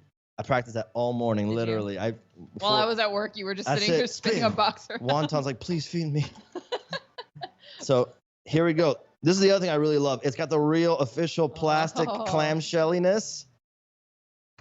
Dude, Come on, take it out when I already. first opened this thing, It's not that heavy, is it? no, I just want to be careful with it, but Oh, okay. no, and it's vinyl too. So that's the other thing. I insisted this thing be vinyl because as a collector of toys, all my Godzilla figures, my kaiju figures are all vinyl. And the cool thing about vinyl is you can play with it, you can touch it, you can move it around without being worried of it crashing and smashing and breaking like a lot of high-end stuff is. And you're not supposed to touch those statues, but I like messing with everything that I have. So look, you unsnap it like a real thing, like a real toy. Dude, and like it a real smells. thing. It smells like real toy plastic. It's amazing. That was only a little bit weird. I don't care. People who collect toys know. When I used to collect McFarlane figures and I open it, that smell. Did you really? Yeah. All right, so here we go. This is it. How's everybody doing in the chat? You guys digging this? Here it is, man. Liking it. And I can tell you right off the bat, this thing blows my mind. It's a real vinyl figure, okay? It's got a PVC base, all right? And that makes it a little more sturdy, the base. And it is the perfect coloration, exactly what I wanted it to be. Let me move this. The colors look great. Dude, remember, if you guys We were were following... having such a struggle showing them. Yeah, because in the there you go. previous Leave it right there, prototype, leave it right yeah, there. the That's perfect. prototype that I had been showing for a while was a little too yellow, and that's the cool part of this whole toy making process. They send you a prototype, you check it, you tell them what's good, what needs to be adjusted, they do it. And this one came to me recently, and I could not be more stoked about it. I cannot wait for you guys to get this in hand, but I had to show it to you. I had to show it to you because, you guys took the leap of faith pre-ordering this, a lot of you, and I wanted to show you. Here it is. We're expecting this, by the way, to ship this fall. So we originally had thought that we were going to get it April, May, but all the shipping delays around the world, it's supposed to be fall, and I think that's going to be for sure because production's going already on it. Now, those of you who pre-ordered this, thank you so much for doing that. This thing is going to blow your mind. I'm convinced of it. Those of you who haven't, you're going to have a shot at something today. So those of you who already have are going to get a gift right now. I'm going to reveal it. And also thank you. And thank you. And those of you who haven't, this is going to be an opportunity for you to get something super limited that you cannot buy. Like if this is what's gonna help you pull the trigger, so to speak, then keep watching. Yes. So, okay. I need to move this out of the way. Bear with me. Be gentle. Yeah. I'll move this out of the way. He has to reassemble the entire thing. I just want you to know. Mint in box. There's no other choice. So. Okay. So. I have in my hands. Oh, dang it! Revealed. Okay. I forgot the other. I forgot the screen. Okay, who cares? So okay, let's just reveal it though. Here it is, you guys. I'll take this off the hook here. Don't drop it. For anybody, this is a terrible way of revealing it. Oh god. Okay. All right, let me go back. If anybody here is here from our normal live streams, you know that this is very much par for the course. Ian, give me the one. Give me the one if you can. Ian, just give me the main camera for a second. Okay, this is the reveal. Anybody who is pre-ordering the Daruma is going to get gifted to them a one-of-a-kind, limited edition Daruma 3.0. This is the only way you'll be able to get this, a linoleum block print, handmade. This one is based on the actual figure. So I actually used the figure as a reference. The only thing that's different is I put the asterisk instead of Kogeki on the belly, just because at this angle it was a little tougher to fit that that text in a clear way. So I went with the asterisk, which we use all the time for our brand. But the only way to get this print, and those of you who are always trying to get the Darumas on the secondary market and trading and eBaying, all that kind of stuff, you will get this print free. Guaranteed. Guaranteed. If you pre-order the Daruma within the month of May. So that's only available for pre-orders during the month of May. For the next 2 weeks. Yeah. So essentially, anybody who's a collector like me, you know, sometimes there's like hesitation. Should I pre-order? Should I not? And then you get to the point where it's like too late. And then you like, as soon as you didn't get it, then the FOMO kicks in. And then you're like, oh my God, I need to get it. And then somebody puts it on eBay for like $500. Like, it's just crazy what people are doing on the secondary market. But what I'm telling you is we are giving this as a gift free. Each one will be signed, numbered, and packed in with your Daruma figure. So valid on pre-orders until May 31st. So I'm super, super stoked. Thank you all. And it will all be shipping to you in the at the end of fall. So be on the lookout for that. And if you haven't pre-ordered one, I can't encourage you enough. This is going to be one of those things. How You can't beautiful buy is it. that? You can't buy This it. is probably my favorite version of the Daruma Me so too. far. Me too. I like that what is that called, that point of view? Is it Like a three-quarter? three-quarter turn, It's yeah. three-quarter turn. I think it's so unique to the style of this particular print and the way Yeah. that you put it together. It's just so different than most of the stuff because you never really do a three-quarter. No, and this you is, always do like forward, Yeah. straight on, or a profile view. and it's a testament to the fact that the figure was here and I got to use it as a model. Which and I is got to turn amazing. it Oh and my angle God. it. So it's So like, cool. it's right there and it'll be awesome. Like, especially those of you who like to frame things and display things together. Are you doing it with?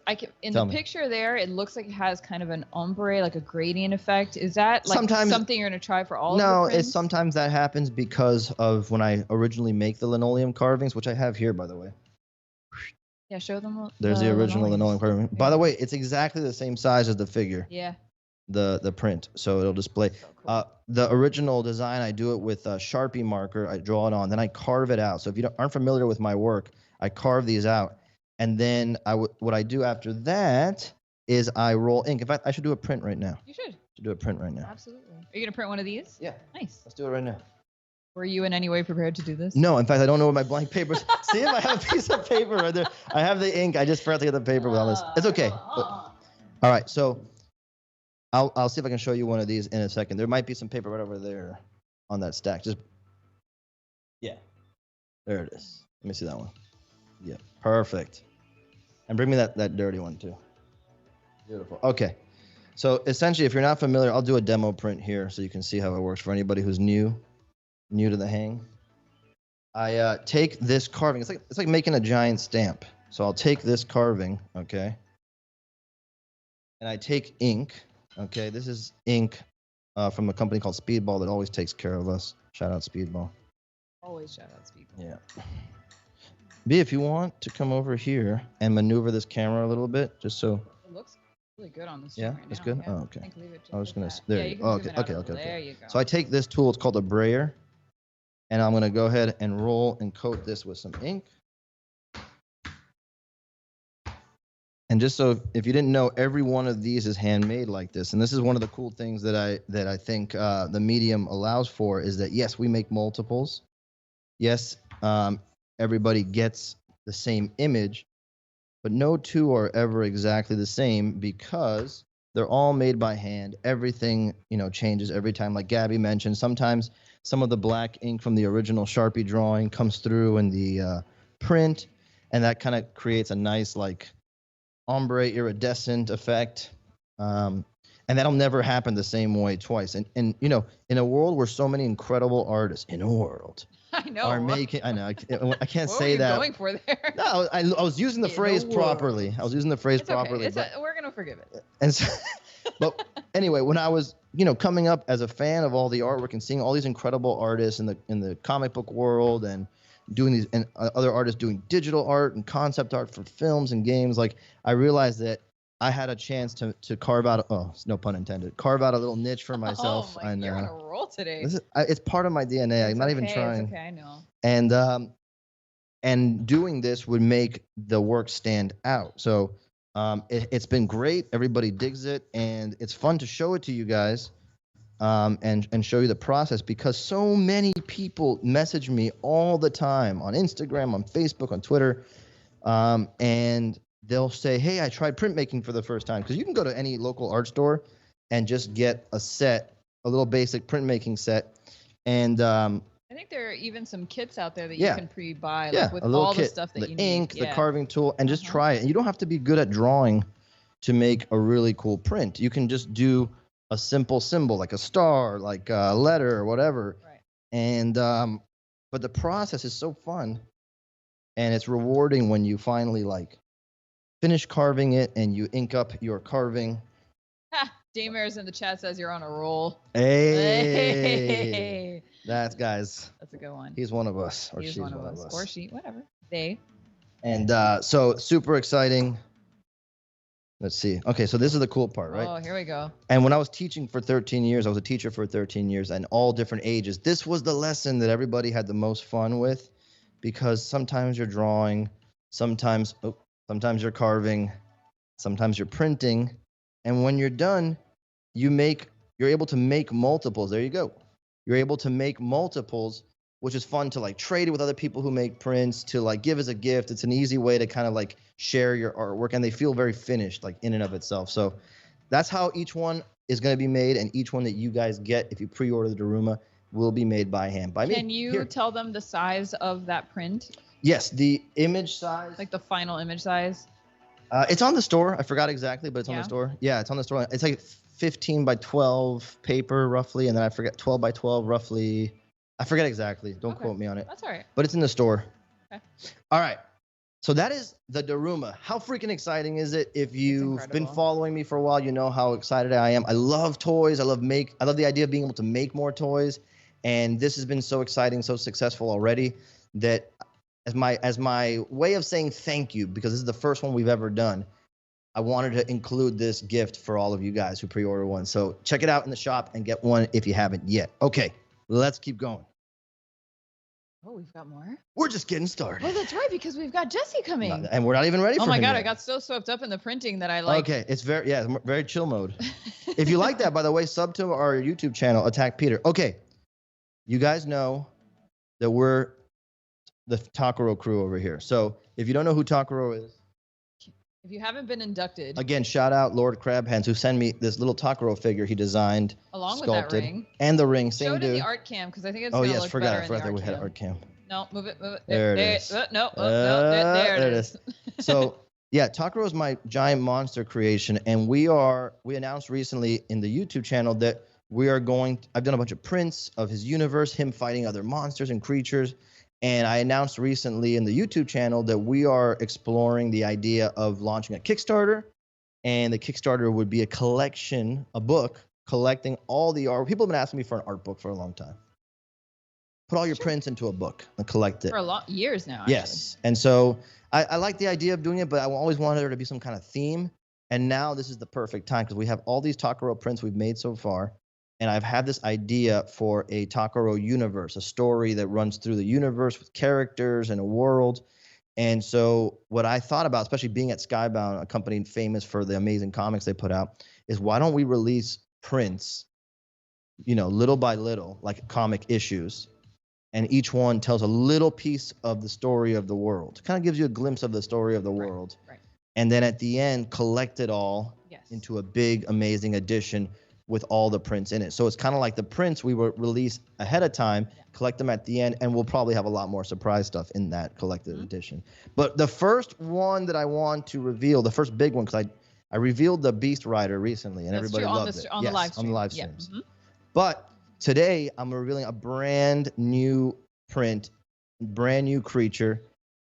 His name is Golakiri, and I believe My friends in the background have that image handy, although they asked me to give them like 30 seconds before I tell them to print it. Well, then for 30 seconds, we're just going to talk about. I'm going to talk about. There it is! Golakiri. So this is our newest member of the Takaro-verse family. So he's a giant kind of like underwater amphibious lizard, newt salamander thing, but with all these strange like feathers and tendrils growing out. He's got 4 arms. I mean, he's a kaiju. It doesn't make sense. Oh yeah, we have a video. Play the video. Play the video. Yes, That's cool. the Yeah. trailer. Dang it, I should have done that first. It's okay. It's my fault. Go. Who Play the cares? video. It's so cool. Pretend you didn't see this. Go. Video. Pretend you didn't.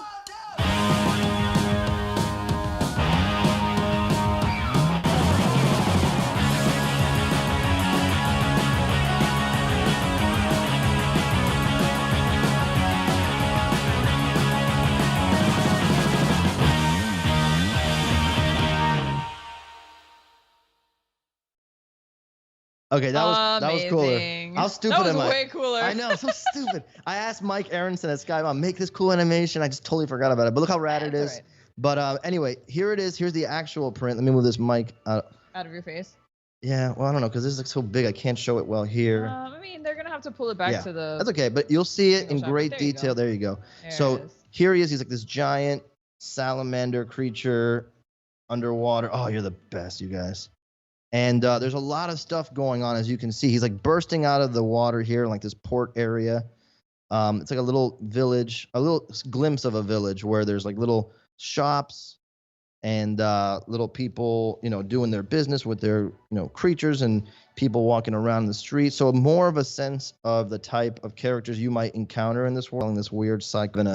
Oh, God, Okay, it's terrible hard at and this. you're There it is. terrible at framing this. Because it's like reverse. Okay, there of you what I'm go. doing. There you It's like rubbing your head and your All right, belly all at the same right, time. just slow down. But they're having a little snack on the side of the shop.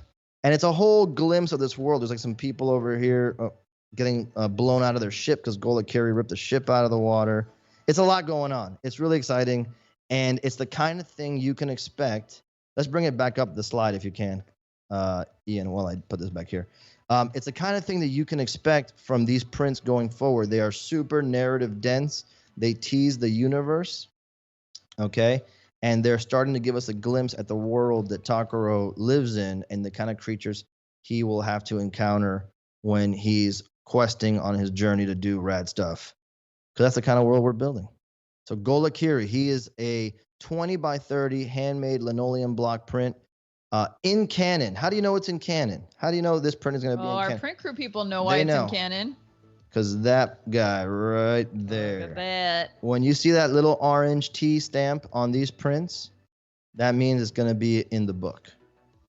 And so this is going to be one of those. So if you're the type of person that gets excited, for example, about the Ultra Mega, you can go back to me, you guys. If you're kind of person that got excited about the Ultra Mega cover artwork that we made as prints, and we're super stoked about being able to not only collect the comic, but also collect the original artwork as a print. We're kind of doing the same thing here, but in reverse. We're releasing the artwork first that will be collected later. And when the book comes out, that's going to be promoted in a whole different way. And a lot of you collectors will already have the original art that people won't be able to get. So super exciting. I'm so proud of this and this project. So get on board. The shop link was there, and you can pick one of these up today.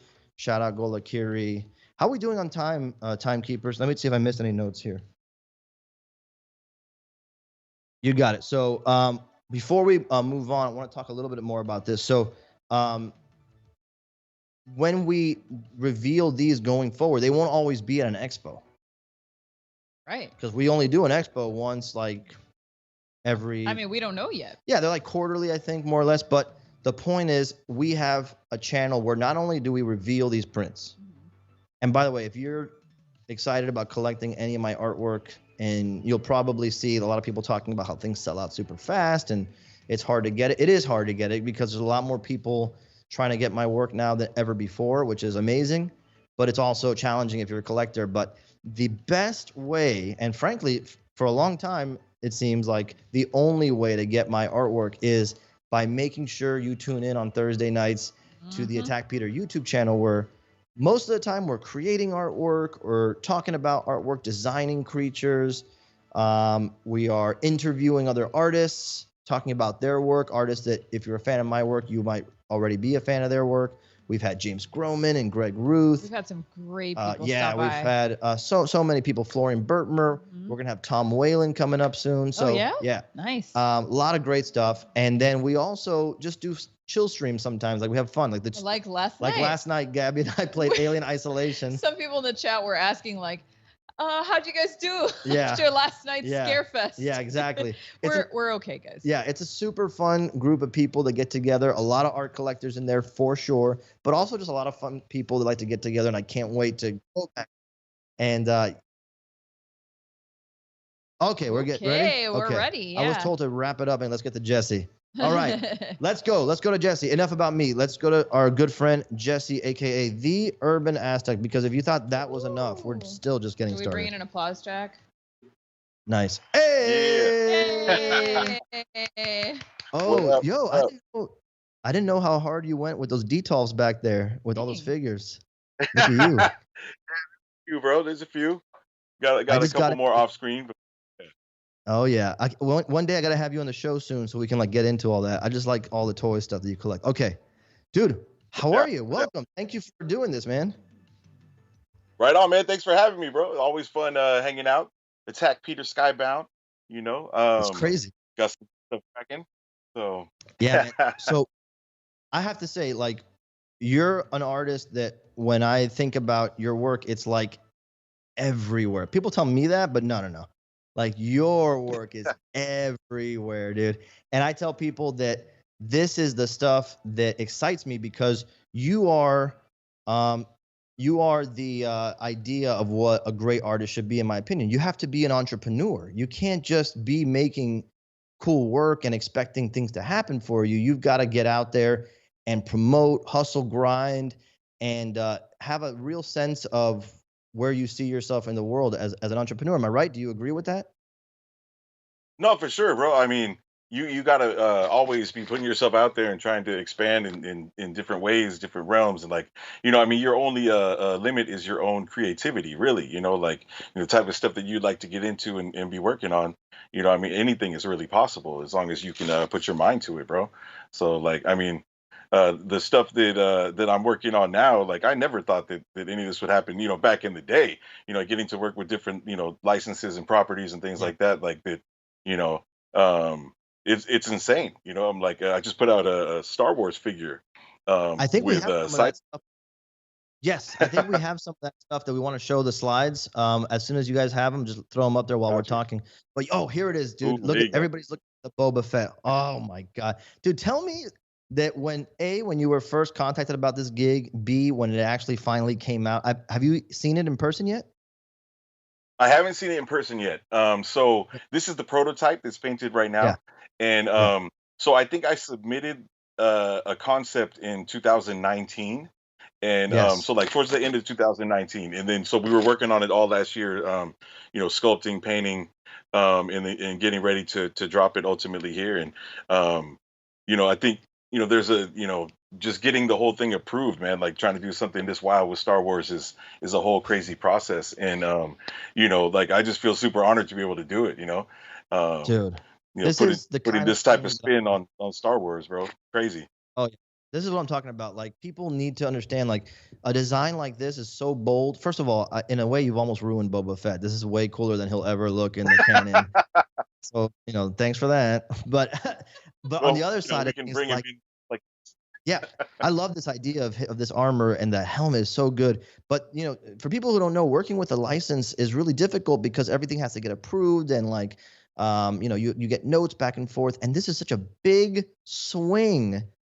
And it's such a true to yourself design that anybody who sees this is going to be like, oh, that's Jesse. That's Urban Aztec. And it's such an amazing thing, man. And congrats on this. This is such an accomplishment. This is big for all artists that like mainstream pop culture is willing to come to the stylization that we do and let us go wild with it. So congrats on that. And thank you. Oh, thank you, brother. Someone, I read a comparison to the Meisho movie realization, like the Japanese samurai version of the Star Wars things, and that was like the highest compliment because I fully collect that whole line. So oh yeah, Dude, it's the same thing. You're making a stamp here, and so for people who don't, yeah, you can just show the images, you guys, as we go. For people who don't know your work, I mean, that's an amazing introduction to your work if they aren't familiar. But you've done it all, man. You've been toy designer, you do murals, you do like street art, you do graphic design. These are the other pieces. I mean, Jesus, look at this. This is nuts. Dude, Yeah, so Thor's the Thor just came out recently too, bro. So wanted to rock like an Eagle Warrior style on that, man. So that was pretty crazy too to flip Thor. This is too And good, man. This Iron is Man, like, Wolverine. oh, dude, when these pieces were announced, I could sense like all the artists across the world collectively like just sinking a little bit in their stomachs, like, oh, we're screwed. We can never do this. It raised the bar so high, man. So it's so good, dude. But yeah, you do it all, man. You do your print design work is beautiful. The toys designs that you do, the murals that you've created. I just saw shoes that you guys that you announced. You're doing a collab with, which company is it now that you're doing the collab Oh yeah, with? with Diodora. And Yeah. so there's still a few sizes up at foodaction.com. We got a couple different kicks over there. And yeah, that was crazy too, bro. Like I've been trying to get a shoe put out, forever. So, getting It's to so do funny some of because that was pretty crazy. absolutely, it's so funny. I remember growing up going to art school and people, shunning in art school, shunning the idea of commercial work, getting your work out into mainstream like avenues and arenas. But I tell people like this is how you really push, the concepts and the ideas. You got to go to the biggest platform, the biggest stage, and this is what we are right here, Skybound. I mean, like this is one of the biggest companies out there, the biggest audience. So this is incredible. And I'm yeah. So, okay. Now, Jesse, you're a great dude, but you're not here for your health. We all know that. Like you don't need to be here. You got plenty. Oh, Am I we're right? So the great news and the reason I'm super excited, selfishly as an art collector even, is that you, my friend, and this is one of the coolest things about being an artist and working with Skybound and all this, is I got to tell some of the people behind the scenes, I love Jesse. I love Urban Aztecs Designs. Can we do something with Jesse? Can we make something happen? I just love the guy. And like I've said before, I've told people all over the place, I only want to associate the brand Attack Peter with other artists and brands that have that energy. You know what I mean? Like you're a real dude. You're a great dude. Hector was saying it. We got to have a beer with Hector now. And sure. and just like you're a great dude. And I love the associating the energy and like kind of multiplying that vibe.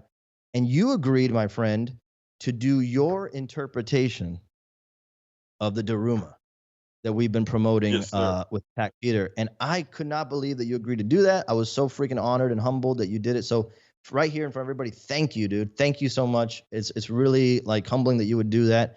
And secondly, let's show off this badass print, dude, because dang, dude, look at that. Now, dude, that is so good, man. Can you tell me a little bit about what you were thinking when you were reinterpreting? Because the Daruma, for me was already a challenge. It's such a well-known design. Reinterpreting it in my style, you have to really think about what to keep, what not to keep, what to use, what to push, where to bring in your own style. And can you talk a little bit about that process for you? Sure, yeah. And thanks for having me work with you on this too, bro, man. It's always an honor to rock with similar minded homies and stuff too, man. Like, and I love everything that you're doing. But yeah, so for this piece, it's you're trying to blend, the essence of the original, and then, what can you bring to it stylistically, and then still keep the balance. And so I think the colors are similar, but I was trying to flip the interface into more of like a Sugar Skull vibe, but still keep some of that Oni presence, and then the upper part I turned into the like my version of like an Aztec dragon, right? And so that's real stylized, kind of how I put him on a lot of different stuff. You saw like the upper head of the Boba Fett had that as well. And then trying to just kind of bring in that whole like positive negative flow, and then also with the whole essence of the Daruma, which is like living up, setting goals for yourself, trying to achieve different things like that. So the one eyes are still not set. So for when you kind of achieve what you're going for. And so that's always a trip too. And I remember there was I was trying one also that actually had fully split color schemes too, but we decided to keep rolling with this one to keep it, more solid. And but yeah, man, just kind of like trying to twist all that into it, get a little some drip action in it, throw some, make it into some graffiti, bro. All you got to do is add drips, allegedly. But no, just playing. Yeah. No. You get a little bit of that flavor in there for fun. I love it. Even Oh sorry, go yeah, ahead, I brother. love it. I totally sense all those elements, and this is one of those pieces that if you're an art collector and or toy collector, which I consider all the same, but if you're a collector, you get to a point where there are certain pieces that'll stand out in your collection. There's certain pieces that'll just jump off the wall if you frame it, and reward multiple visits and viewings, because when you look at this thing, it's got the set of eyes that are the Daruma. One of them has the pupil, but in that spiral design. Then also the head dragon's got one too, and it's also this one pupil blank, one filled in. And for those people who don't really know about the Daruma, I'm sure you knew the meaning of with the Daruma beforehand, but for those people who don't know, it's such a perfect collaboration again, because what I was saying about Jesse, this is a guy who's after it, dude, and getting after it every day. I bet you don't sleep that much, and I respect that. Same here. Not at all. Right? So the Daruma really represents, and what we talk about all the time here on the show, the Daruma is this figure that represents accountability to yourself, for your own goals, for your own accomplishment. And when you get a Daruma, a traditional Daruma, the one eye is blank and one eye is filled in. Or no, both eyes are blank. And when you set a goal to yourself, you fill in one of the pupils. And that's why all the Darumas that we've showed today, the figure, the print by Jesse, the gift print that we're giving with the Daruma pre-orders, they all have one eye filled in, one eye open, because we're sending it to you knowing that you're going to take this and it's going to remind you to not only set one goal for yourself and then fill in that other eye. You shouldn't really do this on any of the stuff we're sending you. Don't fill in the eye on the figure. Don't fill in the eye on Jesse's print, and don't fill in the eye on the print that I'm sending you. But let it be a constant reminder of being able to not only accomplish one thing in your life, but always have this mentality of setting something for yourself and going after it and then doing it again and making that part of your natural, normalized behavior. That's how I think you can be successful. Is there any other way to look at it than that, Jess? Because that's how I feel like you probably think of everything. Like after you accomplish and announce those pieces that you just showed off, where else can you go? But you're going to keep going up. And what's that mentality? What's that thought process for you? How do you think about this? But I mean, I think with everything, bro, you want to just keep trying to push yourself and elevate. Like, okay, we achieved that goal. What can we set next? Or what's going to happen? Like you never know, like what doors open from finishing that goal. So then once that happens, who's going to see it? What's going to happen? And but always for me personally, I always try to just push myself to another level every time. So like even if it doesn't seem like it, sometimes it's a learning process. But you're always just trying to elevate your game. Like, all right, that's cool, but how can I do something cooler? Or what's better than that? Like what can I do to like make that the next level? And so yeah, I think it's just always that sort of thing, almost like martial arts or something. We're always trying to learn and improve. As an artist, we're just constantly learning. And you're like, what can you add to your arsenal? Like for myself, I work in so many different mediums that it's a trip. Like, so you're always kind of battling with that too, because you want to be doing all these different things and excel at them. And so, but it's like you keep holding yourself back in some ways because you don't only do that, but at the same time, it rounds out your game. So, I agree. Then you have, do you all ever aspects. encounter? Yes, 100%. I always like to ask this, and I don't always feel comfortable asking, but you all ask. Boxers are brief. No, I'm just kidding. Do you ever encounter like? It's brief. I don't know. There's no other word for it, but really like just kidding. When I was doing. when I was coming up and trying to build a brand and meet other artists, there's a good amount of people who seem like they don't want you to succeed, or just tell you not to do something, or it's not worth it. You're doing too much, or even that like you should be embarrassed of being a tryhard. I've gotten like stuff like that from people that you wouldn't believe, that I won't tell you on a stream here, but maybe when we're having that beer with Hector. And but have you ever experienced anything like that? Because for me, it's important to meet people like you, get inspired and push through that kind of stuff. Yeah, I mean, I don't understand the mentality all the time. I mean, it's like a lot of times people say that out of their own fear. I think, where like there's been so many times where like if you don't take that shot, the answer is no. So just take the shot. Like if you see somebody that you're like man, I always wanted to meet that dude or whatever it was, and they just happen to be right in front of you, and you're like, oh man, I don't know if I should do it. Just check yourself and go through it, because the worst thing that's going to happen is they'll just be like, hey, nice to meet you, whatever, or blow you off or whatever. But at least you took the shot. The best case scenario, that's your new best friend. You don't know, so 100%. just like there's been so many times where you'll find yourself in a situation you didn't expect to be in, but how you react to it is, like that's your choice, and so I'd say always just go for it, man. Like the answer is no if you don't try, so if whether that's trying hard or whatever, so and I think also like so much of us like I dig chopping up with other artists and everyone, all these other people that like, I mean, I get geeked out meeting people too, bro. Like that's, oh man, that's my idol right there too, or whoever it happens to be. Like there's so many interesting like people out there, so Awesome. it's I'd say I think I'm just beating the same thing, but yeah, No, man, just always go for it, I would say. Yeah, it's just important. I always want, we're gonna wrap it up here, but I always want people watching, listening, because I'm still watching and listening to other stuff and other creators, but I want them to hear other creators, not only me, say the same thing, so people feel psyched up, amped to go through and do whatever you're gonna do. That's the whole point of Attack Peter. It's attack, Peter. Me reminding myself to get after it, go after it. Jesse's got the same energy, dude. Thank you so much for joining us, man. We'll definitely chat it up more online, and then we'll do something on Attack on one of the shows coming up soon. But thank you, dude. Thank you so much for coming out. Hey, Appreciate thanks for having me, brother. You're the man, dude. Thank you, bro. I'll talk to you soon. Yeah, for sure, bro. Stay up. All right, bro. Guys, thank you so much. Bye, Skybound. everybody. Love you. Talk to you guys soon. Expo. It's gonna be awesome. Talk to you on this week. What did I just say? Who even?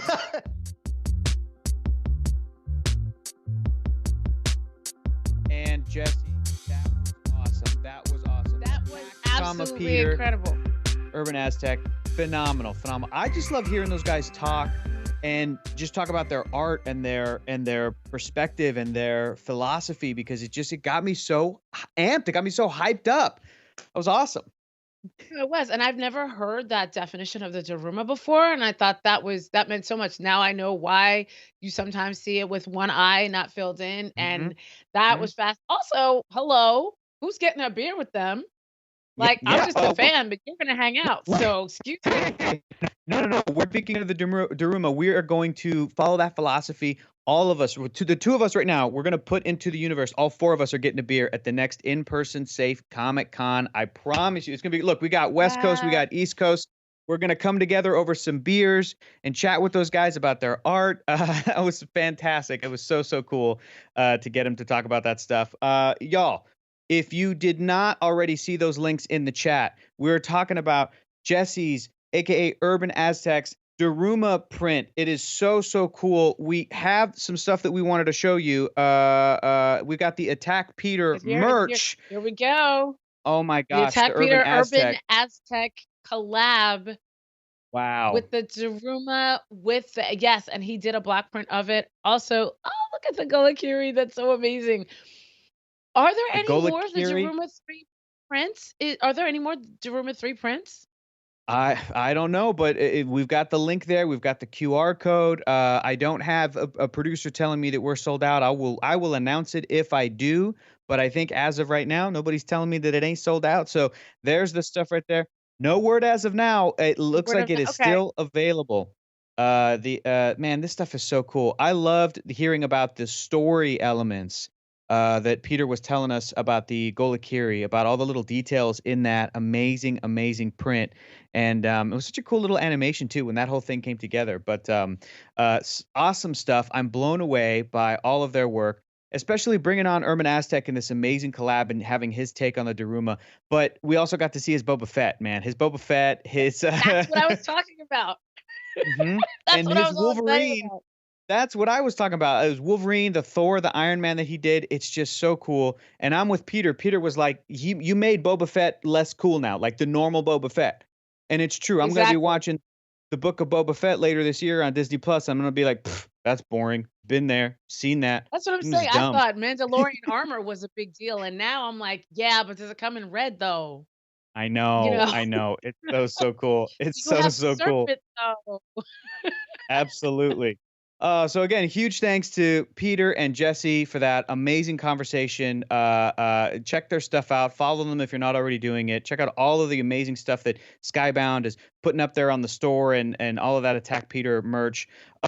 We have an amazing panel coming up next. I'm incredibly excited about it. This has been a day of getting to hear incredible people from all different backgrounds talking about creating content and talking about what it is to do what they do. And we got a real special one coming up next. Cameron, do you want to tell us about it?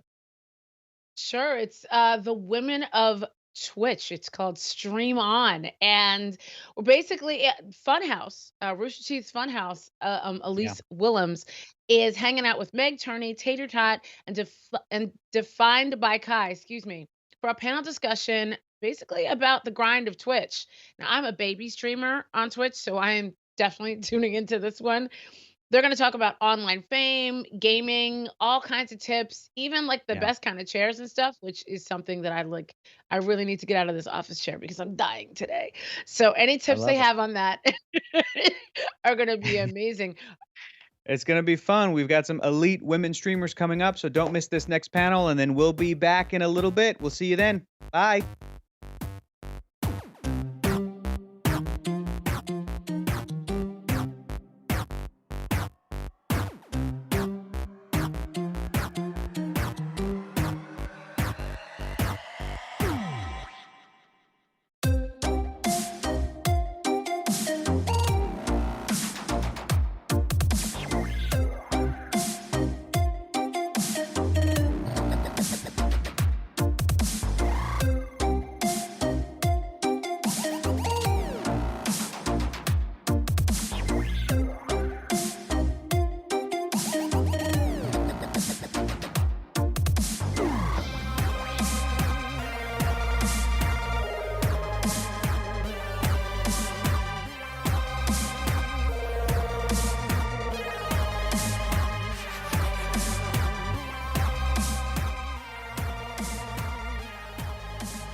Hey everybody, welcome to Stream On. This is a panel where we've gathered some of the great women of Twitch to talk about their processes and working in streaming.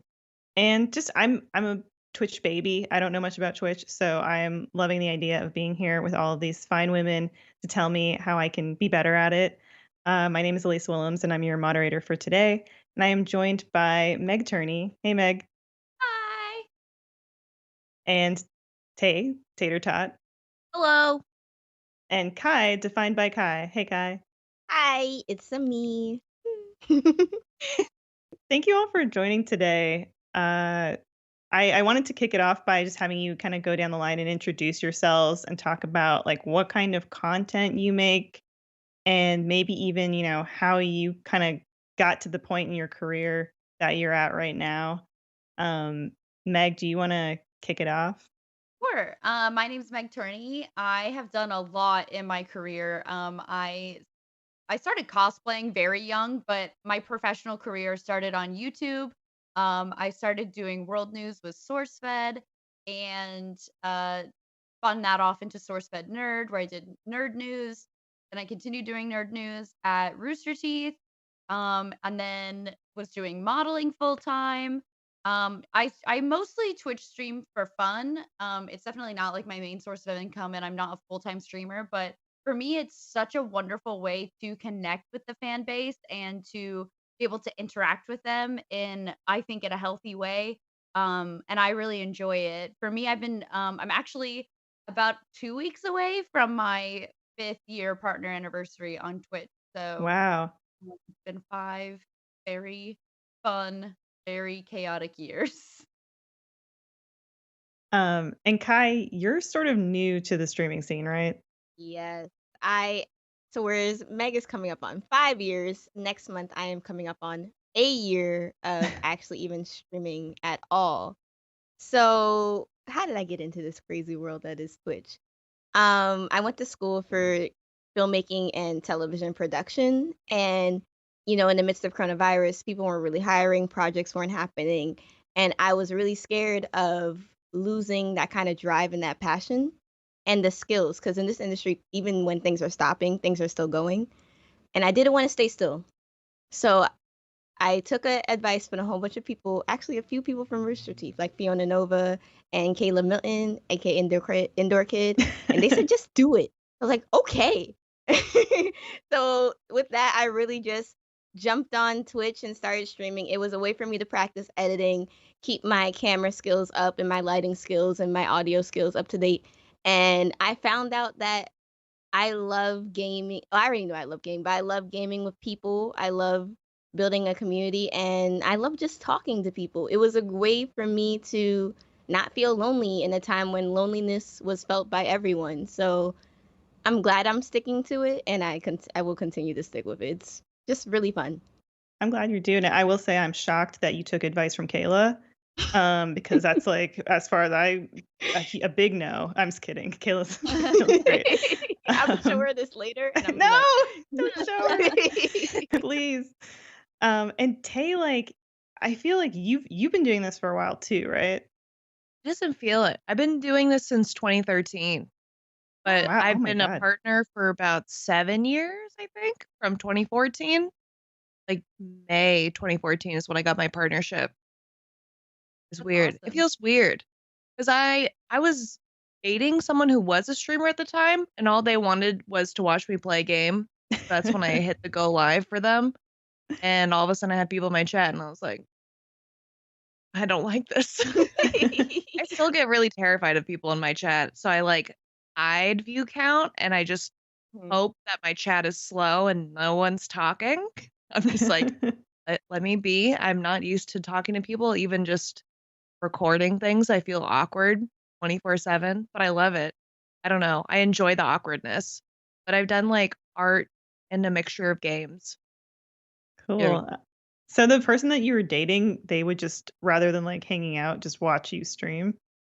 Well, they were playing Binding of Isaac, and I loved it, and I was like, "Oh, I won't play 2, so I'm gonna play it." And they're like, "You're playing Isaac? I want to watch you play." And I don't think Skype had screen share at the time.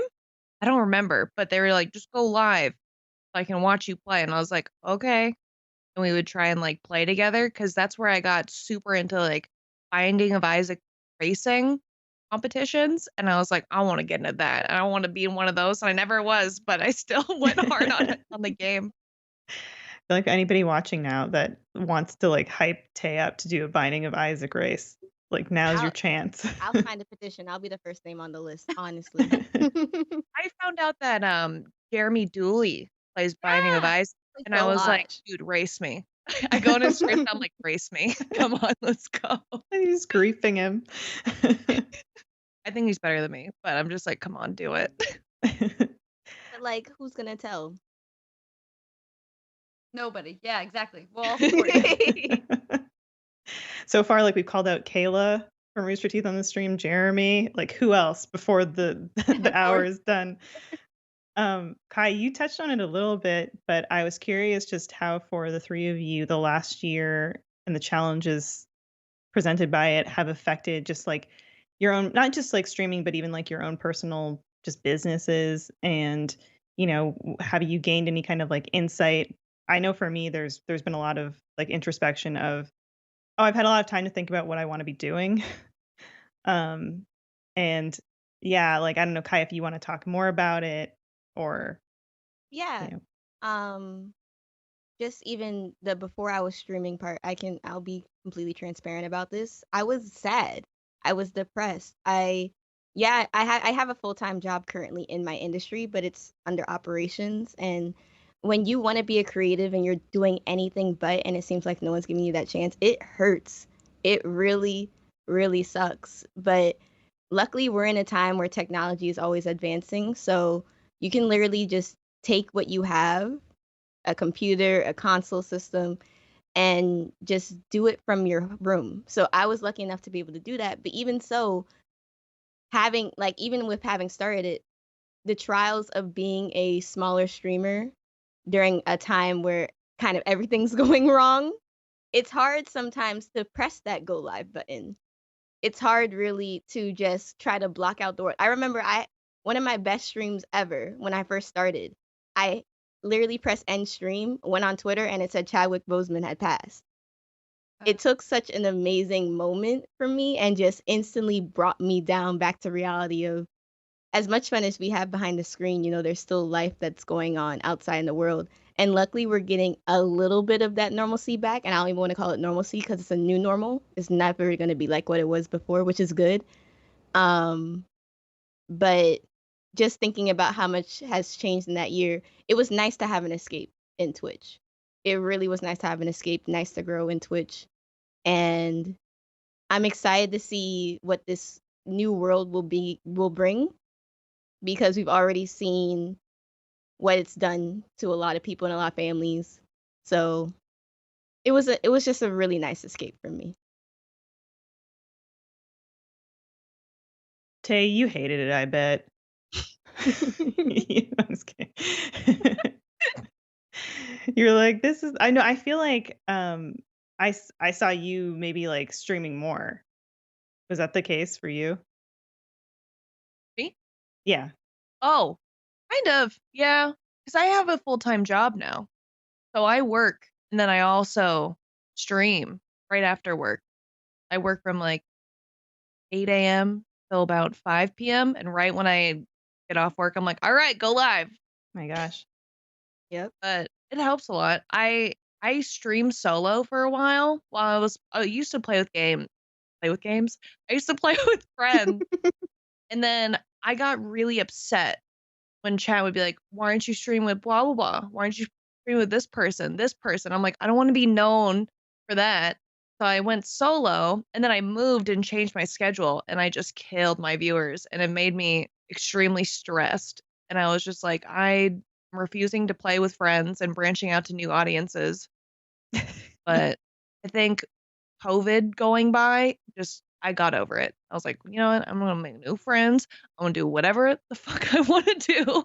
I'm just gonna go with it. And honestly, streaming makes me a lot more happy because just kind of being stuck, especially during COVID times, it was just I could feel myself sinking deeper, and just streaming helps a lot. And no matter how big or small the chat was, I enjoyed having people to talk to.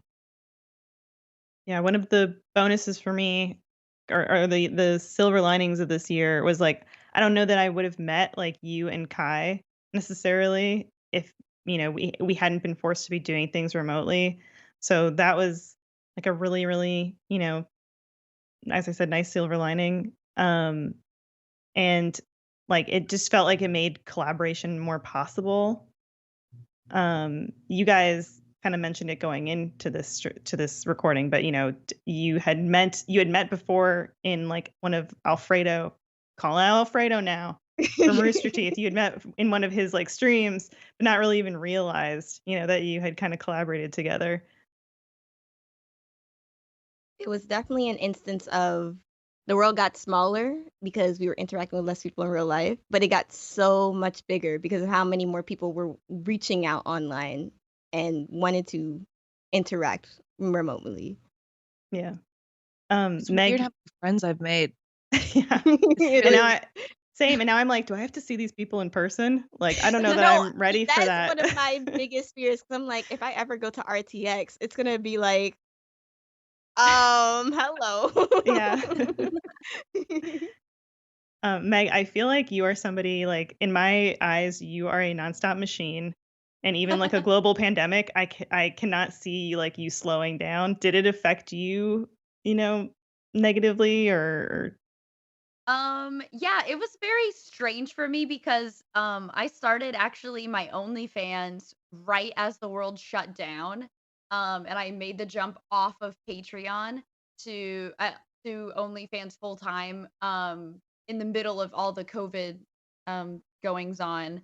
And for me, I do travel pretty much nonstop. I am always flying somewhere, shooting somewhere, doing photo shoots or costumes or just 11 different things at once.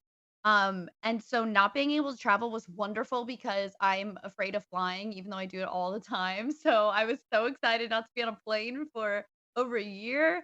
I'm not excited about that part coming back, but I just had to be more creative with my photo shoots. I think that it was a really refreshing way to slow down a little bit, but also I had this momentum going in, especially starting OnlyFans. Like there was a huge jump there that I had to like capitalize on, and I had to be really creative with how to capitalize on it safely. And for Twitch, it was really nice because there was this outlet for me to connect with people and have fun with people and be an escape for people.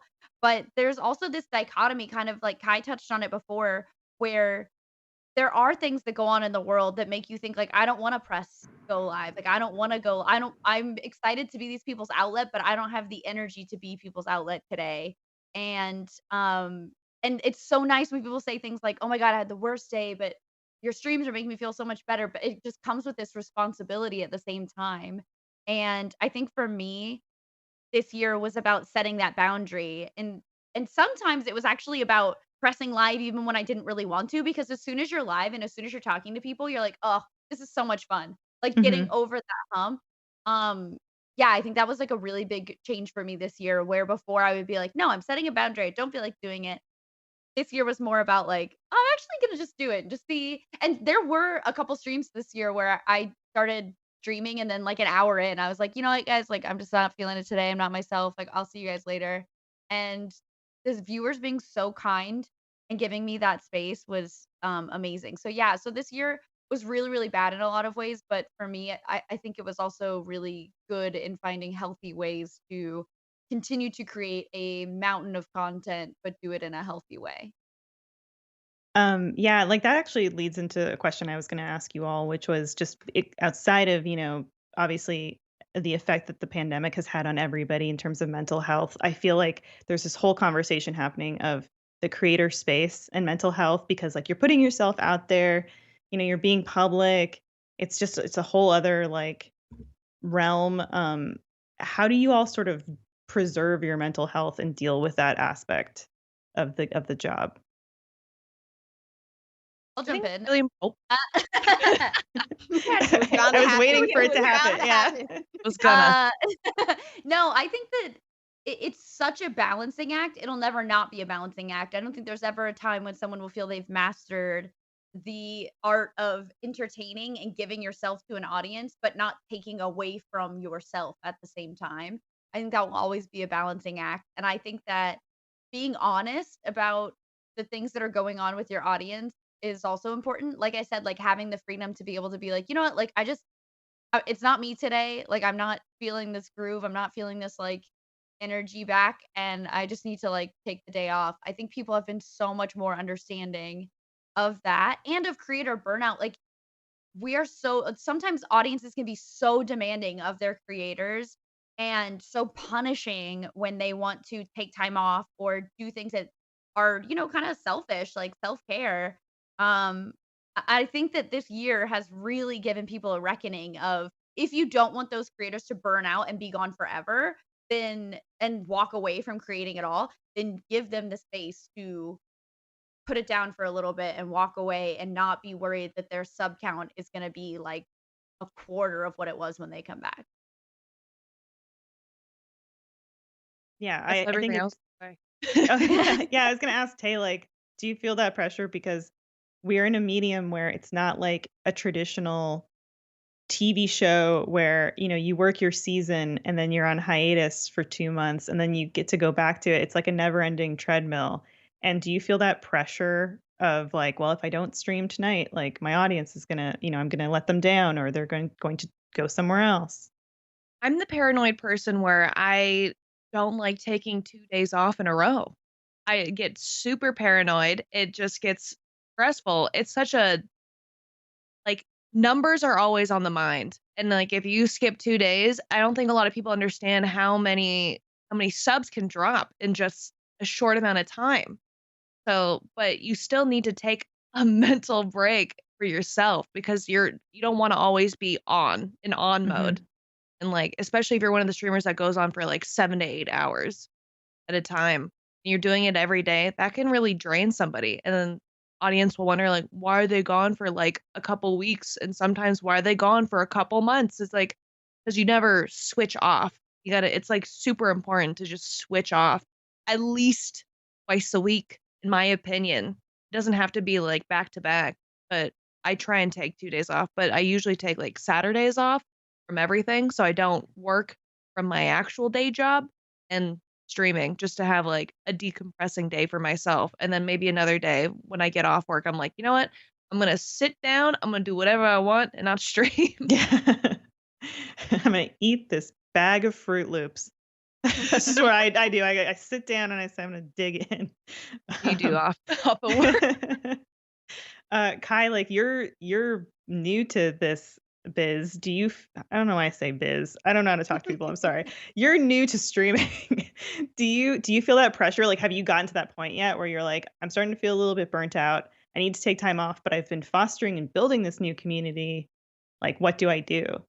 So I've had it so many times, and it's even worse because the amount of attention I've gotten within a year is honestly it's so amazing and such a blessing, but also sometimes a curse because I worry that, am I losing myself now that people are watching me? Am I changing myself now that I know there's more people with an eye on me? Like, am I making certain decisions because of that? And part of what has kept me calm was sticking to myself, sticking to what I know is me.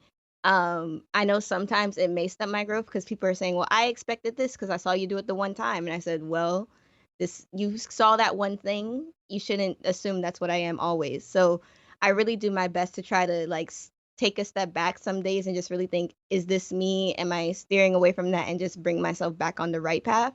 But then even so, I've been in a lot of conversations with a lot of other up and coming streamers who are, because I'm not a partner yet. I'm not a Twitch partner as of yet.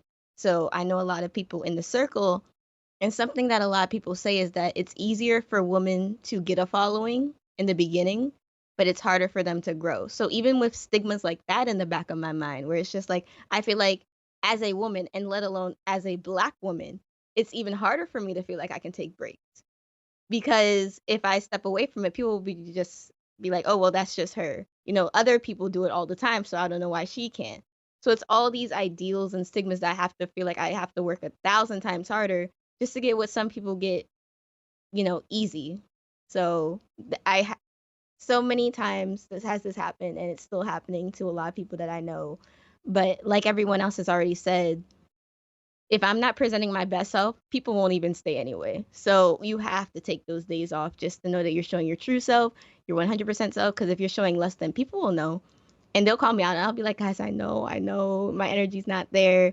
So you might as well just take the break, because at the end of the day, you come first in everything. Yeah. Sorry.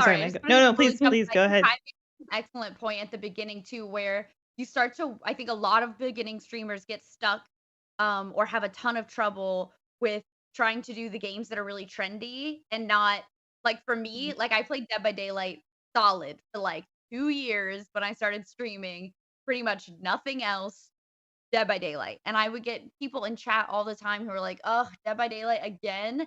Like, we've seen you play this. And I remember being so mad, but thinking like, well, maybe they're right. Like, I don't want to lose my viewership. So everyone's playing this game. I'll play that game. And then I got obsessed with PUBG for a while. I played PUBG solid for like a year.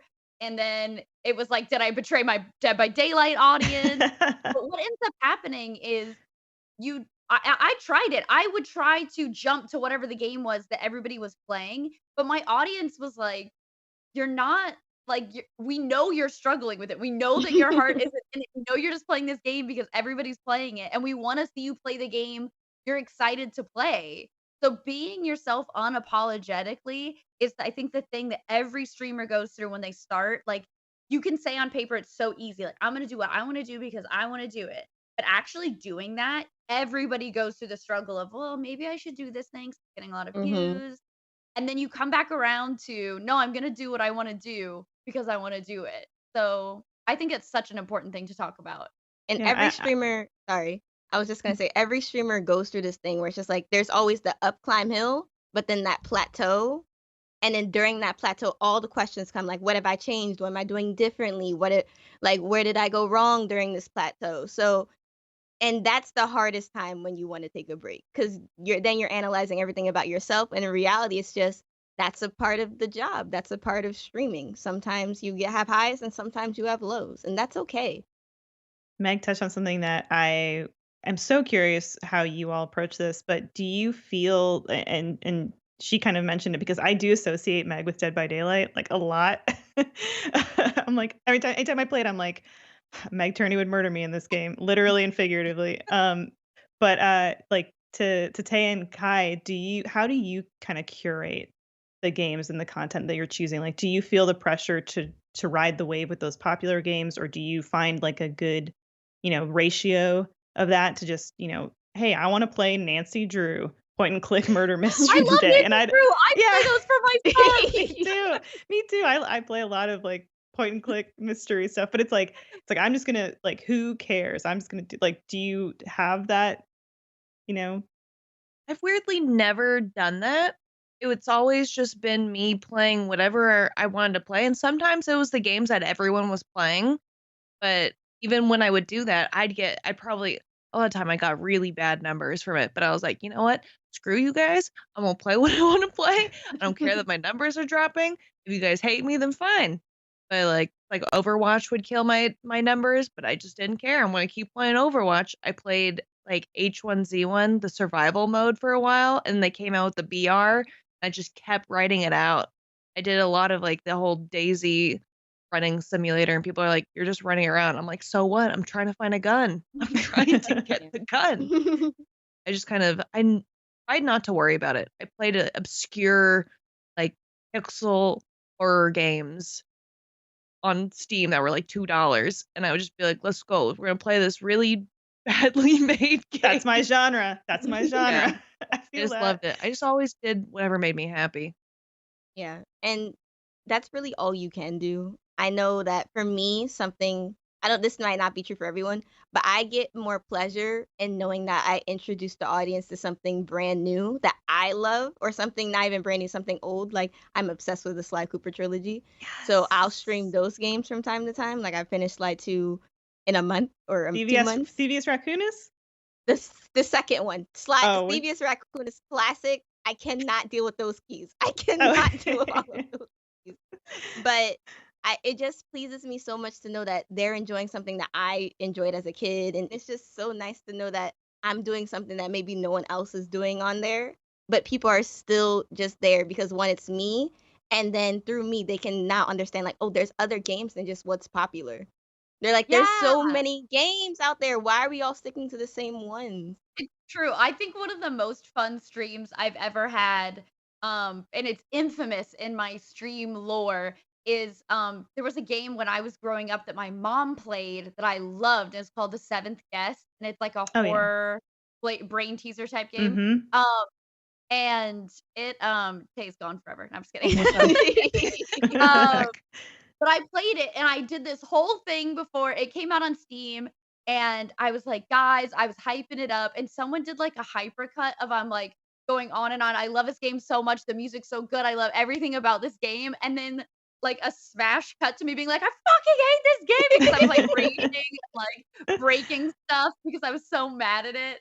I love that. I love that game from 1992 is a game that I was probably the only person on Twitch streaming, but now all of these people have these memories with. Oh, I feel that. I'm like the same. I do like my yearly runs of Conker's Bad Fur Day from Nintendo 64. That is my number one favorite game. I have a First for Figures giant Conker statue behind me. You can't see it, but it's back there. I promise you. But ooh, I have a cool Conker's Bad Fur Day. That is my number one. The controls are super jank, but people will come in, they're like, I love this game. And some people are like, what is this? I'm like, you're gonna love it. It's janky, but you're gonna love it. The writing's real sassy. Oh, but I had a question, which was, oh gosh, now it's gone.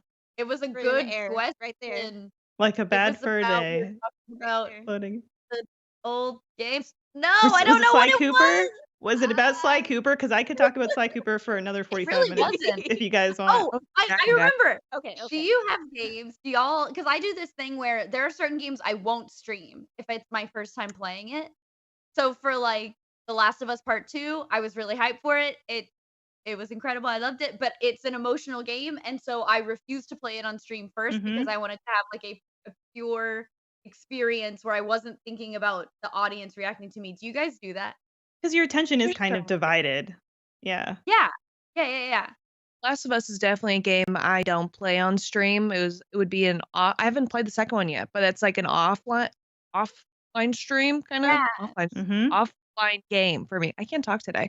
But it's that and all like the Dark Souls, Bloodborne games, Sekiro, I played half of it on stream, beat the rest off stream. It's just those kind of games I'm like, I want to be focused. I don't want to worry about chat. I want to be all about the game. Those big games like that, I have to play by myself. What about you, Kai? I don't think I've had games like that yet, only because I'm the kind of person that for games like example Resident Evil 8, I am a wimp. I don't do horror. Like even if it's action, like even The Last of Us, that's not even really a horror. That's more of an action at this point. I can't do it. So I'm the kind of person that I'll watch others play those kinds of games. But even so, I like to sit down with them and be quiet. Like I don't even talk in chat. That's when I turn on lurk mode, which is kind of the same thing as choosing not to stream it because I'm really focusing on the story of the game. I'm really focusing on what the other person who's playing with is feeling. Sometimes I'm looking at them like, "What are you doing? You missed the little box over there." It's like that's my TV time. I love how I'm calling watching others stream TV time, but that's my time to really feel. And I mean, I do the same thing with anime too, where I'm just like, I'm so glad no one's watching me see this My Hero Academia scene because I am bawling like a baby.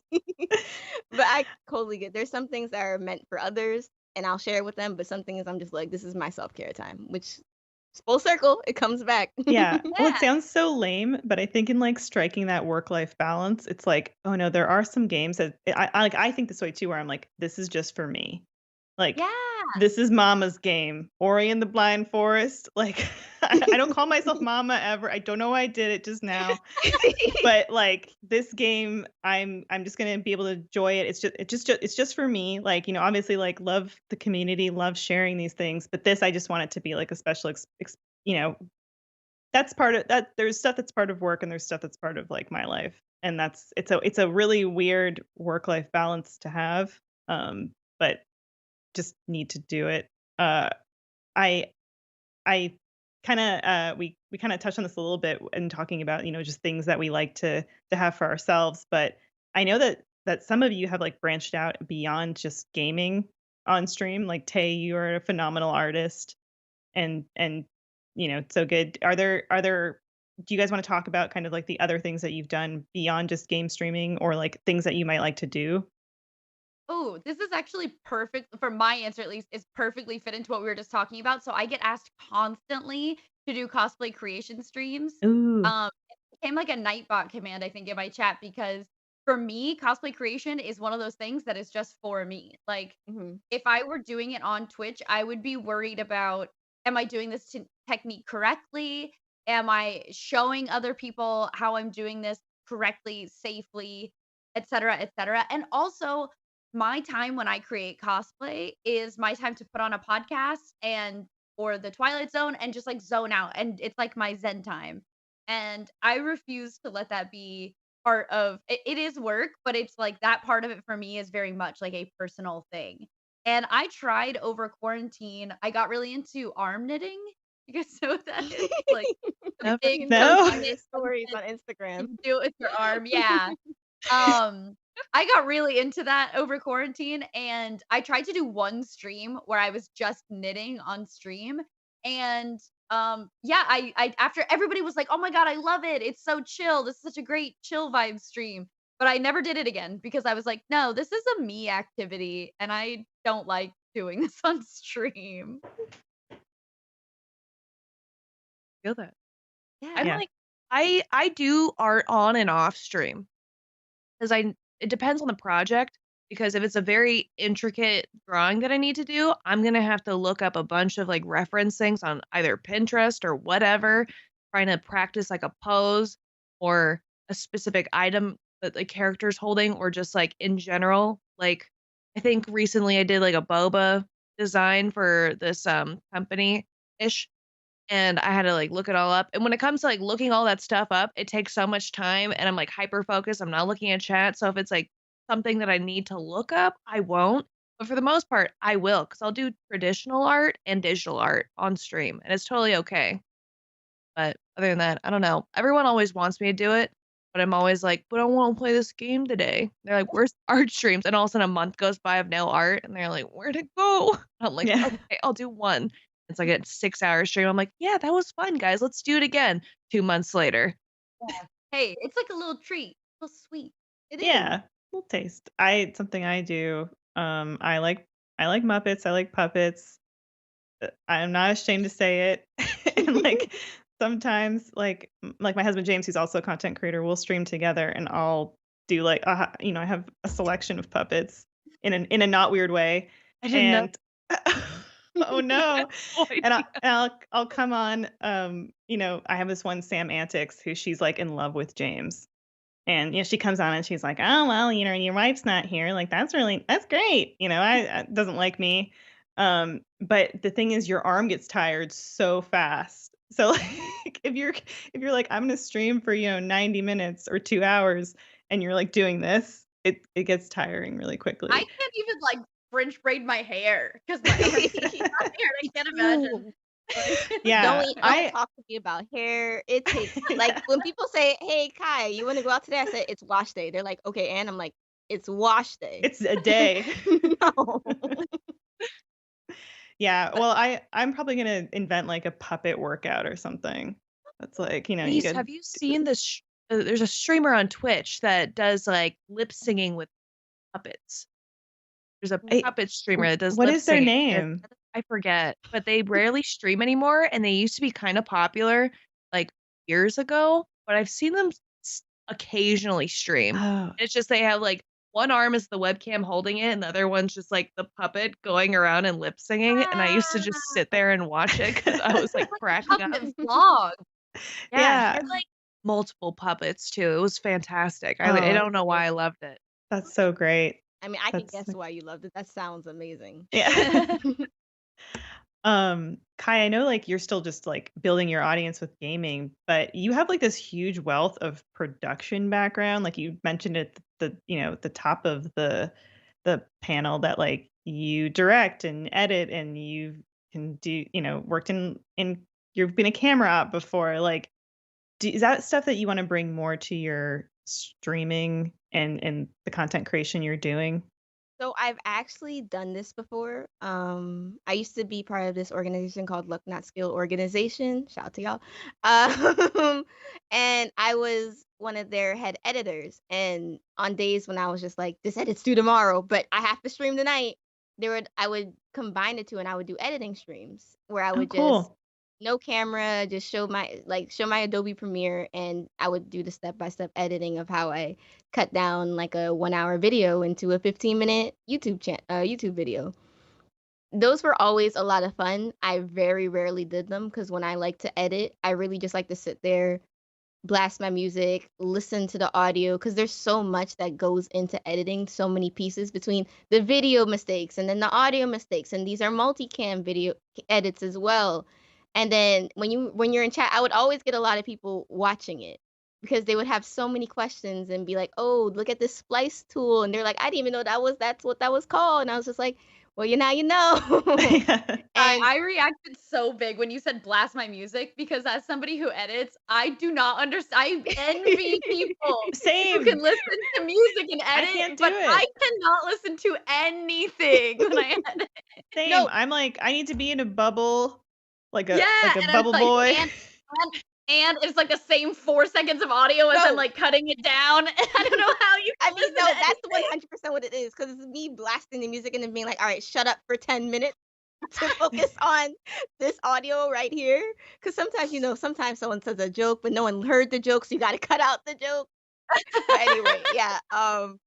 I even did a PC build stream once where I attempted. very Let's all cool. hear the word attempted to build a PC. That was very big, but was I sad afterwards? So there are definitely a lot of things that you should save for afterwards. I enjoy editing so much though, so I love sharing it when I can. But if I really do feel like I have a deadline, or if it's a really special project to me that I maybe don't want to share, then I'll just keep it to myself. But I definitely like showcasing that part of myself.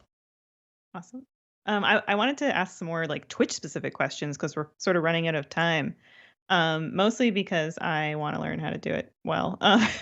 But right now, I think we're doing a lot of like collaborations just because remotely we can. And there's this new squad stream feature that Twitch has implemented. And I wanted to ask all of you if you've used that or thoughts and opinions on it. I love it. We squad stream. The Takeout crew squad streams every time we play Fall Guys. That's me, Fredo, Alfredo from Rooster Teeth, Jackie, his lovely counterpart, and Michael Jones. We all stream together and play Fall Guys. And we squad stream every time we do it. I really like it. I think it's a wonderful feature.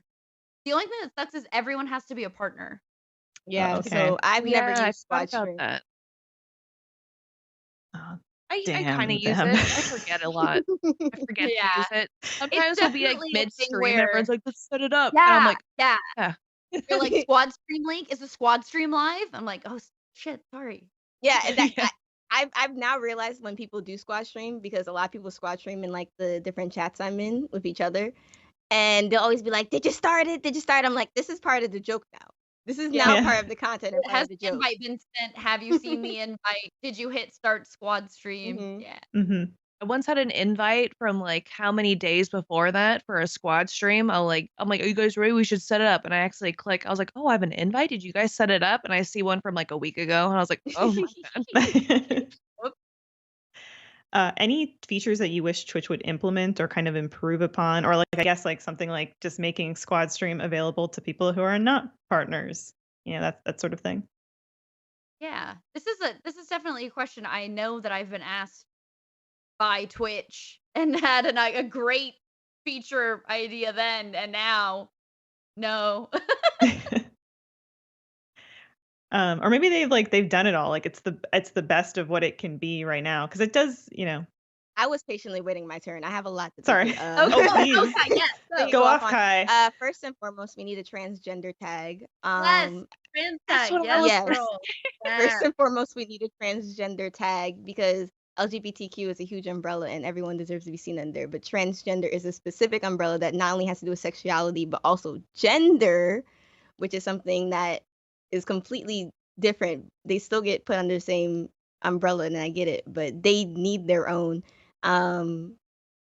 So many tags. So many tags are needed. I'm really glad that they got rid of like blind playthrough because of the ableism speak that goes into blind. However, to do that and then to not offer closed captions besides extensions is kind of weird. I wish they would also promote pronouns more, like within Twitch itself instead They of. have it now in chat, which is pretty cool. You can like tag yourself in the chat. Yeah, you they. can? Yeah. I thought that was a Google Chrome extension, so it's Is it? not. I just Yeah, I'm saw pretty it sure. flood my chat like maybe like 2 weeks ago, and everybody was like super hyped for it. Yeah, because So I I don't know have if the it's an extension, but I Oh, don't okay. have it for Twitch. Yeah, I didn't Girl, I know. don't know what, because like I have closed captions on my stream, but you're right. Like the fact that it's not Twitch, it's an extension is so annoying because you have to start the caption, like the capture on your PC It's when you more start work for your streaming. PC, and some small streamers who don't maybe have the biggest builds, that's another socioeconomic issue that they have to deal with. They might not be able to have that running in the background while they're also playing video games. So Yeah. there's so many levels that they could just do to make it more equal for people of different backgrounds to get started in their dreams, and it's just small steps to take, I feel. I think discoverability is another thing that people have been really like asking for on Twitch that used to be something where you could go to the homepage and find small streams, and now it is, I mean, even like I'm gonna sound a little bit like a dick here, but like even as a partner who's been a partner for a long time, it's difficult for even me to get featured on the front page, where it used to be something where it was like, hey, text your partner manager, they'll get you up there, no problem. There was some small criteria, but now it's like, mostly it's going to be ads. So if there's no ads that day, then maybe we can feature you for a little bit. Like, it's just harder and harder to get like newer audience members for sure. So like, if the partner is struggling with that, I can't imagine how daunting it is for someone who's not even a partner yet. I think it's also there's some partners that don't have a manager. I don't have anyone to go through. That's a huge And difference. Like, I have one, and I know tons of partners who don't have one anymore. It's like I used to have one, and it was when I had lower viewership too. And then as I got slightly like I got more viewers now than I did before, but I don't have anyone to go to. You just submit a ticket, and even then it's really slow, and they'll give you like a really weird response that's very like not an answer. And it's kind of like I wish it was easier to like shuffle through new streamers that have like a lower view count, because even when I go onto my live page on mobile, they show like a little mini preview of all like the really big streamers, and I'm like, I would have prefer it if I had like have it randomized at least. So I can see other like previews of other streamers, like newer streamers, not just And just to say something very quickly, just on discoverability before we move on, I think something else that's very important is that as much as I love seeing what's recommended to me, as a Black streamer, I watch more Black streamers, I watch more people of color streamers, I watch more LGBTQ streamers, but not everyone does that. So if you're just showing me recommended and say I am a certain kind of person, I might not be able to discover the whole world of streamers that exist. There are so many people out there that say that there's not a lot of Black women streamers, and I could literally give you a list of hundreds off the top of my head right now. So even just discoverability, change how that algorithm works. It doesn't just need to be about what you think I'll like. Like, show me new things. You never know what you like until you just get a taste of it. Yeah, open the algorithm. I have one final question for you all before we wrap up, which is just if, and I know like you all have different frames of reference for this, but advice that you would give to, you that was just starting out on Twitch, or somebody new coming to Twitch, whether that's, how to build their community, or, navigating this industry using different platforms to coincide alongside Twitch. Like, I know like Meg, for example, I think like you're really great at just, not just focusing on one medium. Kind of what would be your big piece of advice to somebody to get them started? I think for my big piece of advice, it would be something I said earlier in the panel, which is just being confident in that. Make the thing that I always tell people, it's exactly the same thing I'll tell people when they ask me how to get started on YouTube, how to get started on Patreon, how to get started in cosplay. Make content that you want people to pay you to make, and eventually people will pay you to make that content. Like, make the content you want to see out there, make the content you enjoy making, and that pure energy and like genuine excitement is there's nothing else like it. There's literally no way to recreate that, and that is what people want to see. They want to watch somebody who's passionate and excited about what they're playing. And I think that just even if it's the same game every single day for 5 years, play that game, have the time of your life, and the audience will come. Like, don't do what you think they want you to do what makes you happy. I feel like you shouldn't compare yourself to other streamers as well. Like, oh, well, this person gets this amount of numbers and they're doing this, I'm not doing that. It's like, no, don't feel like you need to do that. Just be yourself and try and have as much fun as possible. Like, you want to do what makes you happy, because having a viewer watch you try something that you're not comfortable with, because like you think you need to do something, they're going to know. And it's going to be like kind of like an awkward situation, being like, you're not being yourself, comparing yourself from before, because it's so much better just to do what you like to do and just playing games with who you want to play and just do you.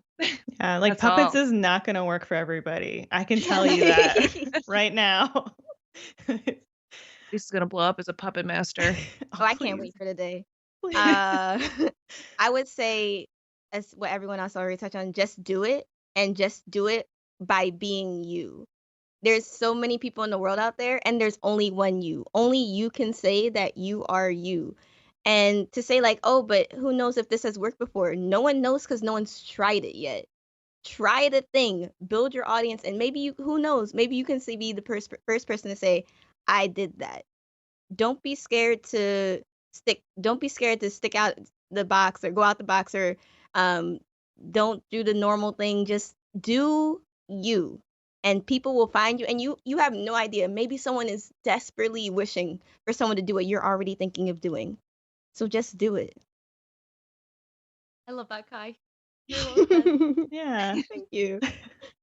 Oh, well, this has been an absolute delight, and I wish we had more time to talk, because I think that you all are such a wealth of knowledge on this and bring a really healthy and fun perspective to an industry that needs more of that. So thank you so much for all hanging out and talking today. Do you everybody want to let the viewers know where they can find you on Twitch and other social platforms? Maybe start with you, Kai. Sure. So you can find me at Defined by Kai, because in this crazy world, only I can define myself. Haha. Also by Kai rhymes. You can find me on Twitter, Twitch, really any social media, but those are the two I'm biggest on. Oh, sorry. Sorry, Tay. I'm just thinking, I'm like, yeah, I thought she was going to keep going. Sorry. You just find me with Tatertot, TAYDERTOT, but on Twitter it's a 0, not a regular O. That's all. You'll find all my links on my Twitter. Sweet. You can find me everywhere at Meg Turney. I do YouTube. I have a TikTok now. Is that what the kids are doing? Talking in a honestly, I'm not even kidding. I use my TikTok to yell at people. So yell. Old man yells at clouds. Comments on my TikTok. Yeah, all that. Twitch, the whole thing. Come hang out with the mischief over on my Twitch channel. See you guys there. Yeah.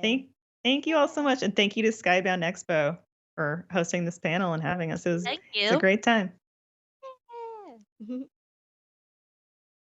Okay, I was today years old when I found out that Twitch partners have managers. I'm gonna need to speak to the manager, because that is news to me. Me too.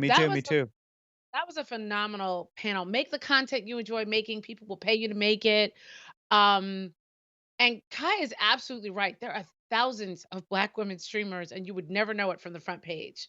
I'm one of them. I'm a baby streamer, but I learned so much from that panel, especially about that work-life balance. And I'm really glad somebody talked about the squad stream feature too, because I think if more people used it, it wouldn't be just for, Twitch streamers. It is really about finding a balance. Hector, you have Heroes for Forge. You got a team. Do you think you could hit those numbers every week if it was just you by yourself? No, absolutely not. No, I'm very thankful for my team and my friends, and that was an awesome panel for me too. I learned so much, and I loved the conversations about just like mental health and, like you said, work-life balance, because that stuff's important. Even if you're not streaming on Twitch, just to like hear these amazing women talk about how they are managing that kind of stuff and making sure to like make time for self-care and everything. It was awesome. It was inspirational. I got to shout this person out in the YouTube chat. Rick Grimes, the Wise, said, "Thanks for that awesome panel." So a lot of people in the chat were really digging on the panel. Yeah, absolutely.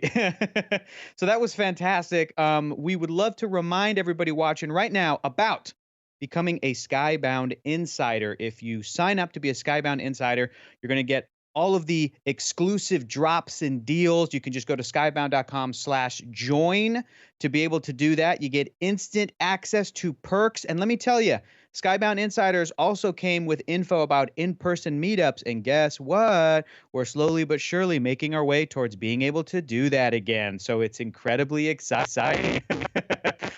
You get a comic at it every month. You get early access to like deals and stuff. So I've been an insider for years. It's awesome. You can scan that QR code, take you right to the thing. Boop, boop, boop.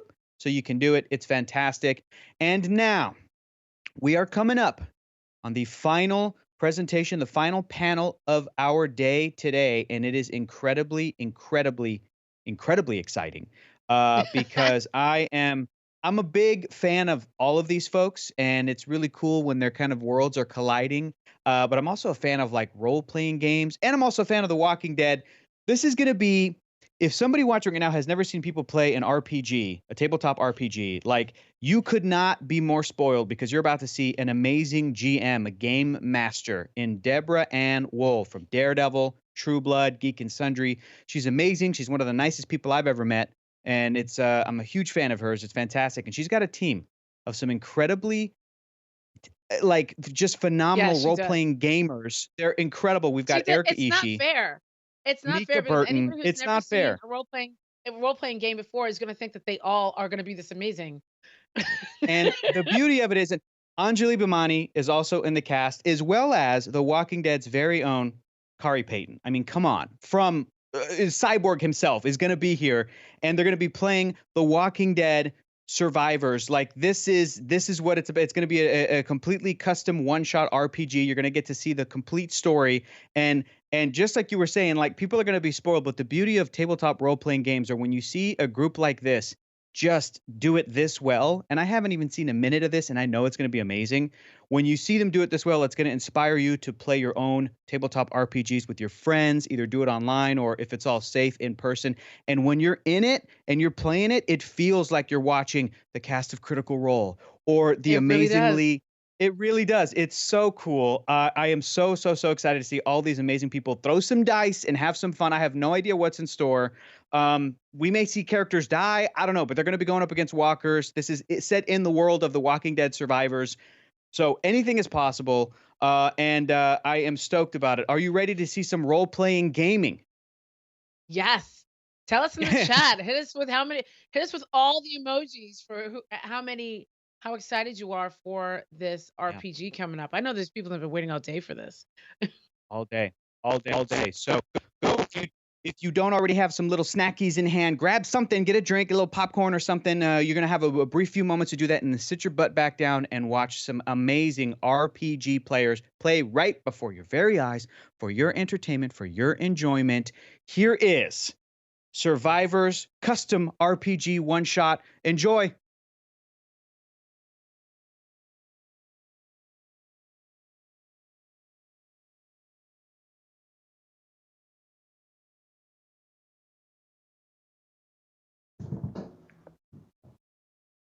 Hello? Hello? Can anyone hear me? Yeah, I can.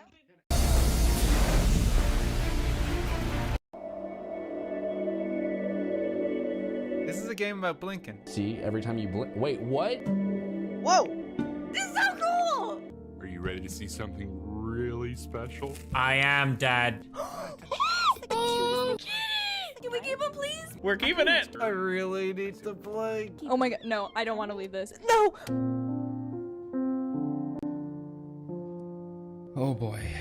Going through all the different moments we had with our mom. Oh, that's when they went to the beach together. This is sweet. This is beautiful. It's getting me in my feels. Oh god. That was such a beautiful game. I can't right now. Wow. I need a minute. That was so sad. I've never cried that hard for a video game. It takes a lot to get me crying. You gotta kick me real hard.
Hello. Hi, everybody. I'm going to close that up. Great. Oh my gosh. I'm so excited to be here with such an amazing and fun group of people. Oh, shoot. I have to open this up. Sorry. I thought I was ready and then Here we go. Okay, yes. I have a thing to read. Here we go. Welcome, first of all, to the Walking Dead Survivors one-shot RPG. We're so excited to play. The Skybound Expo is sponsored by the Walking Dead Survivors, a new free-to-play mobile game available right now on iOS and Android devices. So build your community, recruit iconic Walking Dead heroes, and team up with other players to survive and thrive in the world of The Walking Dead. Sign up for Skybound Insiders now for exclusive rewards in the game. Show off your survival preparedness on social media between May 20th and May 27th with the hashtag Survival Kit Challenge for a chance to be honored by the Walking Dead survivors. And there we go. This is our team here. I'd love to give everyone an opportunity to introduce themselves and their character if they'd like to. So maybe we'll start with Mika. Hi, I'm Mika Burton, and I'm going to be playing Miranda, some awesome kick-ass girl who has a penchant for knives, just like me. And Kari next, if you'd like. What's up, guys? I am going to go with Johnny. Johnny, good-looking dude, irascible dude, got a bit of a chip on his shoulder. Apparently, mad about something. I don't know what. Could be the apocalypse, but assistant, which is pretty cool. So he's got like medical stuff going on. He's gonna, try and keep everybody upright. He also, I think the most interesting thing about him is that he has a pet rat named Splinter. Yes. That's what we want. Exactly. Splinter, just sit around, eating in the background. No. You not like Templeton. You might have to deal with some things. That's how we do it. I also have I have to take a vote though because I was gonna put Splinter like in the background, but I don't know if I should do Baby Groot or if I should do Baby Cyborg. So Cyborg. Cyborg. Straight up cyborg. Yeah. Mm-hmm. All right, Baby Side. Baby Side. I'm gonna throw Baby Side. I'll find a way to come up. You can sit on your shoulder. All right, Erica. Hi, I'm Erica Ishii, and I'm playing Vane. I called him early because, just like me, Vane is sarcastic. He swears in front of children. He's charming and irascible and wears leather jackets. And also, as I've found out, and as you will find out in this game, he has a bonus to Sledge is working with his sledgehammer, just like me. You got your sledgehammer handy, yes? Yeah. Excellent. And last but not least, Anjali. Hello, I'm Anjali Bhamani. I will be playing Maya. Maya is a former waitress with a heart of gold, but she's also got a military mindset because she got pissed off about telling too many people that spinach was a leafy green vegetable and having to take that off their order. So she is a crack shot on defense towers. This gal knows how to fire a gun or two, and you don't want to mess with her. She may not be the sharpest knife in the drawer. We're about to find out. We'll see. And we have one last little surprise. Someone has a birthday in a couple of days. Sir Kari here. So we wanted to wish you a happy birthday from the whole team. Everyone here. Thank you. That's very sweet. That's very sweet. I'm wearing that's the year I was born right there. See? Like a fine wine.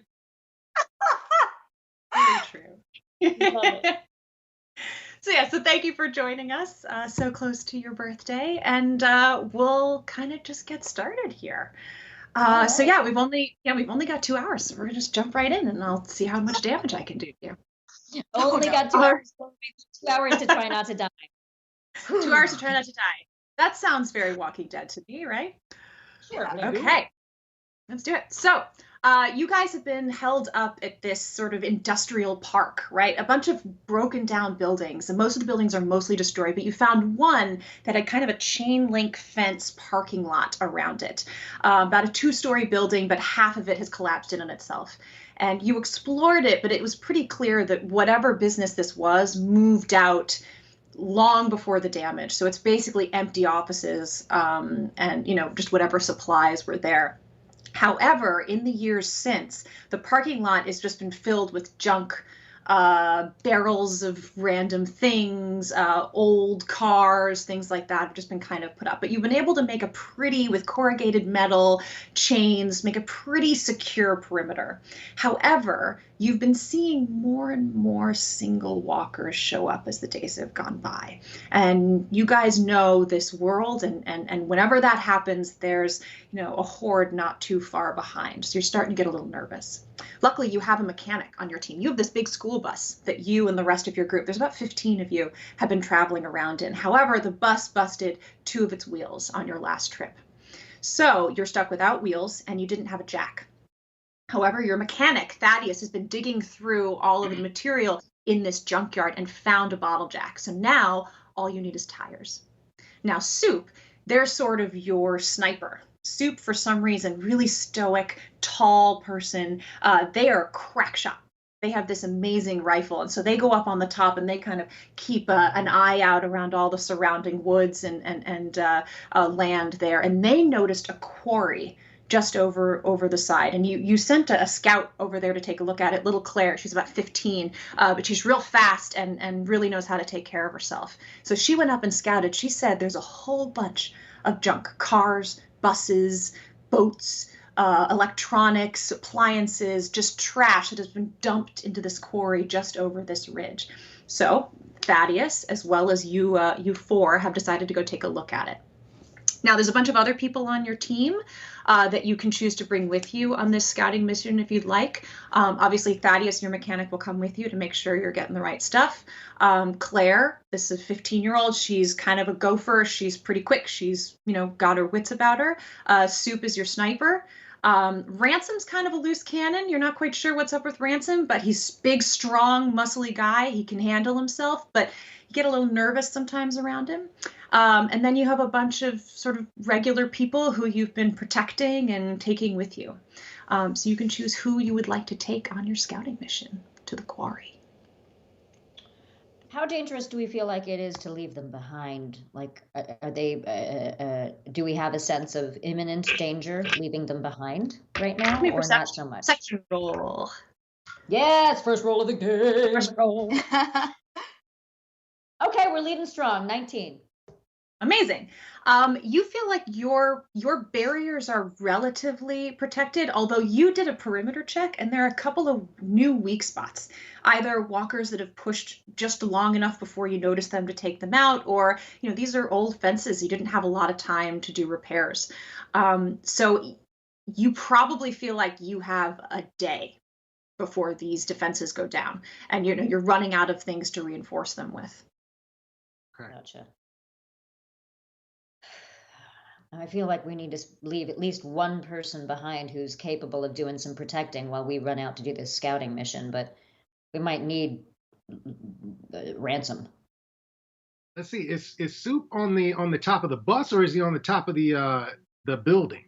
So Soup is and they stay up on top of the roof. So on top of the building, you can go up to the 2nd story, rooftop, and they get a pretty good sight line of your whole perimeter.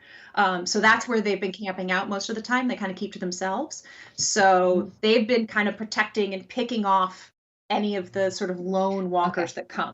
But you're just noticing a larger consistency coming.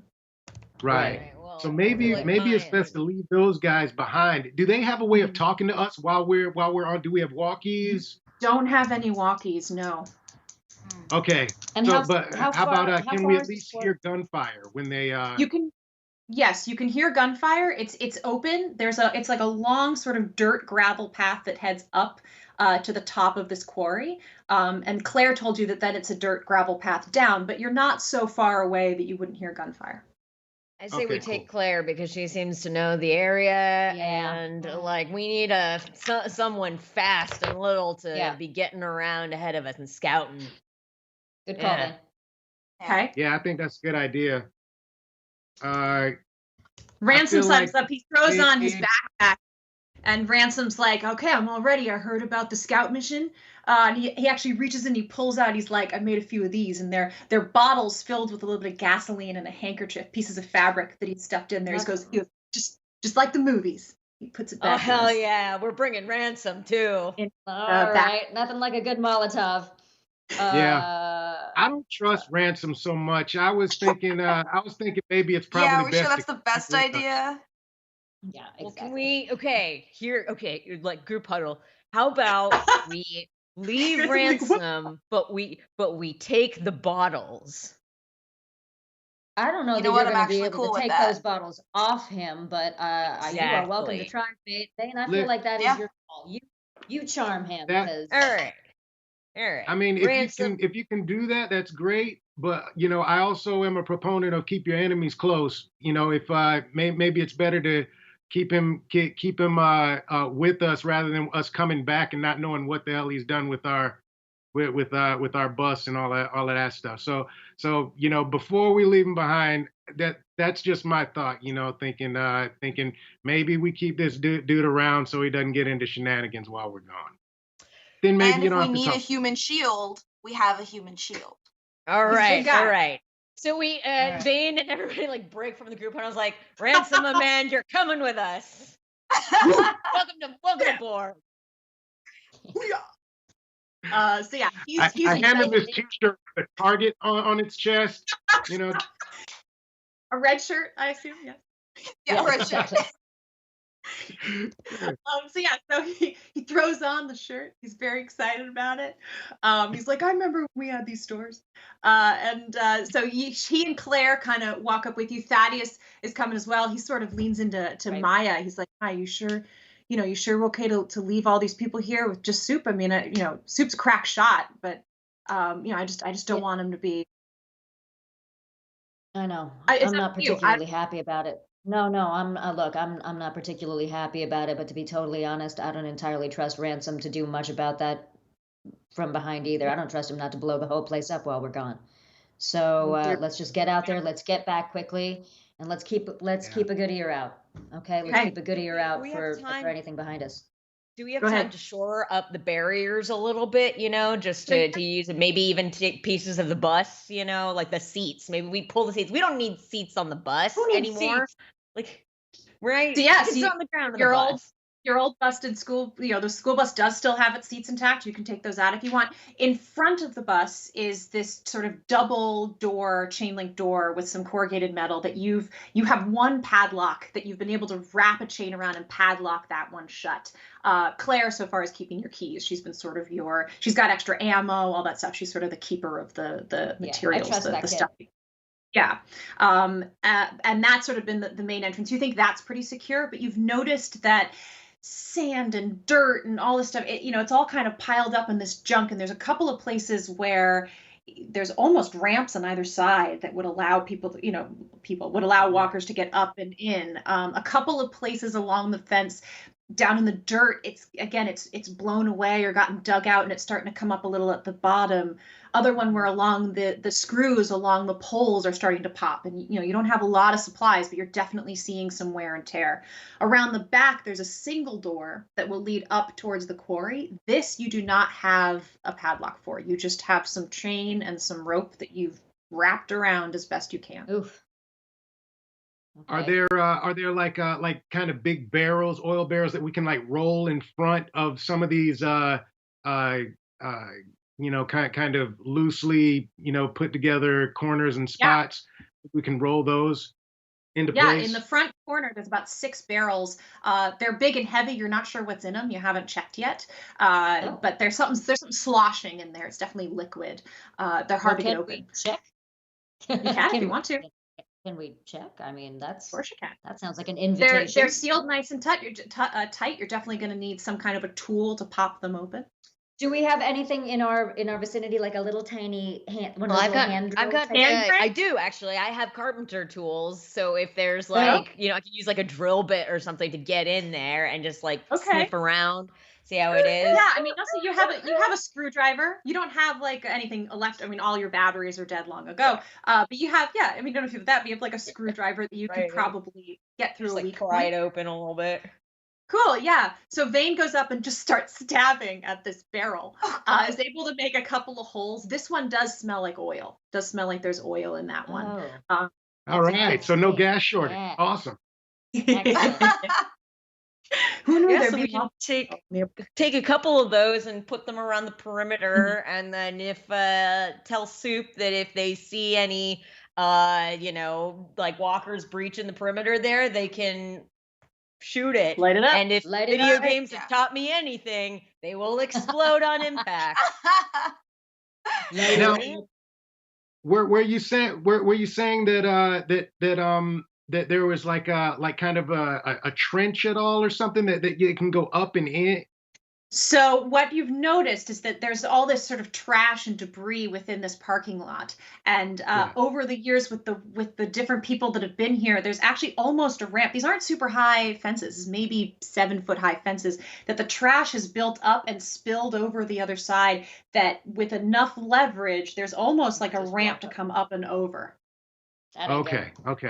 So so if okay, my idea is that if we can maybe spill gasoline up over the other side, that if they start to breach perimeter, that we can kind of light the whole thing on one side.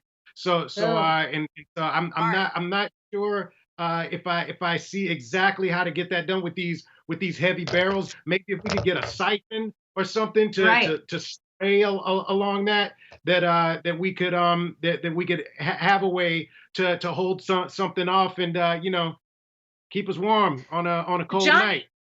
You're Johnny, really that's good at a- that's a- repurposing. Yeah, you're really good at repurposing things and finding items and making them into something else. So give me an advantaged investigation roll. All right.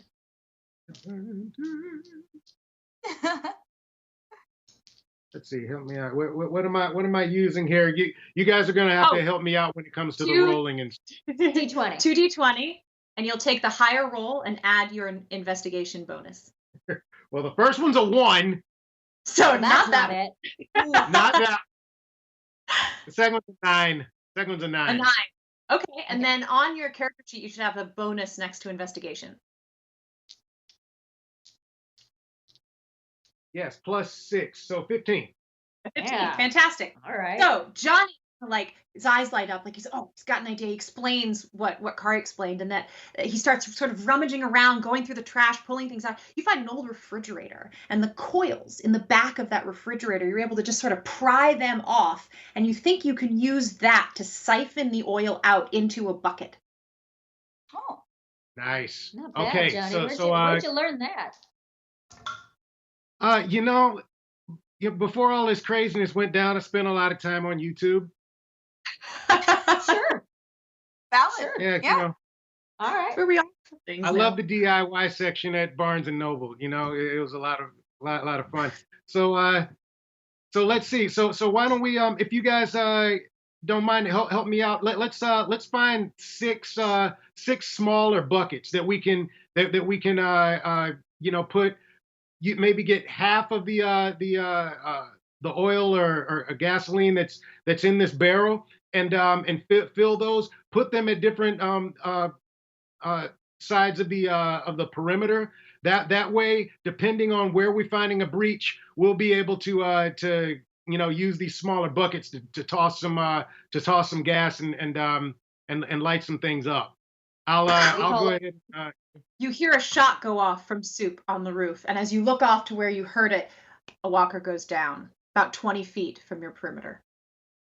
Oh shit! All right, we gotta get moving. We gotta speed up. Yeah, come on. Yeah, we maybe just got like 5 or 10 minutes. Just look around. See, I'll see if I can get this siphon started, and just bring me the barrels, and we can knock this out.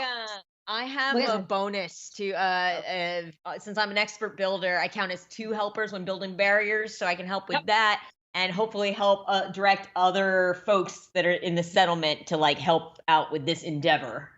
Awesome. Exactly. So Claire immediately is on it. She's got the read of what you're trying to do. She's like, that's an amazing idea. She starts running around rummaging through the trash. She's finding old milk cartons, any sort of thing that you can kind of repurpose. She's using her own knife to sort of cut off the top to make it more like a bucket and bringing that over. Vane, you're able to grab a couple of the other sort of innocent bystanders that are part of your team, part of your group, and you guys start finding more corrugated metal, and in these weak spots you're trying to push those up against those areas. Again, you have nothing to secure it, but it's at least something in the way. And then they're placing these buckets of oil at different strategic points across this fence. Maybe while we're gone, yeah, maybe. Oh, nice. Well, okay, maybe while we're gone, see if you can get these guys to get more find more little bottles, things that like Ransom was able to make those Molotov cocktails out of. Just so that we have, instead of just having a couple, maybe by the time we got back, we've got a little arsenal of stuff to throw down by the time we get back. Who would like Johnny, to you're a relay real the strategist. Say again? I who'd have like to relay a bonus to running, so I can go run about and inform the villagers of the plan. Great. Make me a persuasion check. I shall. 13. Okay, so you run around, you tell everyone. They seem a little nervous. They're not the kind of go-getter, adventuring, survivalist types that you are. Got a couple accountants and things like that going on there. They're brave enough, but definitely look to you for leadership. But they're going to try their best. So let me see. Little gentle blue persuasion. Yeah, just a little bit. So they said they're going to try their best, and to be safe, please come back, they say. We'll So do you our come best. around. Yeah, that you come around to the back of your this perimeter fence where there's this single door that just has the chain holding it shut, and you can see this straight shot of a road that's going up to the top of the quarry ahead of you. All right. All right. Can I? Let's see. Do we have any food that we're taking with us? It's not a long hike, but yeah, you have like your basic sort of a protein bar or something that that you found that you keep in your pack. Basic rations. Yeah. I'm gonna. Okay. Protein bar. Little pieces of that are gonna work for me. Can I give a little whistle? Yeah. And maybe coming running out of the rubble and everything is my big boy Splinter. Runs up, jumps up my back like Yoda on at Dagobah. just like holds up on my shoulder and looking over. And love it. And so I will never stop being impressed by you, Johnny. I'm sorry? I will never stop being impressed by you. Yeah, I get all my good looks from this little dude. So, there we go. MVP of the team. Kari, you have to put Cyborg on your back now too. Will he stay? Playing Splinter. I love it. So, there we go.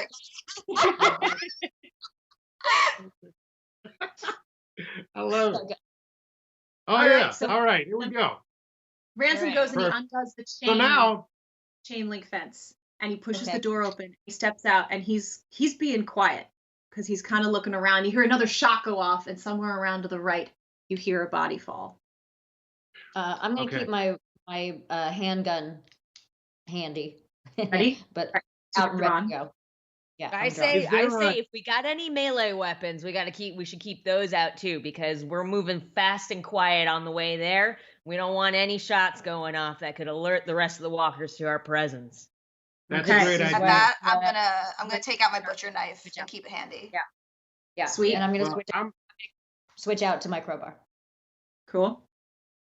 You know what? I trust these big, strong people to do some damage for me. But before we leave, I look around for some kind of metal, sheet metal, or maybe a trash can lid, something like that. Oh yeah, no. I've got a. You have one. I actually have a I have a stop sign shield. I have a stop sign shield. So so I'm gonna go ahead and take that with me and for a shield, yes, but remind me if stuff gets crazy, we can run. I can run off in another direction and bang on it because to get the zombies to walk in a different direction. So I don't know that we want to risk you. I don't know that we want to risk you drawing attention to yourself. You're very smart, but you might be a little squishy. We could give it to Ransom. Yeah, let's give it to Ransom. Give it to Ransom to run over Ransom. someone. Hold this big red sign for us. Good man, Ransom. So Claire, after you've all stepped through the door, Claire very quietly comes behind you, shuts it, and rewraps the chain on the door. And she kind of squats down and looks to all of you, and you begin to make your way up this incline. Now, are you moving stealthily? You gonna move quietly? Yes. All right, everyone make a stealth check, please.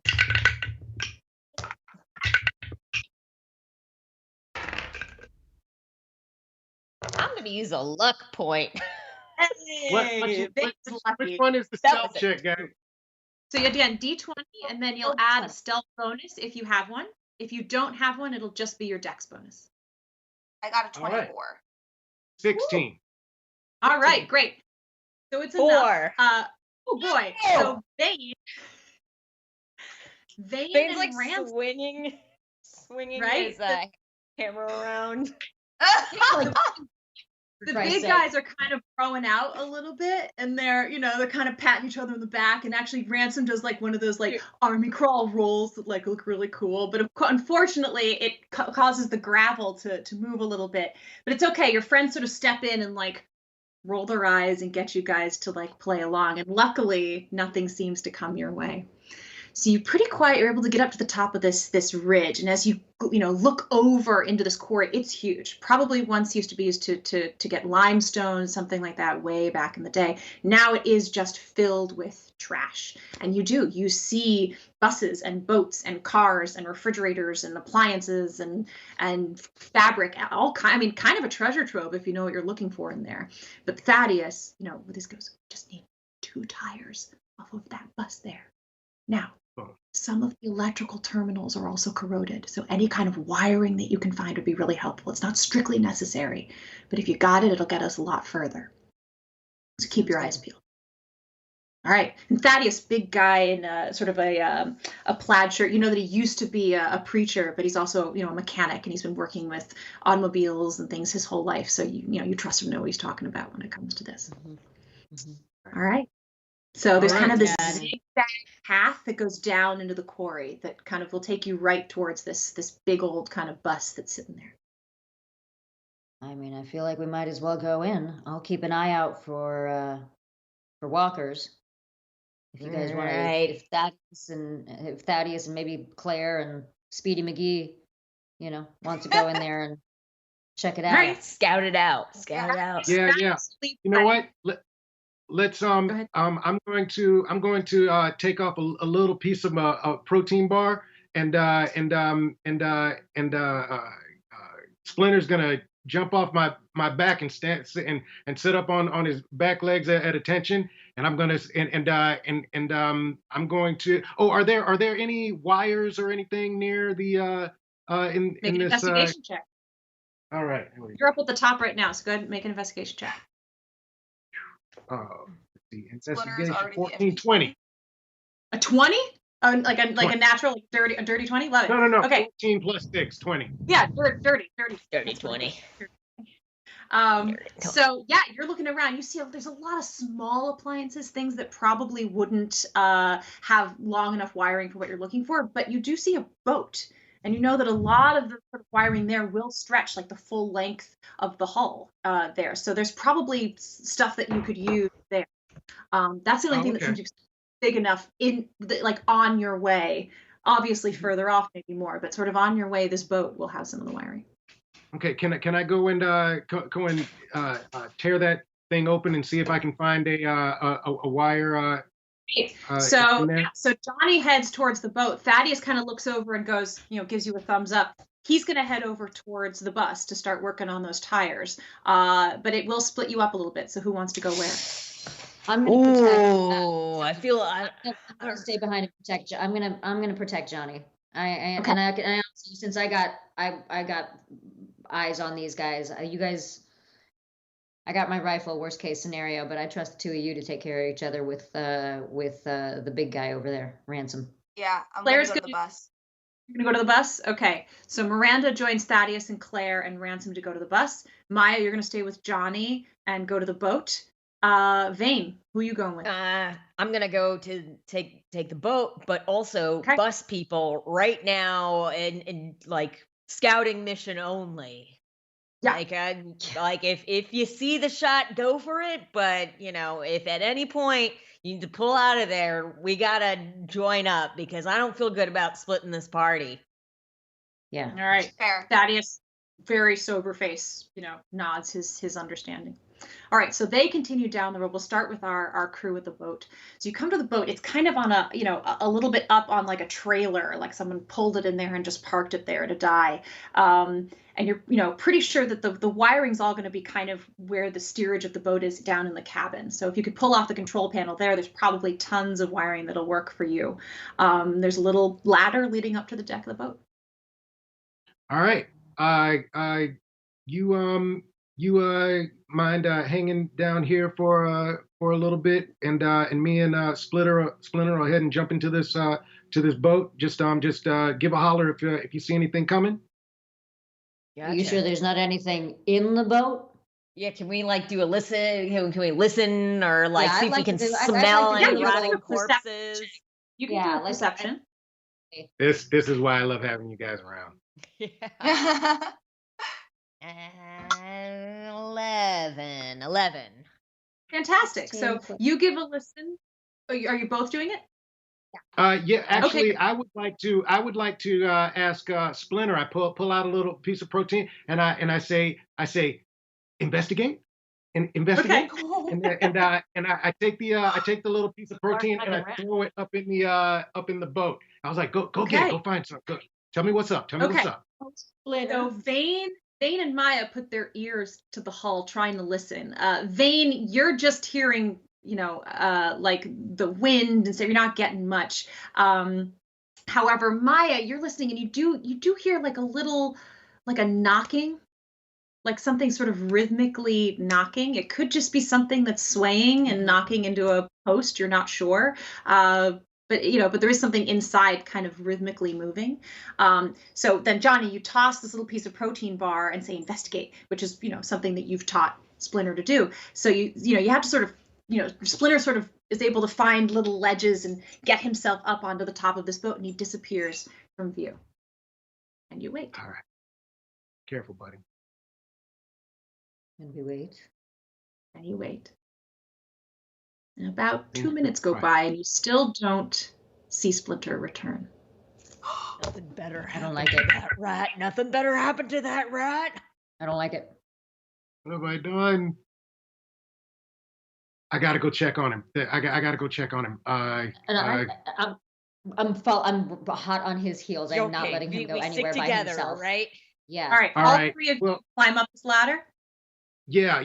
But I'm gonna put on my shield on my and I can kind of one hand this going up, but and be ready with the shield. So you get Johnny, you're going first because you're nervous about Splinter. So you get to the top and you've got your shield. You just bring your eyes up over the edge, and you don't see anything except a little piece of protein bar in the middle of the deck. Shit. Where are you, buddy? And I do this. All right, give me a perception check for you, Johnny. A little perception check for perception. Okay. It's probably just your wisdom bonus. 16. A 16? He doesn't come, but you can hear. You are really attuned to Splinter. You know his or her vocalizations and things she does, and from inside the cabin you hear a little sort of hissing coming from her. Huh. Let's see. Can I tell the difference between her kind of gnawing on something and struggling? Can I tell the difference? Perception. Another perception check. 18. 18. This doesn't sound like a struggle or gnawing. It sounds like fighting, like her warning. Her warning? There's something in here, guys. There's something in here. Be careful. All right, but I go ahead and there's nothing that I can see. Nothing to see on the deck that looks dangerous to you. Yeah. All right, so then I quietly as possible, but as quickly as possible, jump onto the deck, holding my shield in front of me. I go ahead and pull out my knife as well in my other hand and get out of the way so that the others can come in from behind. They come up behind, they sort of triangle with you as you're staring into the dark hole that is the doorway into the cabin. Someone has put cardboard or something along the windows of this cabin so no light gets into this space. So you cannot see what is down there, but you hear Splinter's little shrieks, little squeals from down in there as you slowly step forward toward the dark door. Your stop sign held in front of you. Crowbar at the ready. All right. I've got the sledgehammer in both hands. Let's go get your fucking rat. Let's go get that fucking adorable rat, man. We're gonna get your fucking rat back. You know what? So I guess this is the first time I'm gonna go ahead and bang on this shield with my with my knife. No. Start banging on it. To let it come out into the because I don't want to go into the dark. So I'm gonna just tap. You start banging on this thing. Scabbers gets louder and louder, and now you do hear a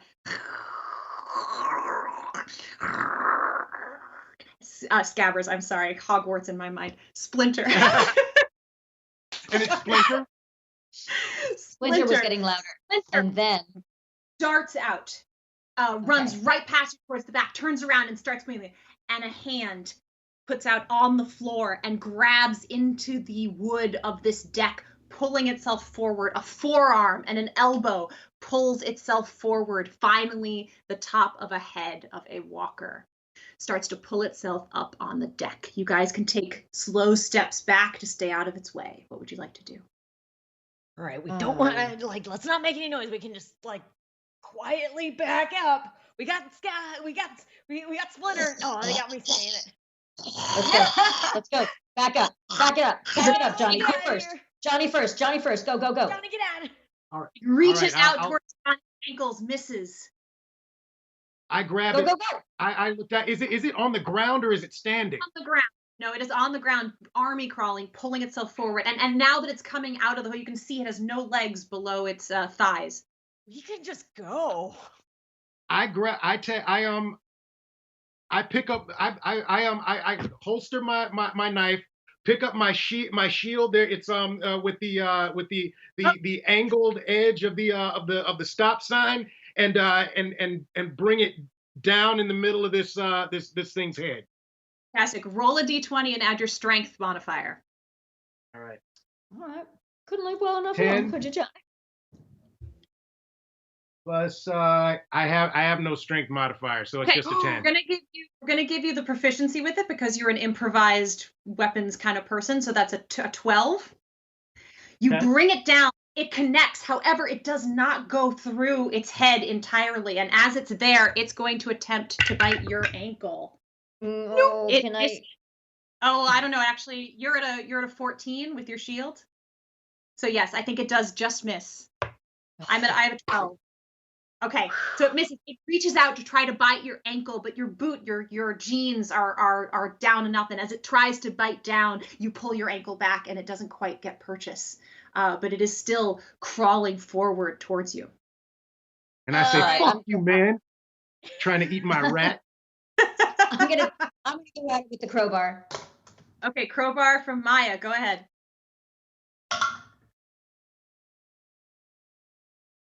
17. Okay, and are you using your bonus action to target its brain? Yes, I am. I am insta right. killing that thing. I'm like, if this guy didn't finish it off, I am going to. And then we're gonna have some words about your choices.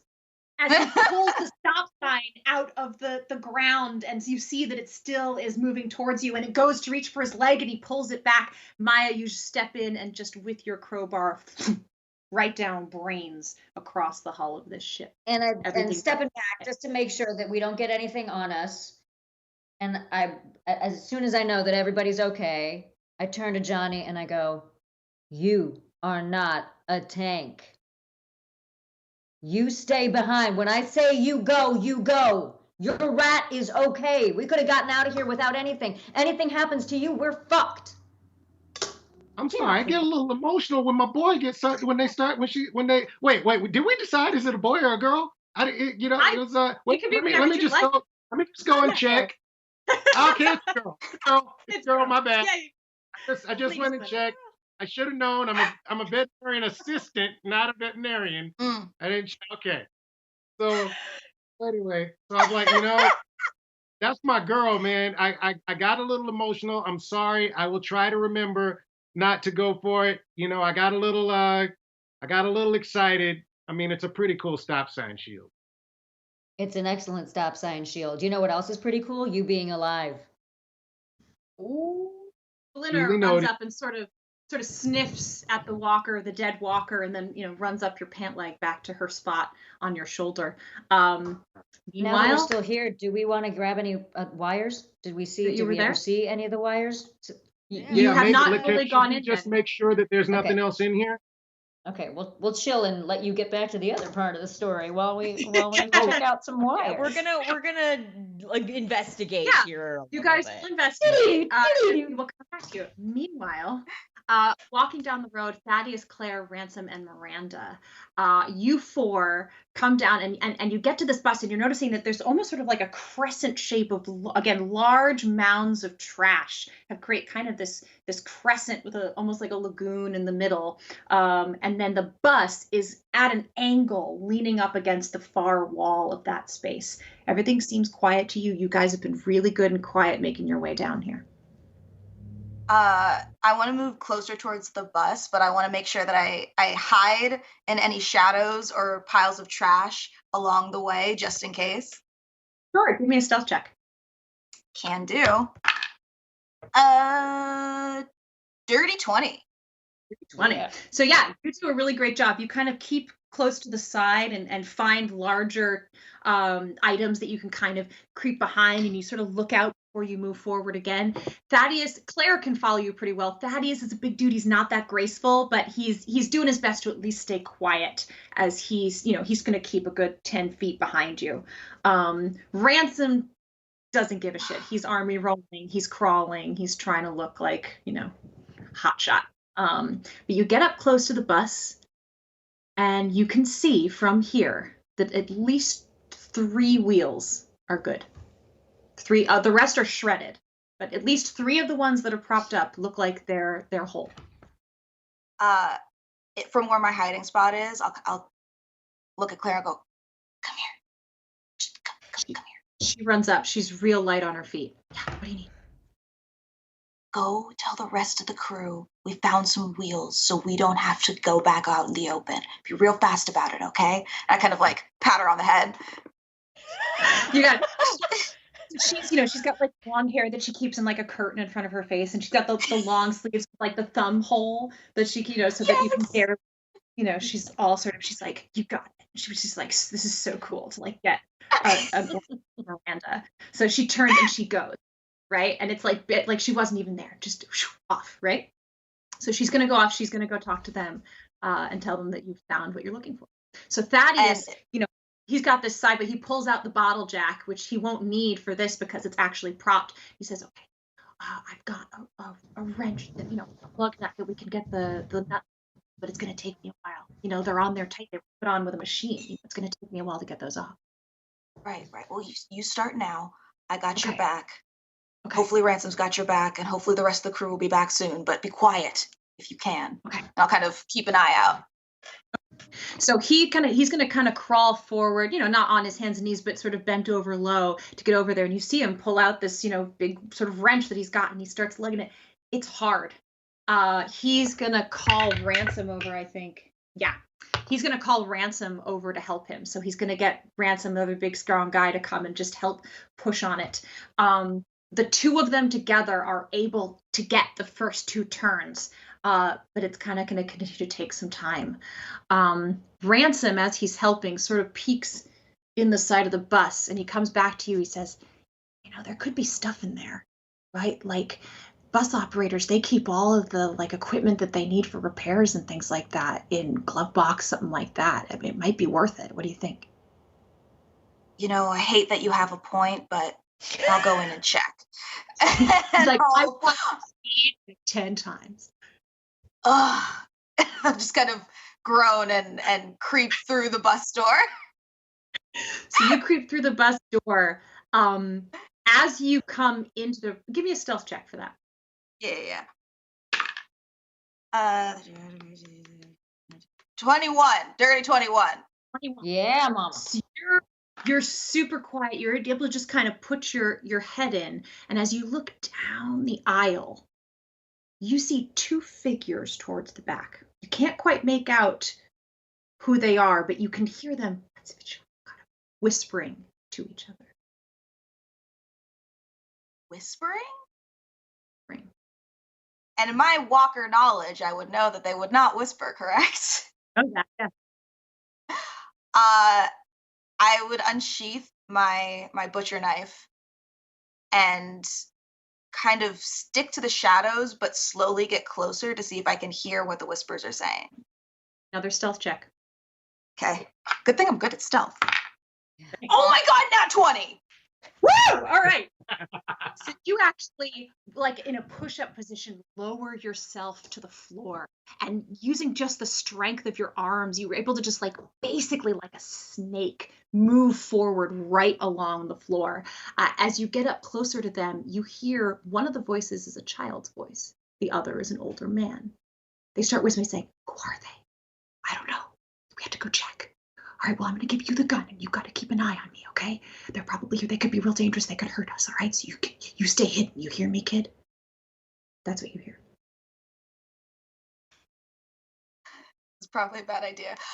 From the shadows, from the depths of the well of the bus, with a very calm, kind voice, I'd like to say, "We're not here to hurt you. We are just survivors looking for scraps. We promise." Persuasion. Oh, You got it. You got it. 11. No. This voice comes out of the dark. They have no idea that you're there. The boy, about 10 years old, comes and aims his rifle right at your face. Doesn't fire, but he holds it right there. The father steps up with a knife. Goes, "Who are you? Back off! Get away from my kid. This is our bus. This is our stuff." I quickly sheath the knife and I hold up my hands and I'm like, "See, I'm not here to hurt you. We just are looking for tires. That's it." Persuasion. Sure. Come on. 18. Woo! The dad lowers his knife a little bit. He goes, "It's okay, kid. It's okay." The son is sitting there. His hands are shaking on this rifle. He's so scared. You can see he's probably doesn't really know what he's doing with it, but he lowers it a little bit away from your face, and he goes, are you gonna hurt my dad?" No. We're not here to hurt anyone who's still alive. We promise. We are just looking for scraps. We'll take out some walkers. We can keep you safe. You guys kind of look like you're a little scared, a little beaten up. We're just here to help. We have a nice settlement. Maybe you guys can come join us. Dad says, "We don't have anything you want, you need. I promise you. We don't have anything." We're not trying to rob you. You have some tires. You need some tires. But that's all we're here for. Oh! That's a 5. as this is happening, you take a little step forward, pushing it too far. This is not your strong suit. You step forward and you just startle the kid. Boom! Rifle goes off. Does not hit you, but that rings through the quarry. Oh, no. All of you back at the boat.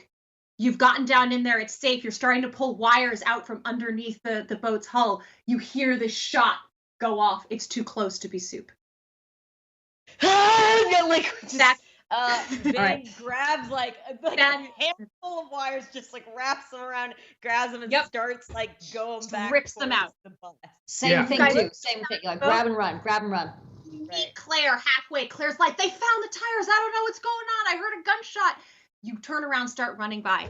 As this happens, the father tackles his son from behind. He drops the rifle. He holds his son close. He goes, I told you not to pull the trigger, kid. I told you not to pull the trigger. Holds his son as close as he can. The kid is crying, knows that something bad has happened. He goes, I'm so sorry. He doesn't know. We didn't know.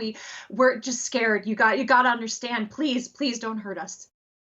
I'll get down on one knee and I'll look them both in the eyes and I'll say, if we don't get fucking eaten by walkers, then we take your tires as payment. We won't hurt you. You can still come with us. But I swear to God, if my face gets eaten, I'm going to haunt the shit out of you. And I'll unsheath my knife. Intimidation? Yeah, you're better at that. Let's see. I'm not, but I still rolled a 16. Fabulous. Yeah, okay. This kind of sobers the kid. Something about it makes him kind of go like, oh, someone who's in charge, right? And he just kind of like, kind of takes a breath and keeps himself together. The dad nods and he's like, we'll stay out of your way. Just anything we can do to just get out of here and feel safe. So he takes the kid. They kind of going to stay in the front of the thing. They say, oh, by the way, we found like a toolkit, like a box underneath the steering wheel. We took what we thought was valuable to us, but maybe there's something that you can use. So he hands you this sort of toolbox that they found. Awesome. I'll go through it really quickly, knowing that walkers are probably on their way. You go through it. You do find an electric drill that has the lug nut piece on it. Unfortunately, the batteries are dead. But looking around, there are appliances everywhere. Right? Okay. And there's a little charger standing. Oh, with my cunning action, can I really quickly see if I can jerry-rig something together to start charging the batteries? Yeah. Go ahead. Make me an investigation check. Can do. Do I have a bonus to that? I don't. So 17. 17. Amazing. So yeah, all these small, you see like an old boom box from the 90s, right? So you go over there, you rip off the back. At this point, Thaddeus and Ransom, they're working on like the third lug nut of the first tire, right? It's going slow. But they're going faster now that they don't have to be quite as quiet because who knows what's coming, right? But you rip this back. There's 8 D batteries in the back of this thing that you just pull out and shove into the charger that comes with this thing, and it lights up. So you plug that thing in, it's on red, but you're pretty sure if you wait just a little bit, it's like of the 5, lights, you're at 1 light. So you have to just let that start. At this point, you do start to hear, it's been really eerily quiet. Now, from over behind the ridge of this kind of crescent-shaped lagoon space that you're in, you start to hear trash falling, as if something is moving through it. You 3 are running down. You're just making it to the opening in this crescent as you see her rip off the batteries and shove them in this extra charger. What the hell happened? There's a kid. He has a gun. It's a whole fucking story. We're screwed anyway. Long story short, we gotta wait until this drill charges so we can get them out of here. And I just kind of am swinging my knife around wildly, knowing that walkers are on their way. Okay, is there anything? Is there anything we can do to help the guys with the tires? Is there anything? I mean, there's nothing else. There's no other way to get the tires off besides this. I mean, he's got his special wrench that he's using. Yeah, go ahead. Yeah, the only way that we can help is to make sure that they don't die. That's pretty much it. That's it. Okay. All right. Wait. So I turn to the back and I see the man and his son, right? Mm-hmm. And I say, look, if we go down, you guys are going down with us. So what you're going to do is, if you know how you use that thing, you are going to help us defend this bus and our people against the walkers. You're going to come back with us, or we have 2 more walkers to kill after this. All right? The father steps forward and he's like, absolutely, I'll do anything that I can to protect my son. But my son, please, can he stay on top of the bus? He'll spot them. He'll let us know where they come from, but I can't put him in the fight. Yeah, absolutely. He and Claire are going to go up on the top of the bus and spot for us. All right? Cool. Claire runs up. She gives her hand to the kid. She's like, hey, I'm Claire. I'll take care of you. And he like looks instantly smitten with her. So they run in the bus and they climb up the hatch and they're sitting up on top. Immediately, Claire goes, 3 of them coming up from this side. I see another 6 coming down the road that way. Oh, snap. Okay. Can I do an investigation of the terrain? Is there a place that I can go to that maybe I can lead the walkers in another direction? Maybe either one of them, the 2 or the 6. So they don't have them all coming at once. Yeah, give me an investigation. And while he's doing that, I'm gonna check for things to make a makeshift barrier, like like pulling out seats or like big pieces of garbage, and start sort of stacking and like fortifying the bus area to at least give us barrier to shoot over. So we'll start. What was your roll? I rolled a 1. A solid 1. I love it. Plus 6, 7. So. It's a 1's a 1, unfortunately. So you do not perceive anything.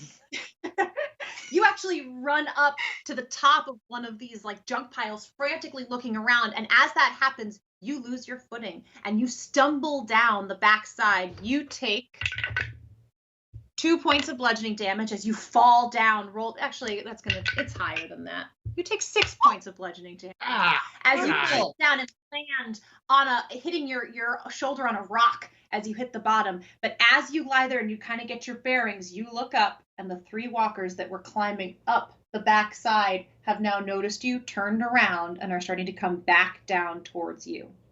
And I saw him do this and saw him eat it as he climbed up. And I'm just like, God damn it. And I go running up right after him with my handguns. Both handguns are on. Meanwhile, Vane, the school bus seat, or the bus seats are bolted down. So unless you're going to take time to pull those up, you are able to, again, trash that you're starting to throw in the open section so that whatever comes is going to have to climb over something. You do find an old bench that you push in the way, and you're able to make sort of a small 3-foot high barrier there. All right, that's good enough. Miranda, anything you'd like to do in this moment? I want to, while Ransom's kind of still working on the lug nuts, I want to take 2 of the Molotov cocktails out of his backpack. And say, look, you're busy with this. You don't need these. And then just sprint off towards where the 6 are. Okay. So you grab 2 Molotov cocktails. She runs past. She leaps over Vane's barrier. It's super cool, right? And then just you lose her out of sight. She turns on her own, alone, up off the road, the direction that Claire mentioned. There were 6 coming. Maya, you've run up the hill, and now at the top, you look down. You can see Johnny at the bottom of this hill, and the walkers are sort of in between you and him, starting to make their way down. So let's roll initiative on this. Yeah. It's time. That's a nat 20 for Vane. Oh, snap. Okay, Speedy. 1 nat 20. Whatever. Okay. So let's start with Miranda. What did you roll? I got a 19. A 19 for Miranda.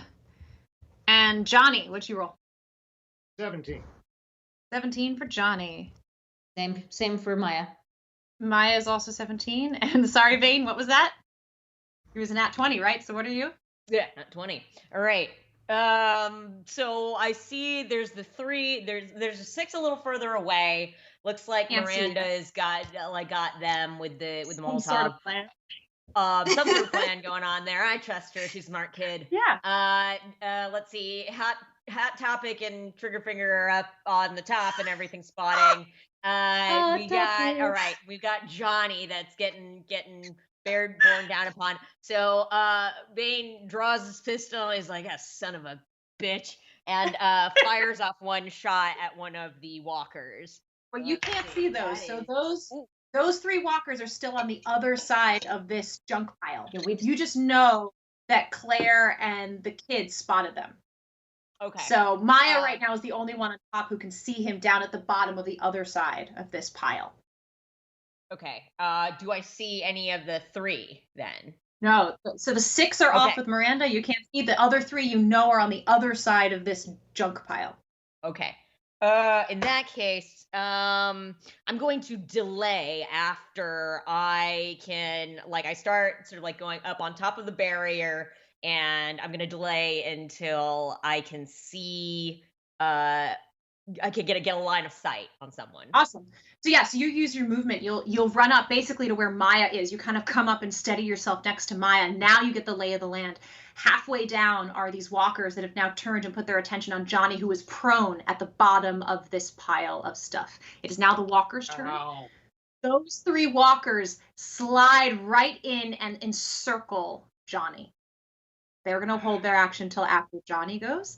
We're going to, however, jump back toward Miranda. So, Miranda, you're running down the road. You can see it's 6 of them that are just come out of different objects in here, and they're starting to just make their way down this road towards the direction of the space. They are probably, the road's maybe 8 feet wide. They're probably spaced like 20 feet along, sort of making their way down. Okay. Are any of them like grouped together, or are they kind of definitely like spaced? There are for sure. There's like a group. There's like a group of like 3 here, and then 2, and then maybe a straggler further down, 20 feet. Okay.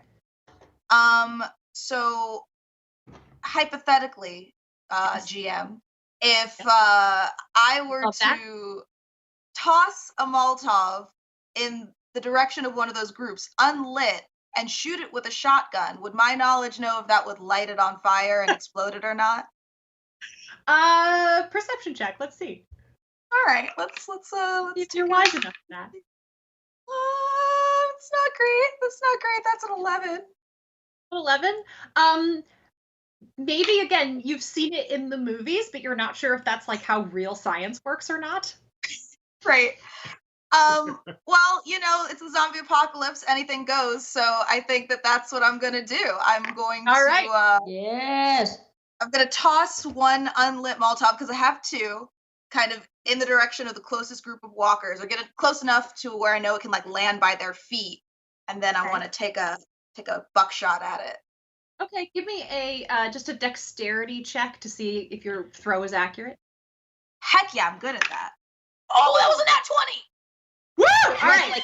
So not only do you do like, it's like you account for the wind and the speed of the walkers moving forward, just so that they'll just like come together at the right time. You even kind of like, you almost bank it, like you sort of do it, kind of curves around and like lands right in the space where it's going to hit those first 3 that moving. You take a couple of steps back, aim your rifle, take a shot with your rifle. Heck yeah. Let's see, that is 19 plus 6, whatever that is. High whatever math. that is. Who cares? High math. So yeah, you go and you aim this thing, and you're just like, you're feeling it. Your whole body's filled with certainty, and you hit that thing, and turns out the movies were right. Heck yeah. Fire. It explodes all over these first 3. All of whatever remains of their clothing is immediately lit. They don't even seem to mind. They keep moving forward.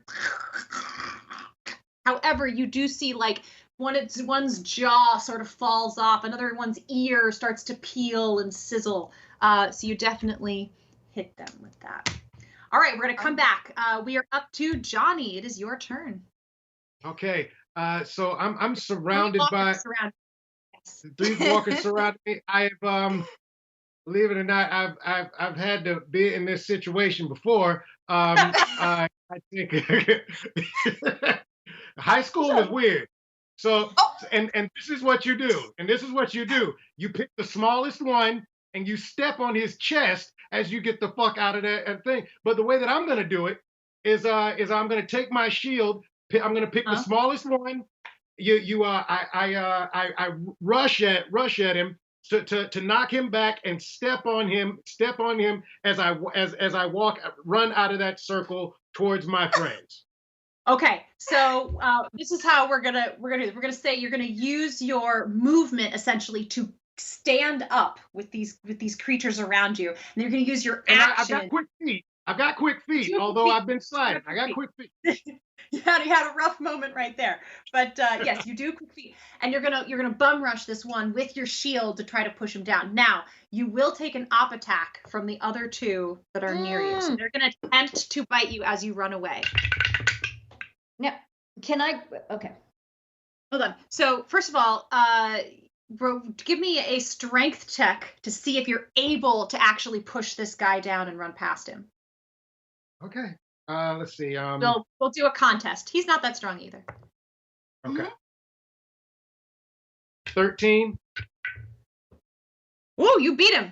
All right. So you shove him down. He falls down. You go to step on his chest. As you start to run away, one of your arms flies back, and these remaining two go to try to bite your forearm. Oh no. That is a 14 and a 21. Those are 2 successful bites. So the way this works, and for people at home, we have a fancy new mechanic here. They attempt this bite as you go, and you look back and you see them starting to go for your arm, trying to bite your arm. You have 2 flat D20s to try to prevent these bites from happening. 11 or higher. Just roll a D20. Hope you get 11 or higher. 16. Okay. The first one misses, it goes to bite, but again, your sleeve is able to stop the bite from happening. Second bite. Another flat D20. 19! 19!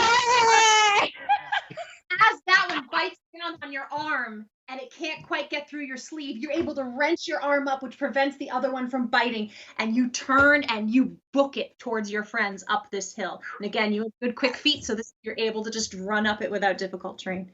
You make it to your friends, you look back down, there's the one on the ground that's rights itself and starts to climb up towards you. The other two turn its attention to the 3 of you and begin to make their way towards you. Maya. All right. I turn to Maya and I say, will you stop letting me do these things? And I just look at him and I say, I will deal with you later. And I got both my handguns out, and they're relatively close enough range, right? The handguns can hit them. This is not a rifle range. Yeah. Oh yeah. They're right. Okay, they're like great. 30. Question for you. I have GM. Is there anything in the environment that I might be able to bank a shot off of? Is that a thing? Because you know I have my special skill. Yes. So.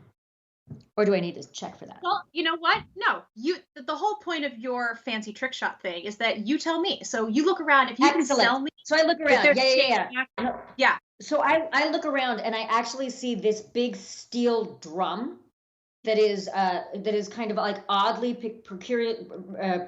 it's precariously, thank you, I speak English, precariously placed like within the trash, but it looks like a really solid, thick steel drum. Gotcha. There's not something that I would penetrate with a bullet. And I know I've got 2 bullets and there are 3 of them. So what I am going to try to do, I think, she says convincingly, I take that back. Delete that all from the record. I'm going to line them up and see if if any 2 of them I can shoot through to shoot 2 of them at once. All right, so you're gonna do a rifle shot first, like a rifle attack to see if you can hit the target that you're going for, and then we'll do a perception check to see how successful this chain reaction is. But essentially, you're trying to target as many of them in a line as you can. Take them out. out. All right, make an attack roll, please. Yeah, well, that is a 20, dirty 20. High math. Love it. And so now a perception roll. 14. 14. All right. So you hit that bank perfectly. You actually can hear the bullet as it runs against the metal and is turned around on itself, and it comes back sideways. It doesn't quite hit all 3 of them, but yes, through 2. One of them takes it right through the forehead, instant kill. The other one takes it through the shoulder. Bane. All right, Bane, you were holding your action. This sounds like a good time for you to pull it out. So go ahead. All right. How far can I move and get to them? Well, you used your movement on this action, so what you have is your action and your bonus action left. I see. Okay. So in that case, I'm going to shout out to Johnny and say, "You're such a dumbass, but I'm so glad you're safe." And that's giving him inspiration. He gets 1d6 to any roll within a minute. And then on one hand I've got the pistol, and so I shoot at one of the ones that Maya has already hit. All right, go for it. Oh, that is a dirty 21. Absolutely. Boom, you take him right down.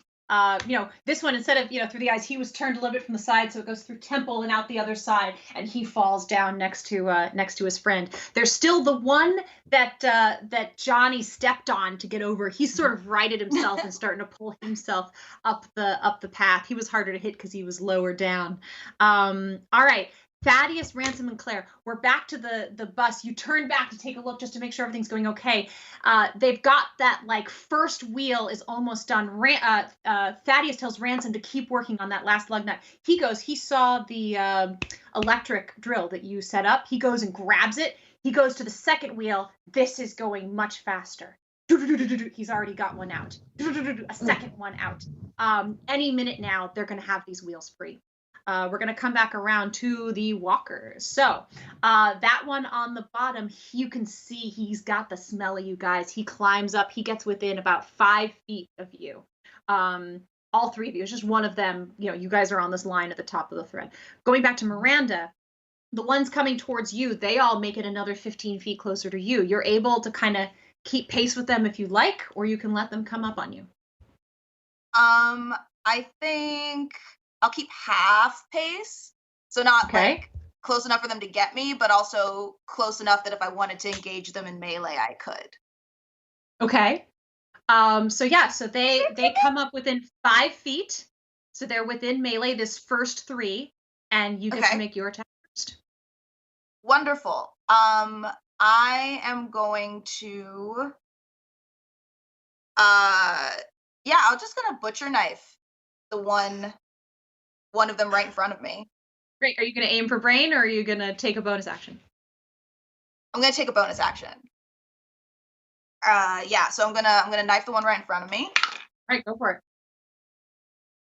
it. I don't know what's happening with my rolls tonight and why I don't get this in other games, but that was a nat 20. I don't understand what's happening. All right, We'll take it. Yeah, not only these guys are on fire, right?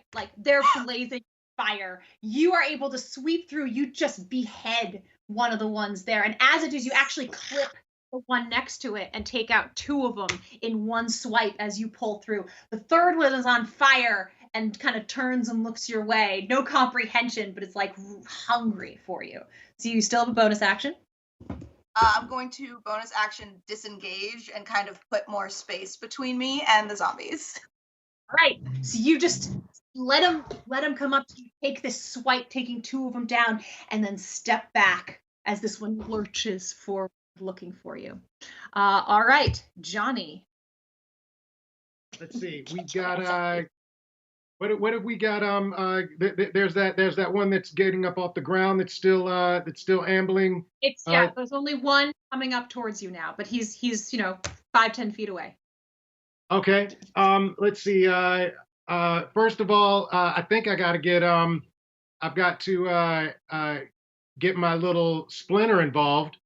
And so I don't want him to necessarily attack more than distract. So maybe if Splinter and I actually got a new Splinter. She wasn't supposed to run in here. Oh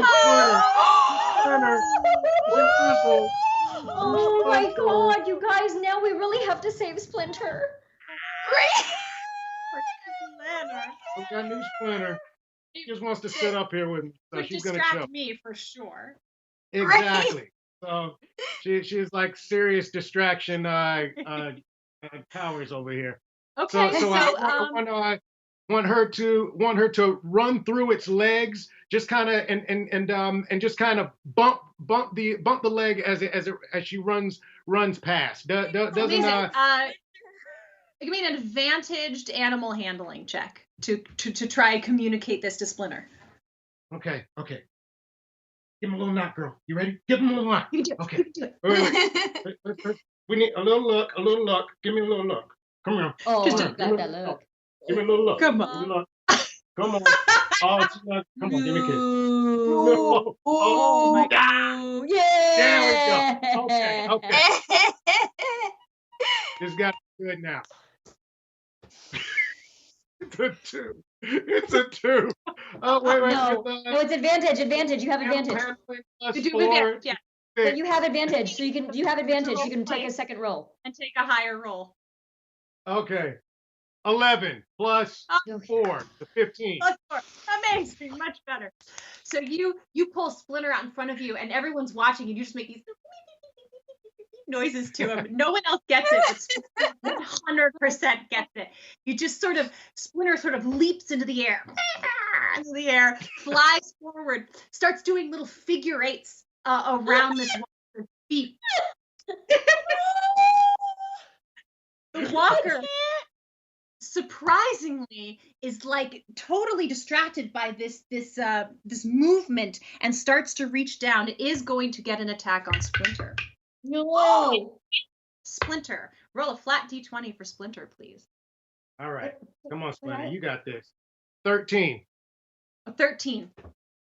So you see it come down, you see him reach for him. He actually gets him in his hand and brings him up to his mouth. But as he starts to take a bite, Splinter, she wriggles and is able to run down his arm and then down the body to the floor again. But this is just enough of a distraction that it will not try to eat you. Maya.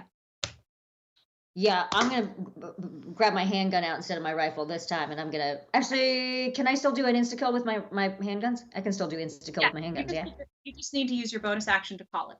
To call the. Yeah, I'm gonna call that shit. And you have advantage. Let's do it. With a range weapon. Okay, let's use that advantage, shall we? And I have ranged expertise because I have +2 to ranged attack rolls. Excellent. Okay, so it's a dirty 20. Dirty 20, yeah. So you hit it. He takes the 1 hit. Oh, it's insta-kill. Yeah, done. So as he's going to into Splinter, and Splinter wriggles and moves through, and he kind of looks down like, where is this thing going? Just 1 shot through, and he's out. At this moment, you hear, Rat, let's go. From off in the distance, another shots from base camp. You turn. We gotta get Fatty, Ransom, Claire, they're just pulling the first tire off. Thaddeus is almost done with that second tire. These are huge tires. Vane, it's your turn. I run back to the bus, and I start like twisting lug nuts, like pulling off the tires, getting us ready to go. And Cool. I call out to the dad as well, like, help me out with this. Yeah, he's been helping the other guys. He's been trying to do whatever he can with his hands. With your help, they're able to get that second tire off. You've now got these 2 huge tires that you have to roll back to camp. Miranda, are we able to like roll them straight out, like push them down the hill, and then they go? Well, first you got to go up the hill to the top of the quarry, and then down the hill to your base. Miranda, you are in between the 2. You've taken out 2 of the fiery walkers in front of you. You've still got 4 stumbling your way. What would you like to do? And behind you hear these shots from afar as well, and you start to hear the commotion below. Go ahead. Okay. I'm going to take out with my shotgun the last one that's close to me. Yeah. Yeah, I'm gonna do that. Which is a 16 to hit. Boom. It's down.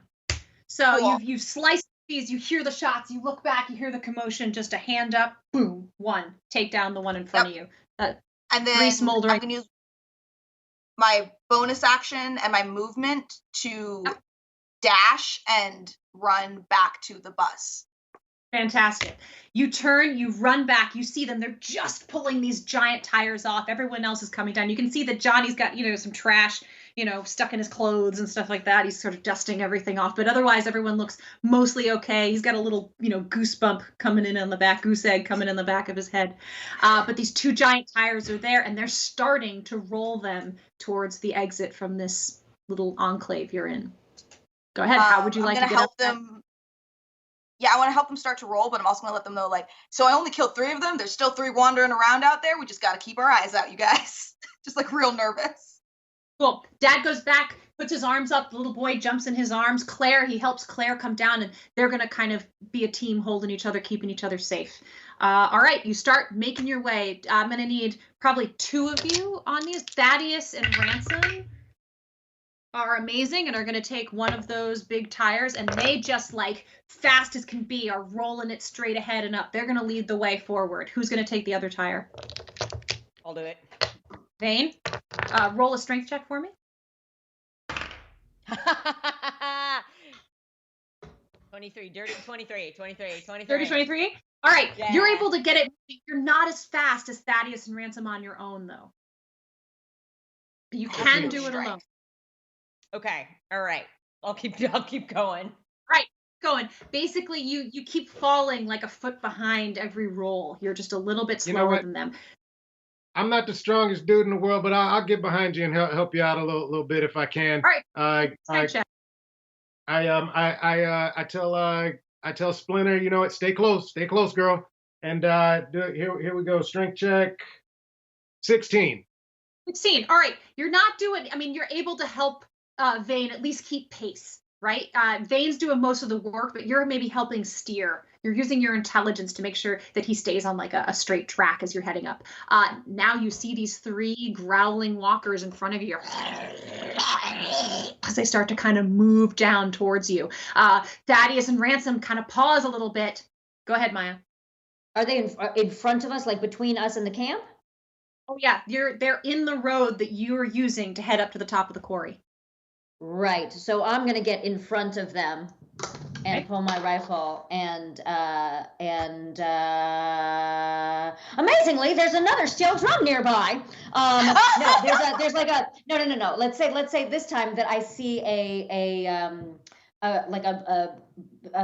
stray pole, a big huge telephone pole type thing, but it's made of metal. Sure, that's legitimate. It's an electricity pole, whatever you call it. A pylon. Thank you. Again, English, not my strong suit. She's not the sharpest knife in the drawer, but she sure can shoot. And I see that. I'm gonna try to slice it through 2 of them. Okay. So yeah, use it to sort of redirect. Gotcha. Right. So yes, attack and then a perception. 18 plus 4 is 22, and then my perception check is a 16. 16. Amazing. Again, you do it. Everyone's kind of eyes bug open as this happens. You're able to just, again, in the heat of the moment, you get real still and exhale, and you're shot. We can follow it like a camera as it goes, and it just pink hits, and it angles it to go sideways. So you shot, 15 feet off to the right, and it bounced perpendicular back through the 2 that were right in front of you. There's still one about 30 feet ahead. And with that shot, Claire looks back and she goes, "Holy shit!" You all look back. There's at least 10 of them behind you. Now they're going slow, but you've awoken a whole bunch. You're starting to get some elevation now as you're going up, and you can see there are walkers placed all throughout this junkyard that are starting to converge on you. You're moving forward. You're getting closer to this single walker. Vane, you're pushing the tire. Do you want to stop and help, or are you going to keep pushing? Yeah, I'm gonna stop and pull the sledgehammer. Oh, lost you. Can't hear. We lost your audio. Oh, I can hear. Can you hear? There we go. Okay. I can hear you. So I stop for a second. I pull the sledgehammer.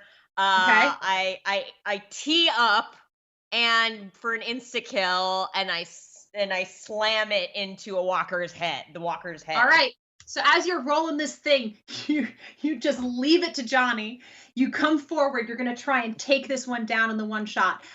Go ahead, make your attack roll. All right. Don't take long. 23. 23. You slam this thing into the ground. It is nothing but meat once it hits there. Johnny, make a strength saving throw to see if you can keep this tire from rolling backwards. Oh, God. It's a 5. It's a 5. I'm just barely. Go ahead. No, I'm just barely holding. It's starting to kind of roll back on top of me. I'm like, oh, hey, God. Okay, I'm going with you. So as it rolls back and you start to fall and it rolls on top of you, you're going to take. Oh, poor Johnny. Only one bludgeoning damage as this tire.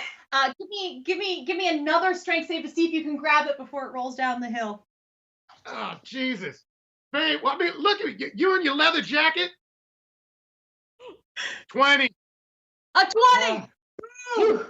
Johnny pulls from within his deepest recesses of passion, and he's let his friends down a few times today, but he's not going to do it again. And as he reaches back, he grabs it, and he will not let go of that tire, and he stops it from rolling down the hill. In fact, he's even able to put it back around into place with whatever baby under a bus kind of strength that's coming out of him. Splinter wrapped under a car. And I just look over at Vane and I go, help. Oh, geez, sorry, man. From this moment now, you can see most of the walkers are behind you. You have a clear shot to the top of the ridge. You guys are rolling. Everyone's helping, rolling these tires up to the top. You crest the top. You look down. You can see your camp ahead of you at the bottom of this hill. There are about 20 walkers between you and the door to your encampment. Worse than that, as you look around your encampment, dozens and dozens are coming out of the trees. Right at this moment, a woman comes sprinting out of the woods. She carries 2 katanas and has long dreads. She swipes right, swipes left, pulling heads and arms off, clears at least 5 of the walkers in front of you, looks to you and says, "Are you coming?" She continues in front of you. She's clearing the pathway, taking down walkers right and left as she slashes. You have just enough space to roll these tires down towards the gate. It doesn't change the fact that the perimeter of your base is almost entirely surrounded by these walkers. Soup is taking shots off the roof right and left. You see single walkers going down, but it's not stopping their numbers. What do you want to do? You want to walk these down? You want to throw them? What do you want to do?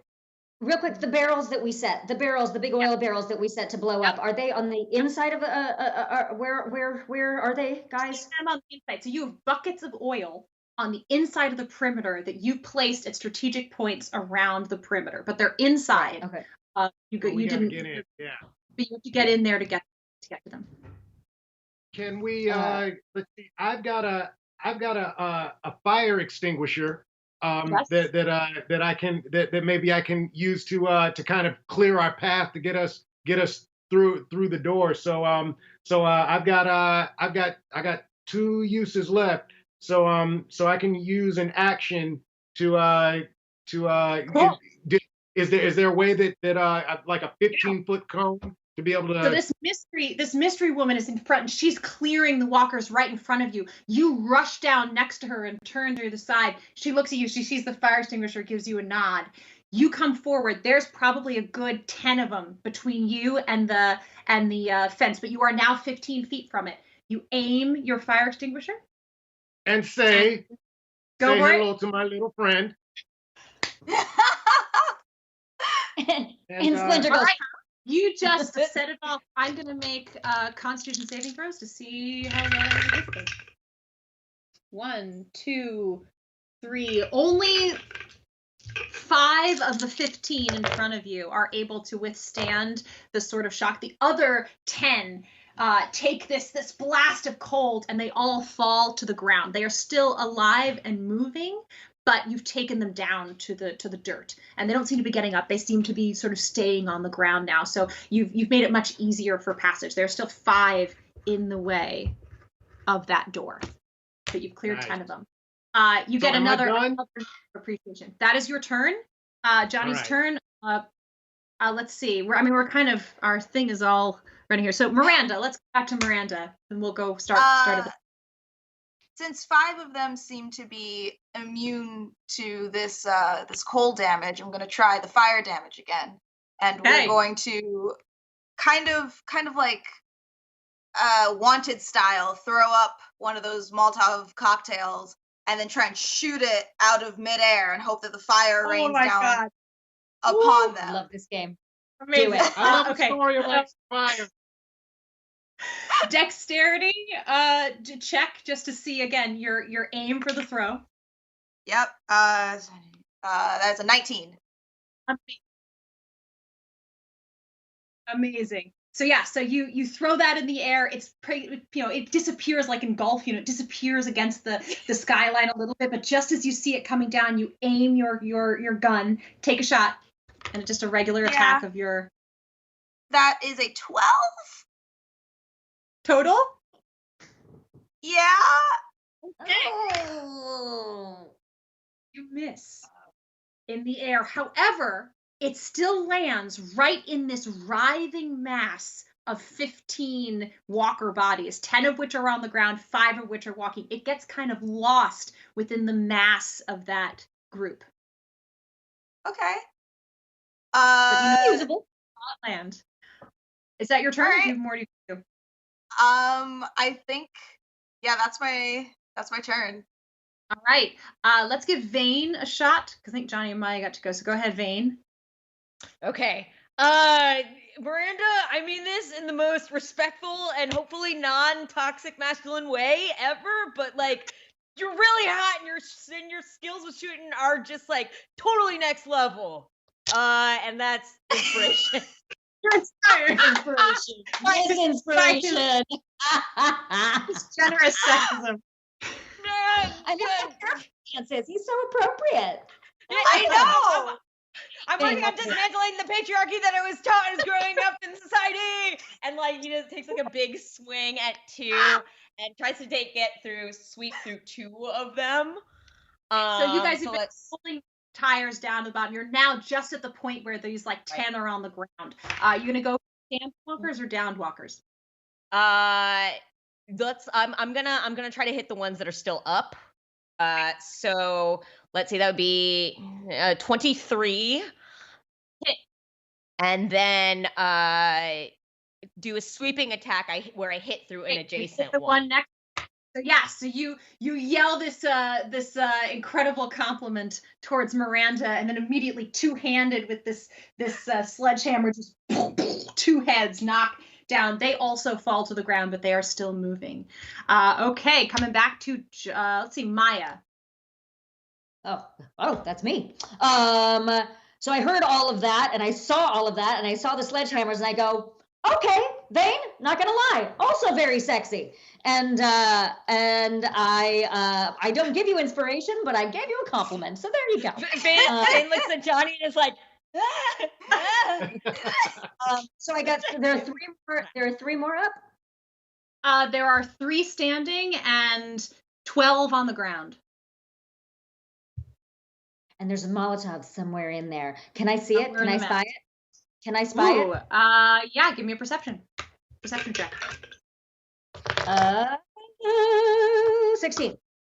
Okay, we're gonna say that's your bonus action. So you still have your action, but you are able to spot it. There's a little glint off of the sun, and it's like you're shoot at. Go for it. Go ahead. Make an attack roll. 18. So, having seen Miranda throw this thing through the air and miss, and she goes, you can see that she's angry, and Vane takes down 2. You can see the strange woman is about to come in and start using her katana to help you further, but you take again, steady your nerves, aim. Lights this thing on fire. Ransom goes, shit, yeah. And he and Daddy are rolling his their thing through the down the road. He's so excited by the movie-esque action film that this day has become for him, that his cocktails are so ready. Only problem is now you have 15 flaming bodies between you and the gate. 3 are still alive, writhing on the ground. They don't look like too much of a problem for you. Everybody else seems to have been kind of like, again, they're not too much of a threat. Ransom and Thaddeus are going to try and go around the flame and get around to the other side. Let's see how they do. They do okay. Both of them are going to catch their arms on fire. And you see Thaddeus kind of stop and go, and he starts putting his arm out as he's trying to get, but there's boils and bubbles of fire along his arm from that hit. Vane and Johnny with the other tire, what would you like to do? Well, you know, I mean, I hate to use my last one, but it is actually, you know, supposed to be used to put out fire.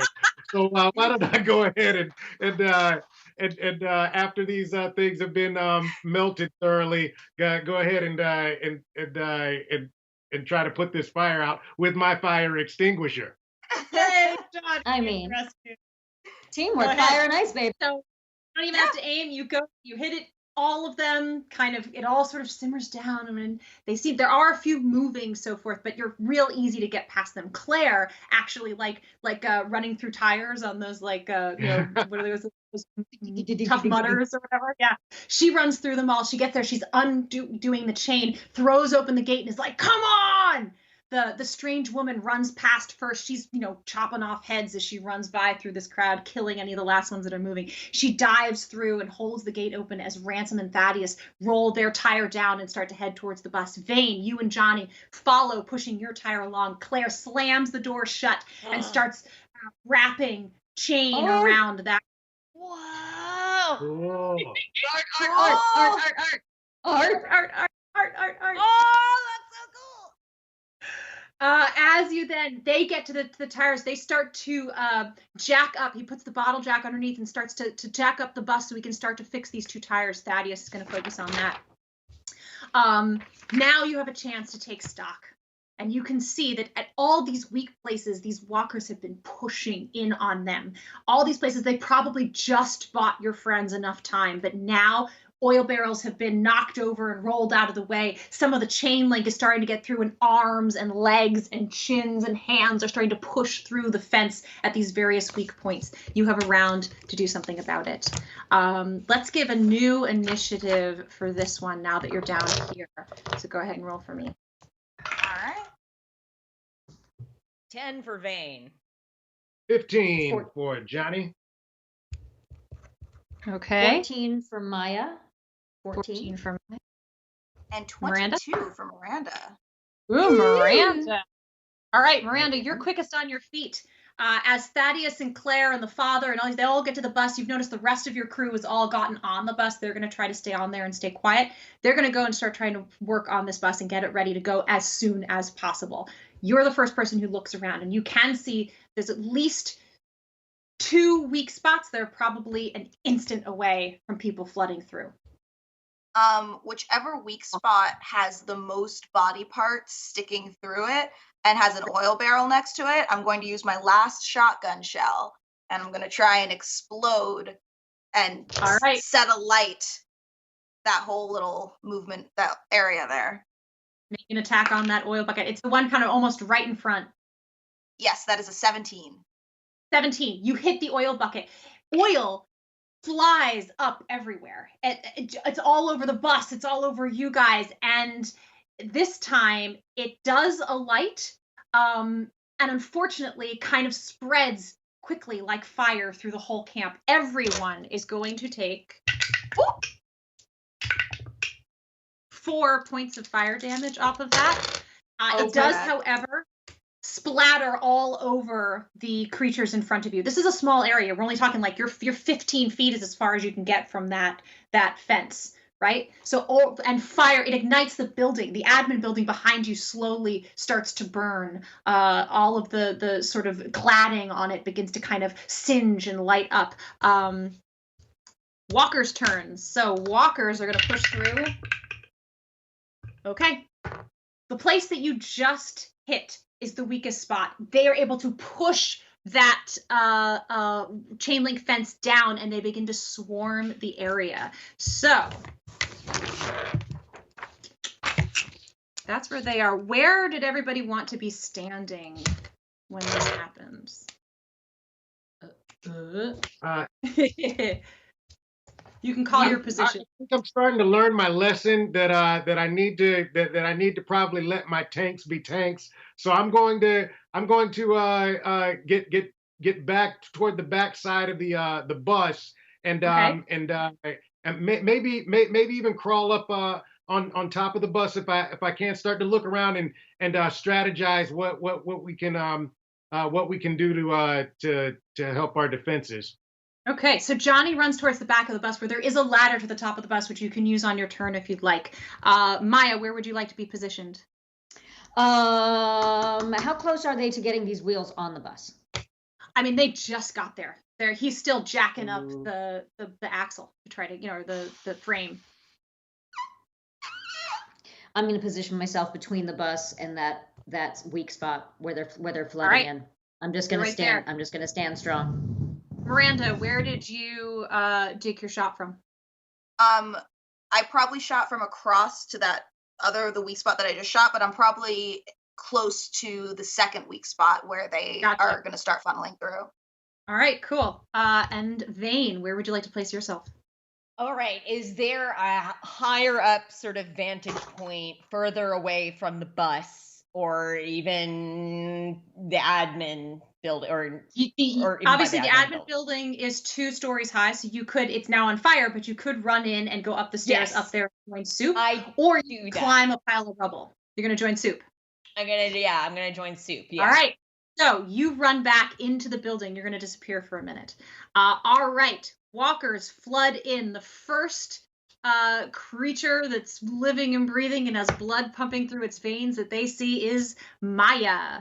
Maya. Okay. 5 walkers surround you. Oof. Okay. Oh! Oh boy. Art. The art seal. The art seal is here. Art. Miranda, you're a little bit farther away, but you're closer to that second one. You see that the walkers that are on this like tall pile are just breaching the top, and they're starting to roll over the top. They're not to you yet, but they're breached your borders at this other spot. All right. Up first is Thaddeus. Thaddeus is he's finally got it jacked up. He's going to start putting those wheels on. He's successful. He gets the first wheel. He's got it lugged up in there, and he's tightening those joints as much as he can. The father is helping. He's put his kid on the bus. Claire is, holding things steady as that's going on. Soup is going to take aim off the top of the building. Soup downs one of the walkers on you, Maya. So as they start to come around you, one immediately goes down from the bullet from above. Up next is Johnny. You are at the back of the bus. Let's see. I'm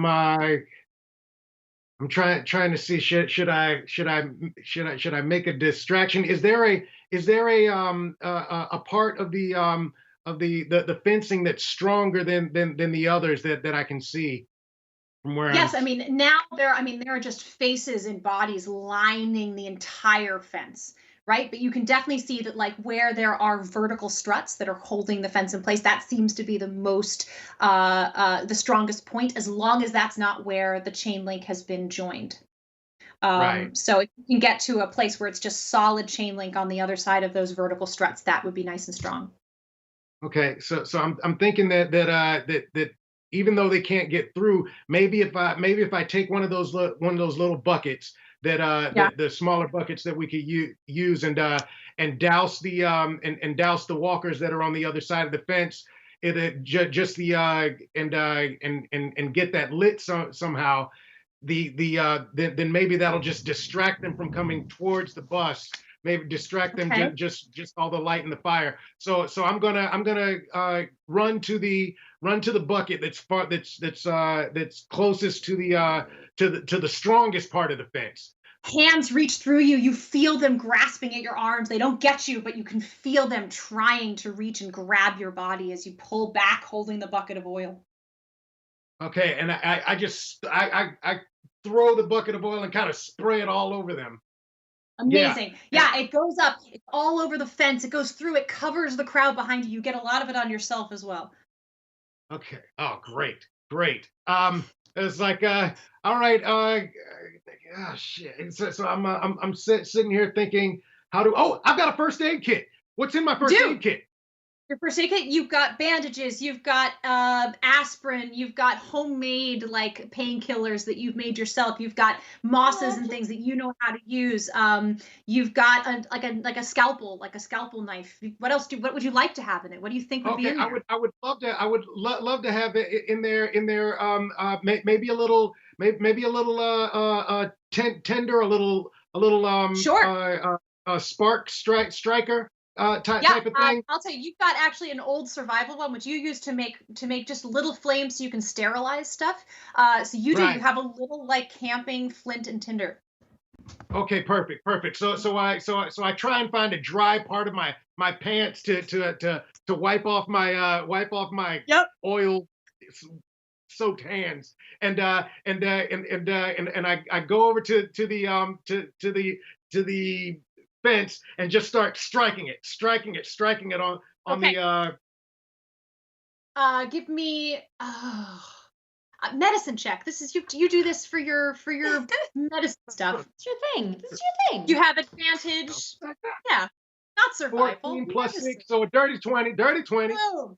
So you go up and on the first strike and you're like you're scared, your adrenaline's pumping, you've never had to like do this under pressure like this, but just straight out from in front of you. Fire just leaps from one body to the next.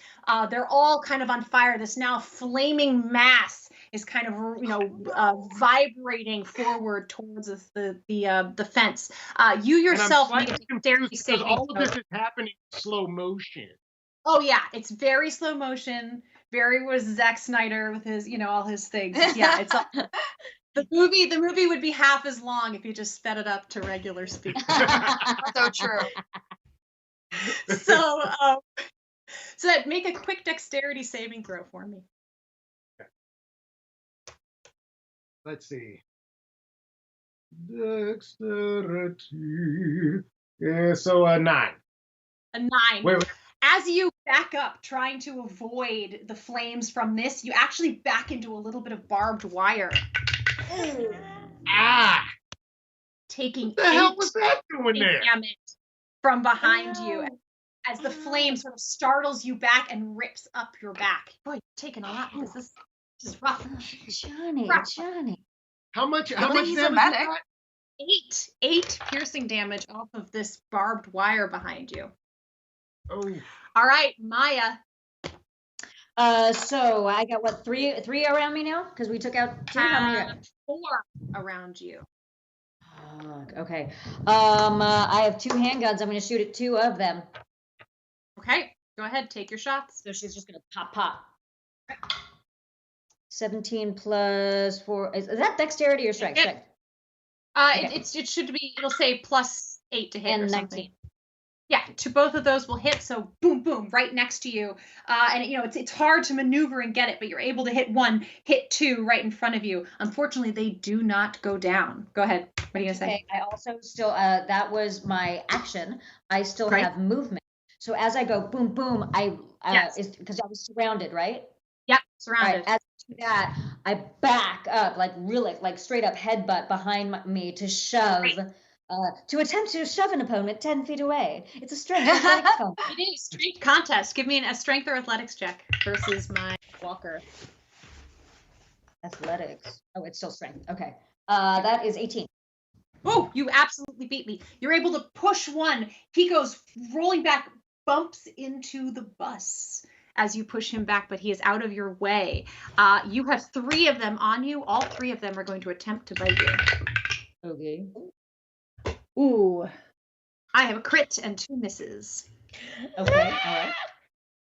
The crit means that your prevent-a-bite does not work.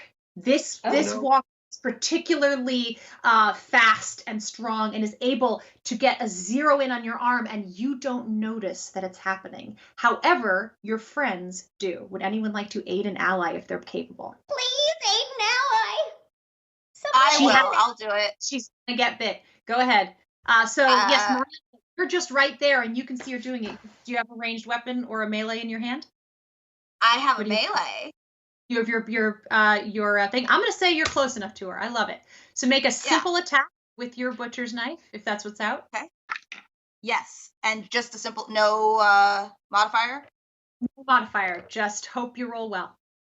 It's a 15.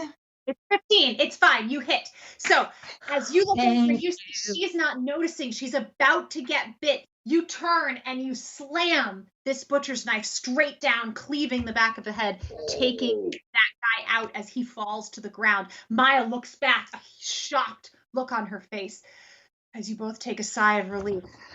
Thanks, dude. Bus folk are going to try to be quick. Finger gun away. Everyone on the bus screams as they see this close call. The walker that backed into the bus turns, noticing them.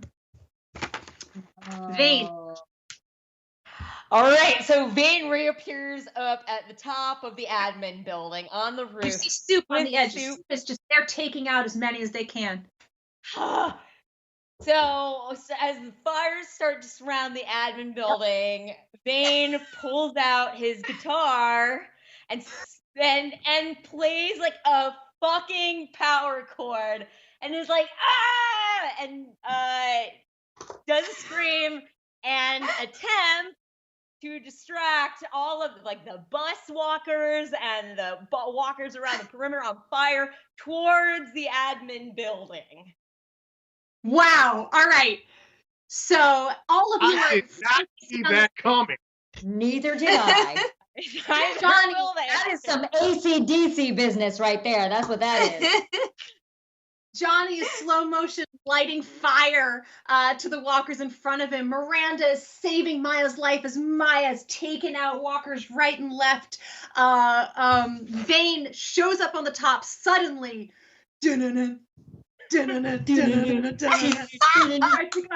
Echoes through the whole area, and you really do, like birds, you see all of the walkers' heads straight up at this noise.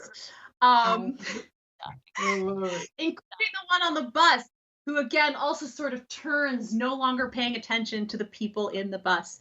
Wow. All right. Vane. Gentlemen, rock and roll saves lives. That's the lesson of today's show. Rock and roll saves lives. Claire and Ransom help Thaddeus get that wheel on. They've now got the second wheel up, and they're shoving that on and starting to do those lug bolts. They're almost done with that there, and we come back up to Miranda. Your turn. Katana chick, where did she go? You're right. Where did she go? Oh yeah, I'm sorry, Katana. Hold on. Katana We friend. need her. You do. Okay, Katana friend. 100% runs in to help you, Maya. She is going to immediately take down 2 of those walkers that are on you. Two slices, just heads straight off. In fact, the heads kind of go flying and land in the fire somewhere. I can't wait to find out the story.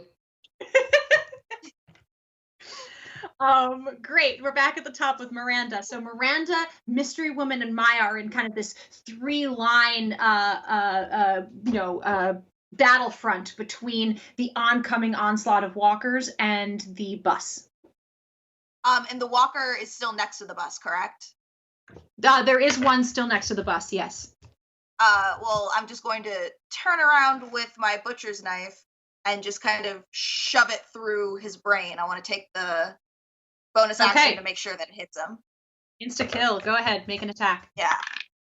That is a 17. Absolutely. Boom. Straight down. You take him out. Nice. He's distracted by the power cords going on. Doesn't even see it coming. You just take him clean out. All right. More walkers flood through. 1, 2. There's still one on Maya. 1, 2, 3, 4, 5, 6 more join. Oh yeah, still one left there. Miranda, you get 3 that come and swarm around you. Johnny, no one's gotten through your spot yet, but you can see again, it's this flaming, pulsating throb of a mob that's trying to push through your spot, but nobody comes and tries to get through your spot as it stands. Thaddeus, working on that bus. They've got one wheel totally on. The second wheel is like instance away. He turns and he says, everyone on the bus. I can do the electrical later. And he's going to turn and start trying to get, the dad, Ransom, Claire, all the people that have been helping him turn around and get them on the bus. Ransom is not so wise. Ransom turns around. He's like, not without getting a shot in. He pulls out a Molotov cocktail, throws that right at the area in front of you two. He's already lit it. He's a genius. Boom! It explodes. More fire. All three of you are going to take only 2. Not so bad. 2 fire damage from this explosion. However, it has lit a big bank of trash along the side on fire as well, which is again snaked, covered in oil. That admin building goes up like in flames. You've probably got 3 minutes, Vane and Soup. All right, that is his horrible turn. Soup at the top. Freaking Ransom. Soup takes out one of the ones on Maya. Thank you, All right, Soup. Get down Johnny, here. Get down here. Your turn, Johnny. Let's see. I think I'm just barely hanging on right now. I think I need to heal myself. Yeah, get on the bus. Get on the bus and heal yourself. Get on the bus. Get on the bus. Pull up. So can I? You hear Fatty is screaming. It's Fatty. Yeah, you can move. Can I move to the bus and use my an action to medicate myself? Absolutely. You run towards the bus, and as you jump in, you're pulling open your, you've already got it open for the flint, but now you're pulling out like whatever thing you're ripping, seals off of medicine and ointment and stuff and starting to work on some of the burns that you have. Right. Okay. And yes, you can heal up. All right. Some. So, I think it's like yeah, so roll a D8. Plus 4. Yep. All right. I rolled a 2. Okay. Oh, well, 6 points. Plus 4. So you plus 4. you fall onto the bus, right? And there's just blood on your back from where the barbed wire got you, and there's burning on your arms and your hands. Still got this goose egg. This is a tough day for Johnny. It's been tough. Now I know this was all wrinkled. He knew what was happening. Maya, your turn. You are surrounded by 1, 2, 3, 4, 5, 6 walkers. Oh, brutal. Okay. I'm gonna just have to go with what I know. I got 2 guns. I'm gonna still shoot at 2 of the walkers. Are the 2 that I shot at before still up? They're down. Nope, they're down. They're down. Great. So I'm gonna pick 2 more, and I'm gonna shoot and shove. Go for it. Okay, roll number 1. That is 17 plus 4, so that's 21. Roll number 2 is 19 plus 4, which is 23.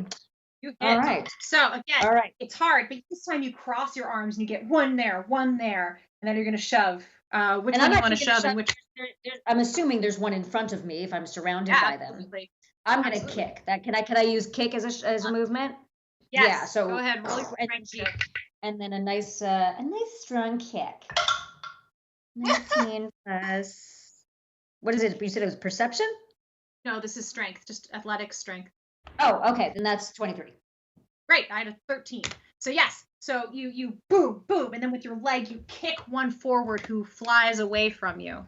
All right. That leaves 4 still on you that are going to attempt to bite. Oof. That's 3 definite hits and a 15. Does that hit you? 4 hits. I'd like 4 flat D20 rolls to see if you can prevent these bites. And I have to do 11 or higher? That's what I got to do? 11 or higher. Just flat rolls. Kids. Hope you get 11 or higher. 4 of them. Kids, pray for mama. 13. Okay. 12. Not 20. Okay. One more. One more. 11! Oh my God! Oh.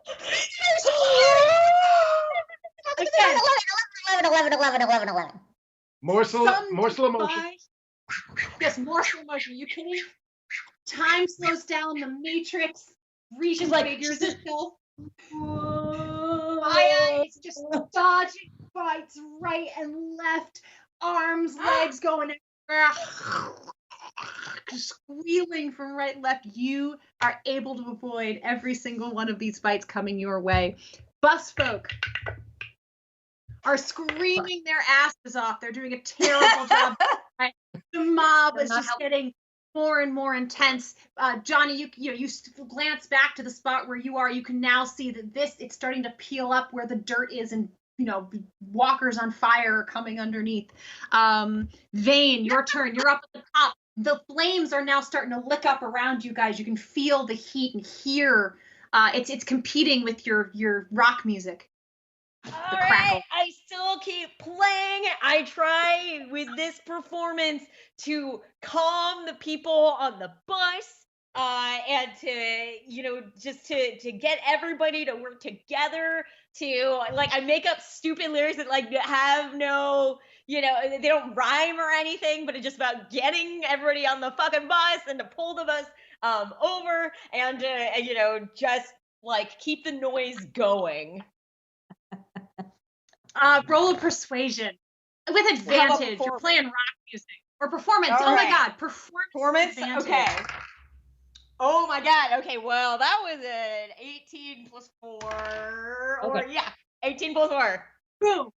You're standing on the edge. Flames are licking up on either side of you as you play sick riffs on the guitar. You're shouting at the top of your lungs. It doesn't matter. It's like heavy metal. Doesn't matter what you're saying. Everyone get on the goddamn bus. Get on the goddamn bus. Claire, Ransom, everyone is getting on the bus. Soup looks to you, and their eyes you can see the flames in their eyes go, and they go, fucking A! And they jump off of the roof. They're going to take an aim at that bus.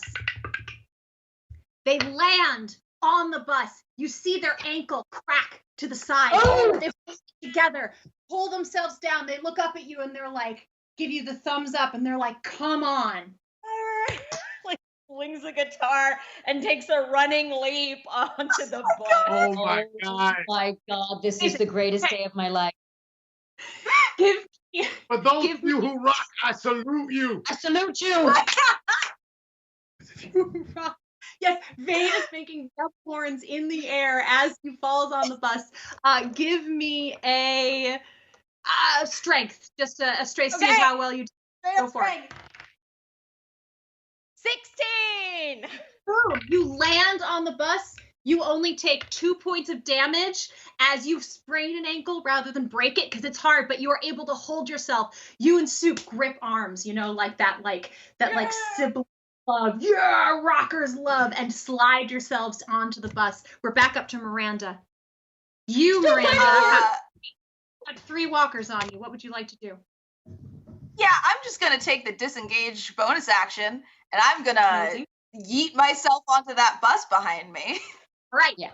Miranda, you just kind of duck down, move out. They reach for you, but you just seem to see it coming every which way. You back up, you find yourself against the bus and pull yourself on.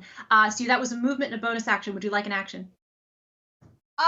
You know what? As an action, I'm going to throw my butcher knife, kind of like a katana, at whatever out the window at the closest walker. Go for it. Make an attack. Yeah. But use your dex modifier. Okay. That would be 17. 17. You hit one of the ones on Maya, taking them down. Maya, you see this butcher's knife just past your face, takes out one of the ones in front of you. It is now the walkers' move. All right, so the walkers are with it, but again, at that weak spot, they've now pushed through. Flaming hordes of walkers are coming up towards the back of the bus. They're not hearing that yet, but you can see them coming. Oh no, Maya, dozens in front of you. You are just getting absolutely surrounded. I'd say. Okay. Do I see a hole anywhere? Because I got some parkour skills. Perception check. 17. 17. Plus 4, so 21. again, using that kind of military calm under pressure that you have, you take a minute and you just assess. You've just dodged all of these bites coming your way, and you just kind of look around and you think there's one way that you could possibly go down under legs and come out around the side, and you'd have a clear shot to the front door of that bus. Yeah, that is exactly what I'm going to do. First of all, your mysterious friend. Your mysterious friend comes up. She's going to take out 2 of the ones on you, clearing your way even a little bit better. And she's going to do a little turn, pirouette, and run towards the bus. But instead of jumping on the bus, she's actually going to go towards the front. She's going to go, "Who's got the fucking keys?" Claire! All right. Hot topic! Give the woman the keys. Yeah, no, so I'm Johnny, gonna, sorry, Johnny's first. We'll come right back to you. Sorry, Maya. Johnny, go ahead. I say so is Claire got the keys? Claire has the keys. Claire has the keys on the roof or in the Nope, Claire's in the bus. Claire's in the bus. Okay. So starts going through her pockets in her bag. She pulls them out. She's got the keys in front of her. awesome. Let's see.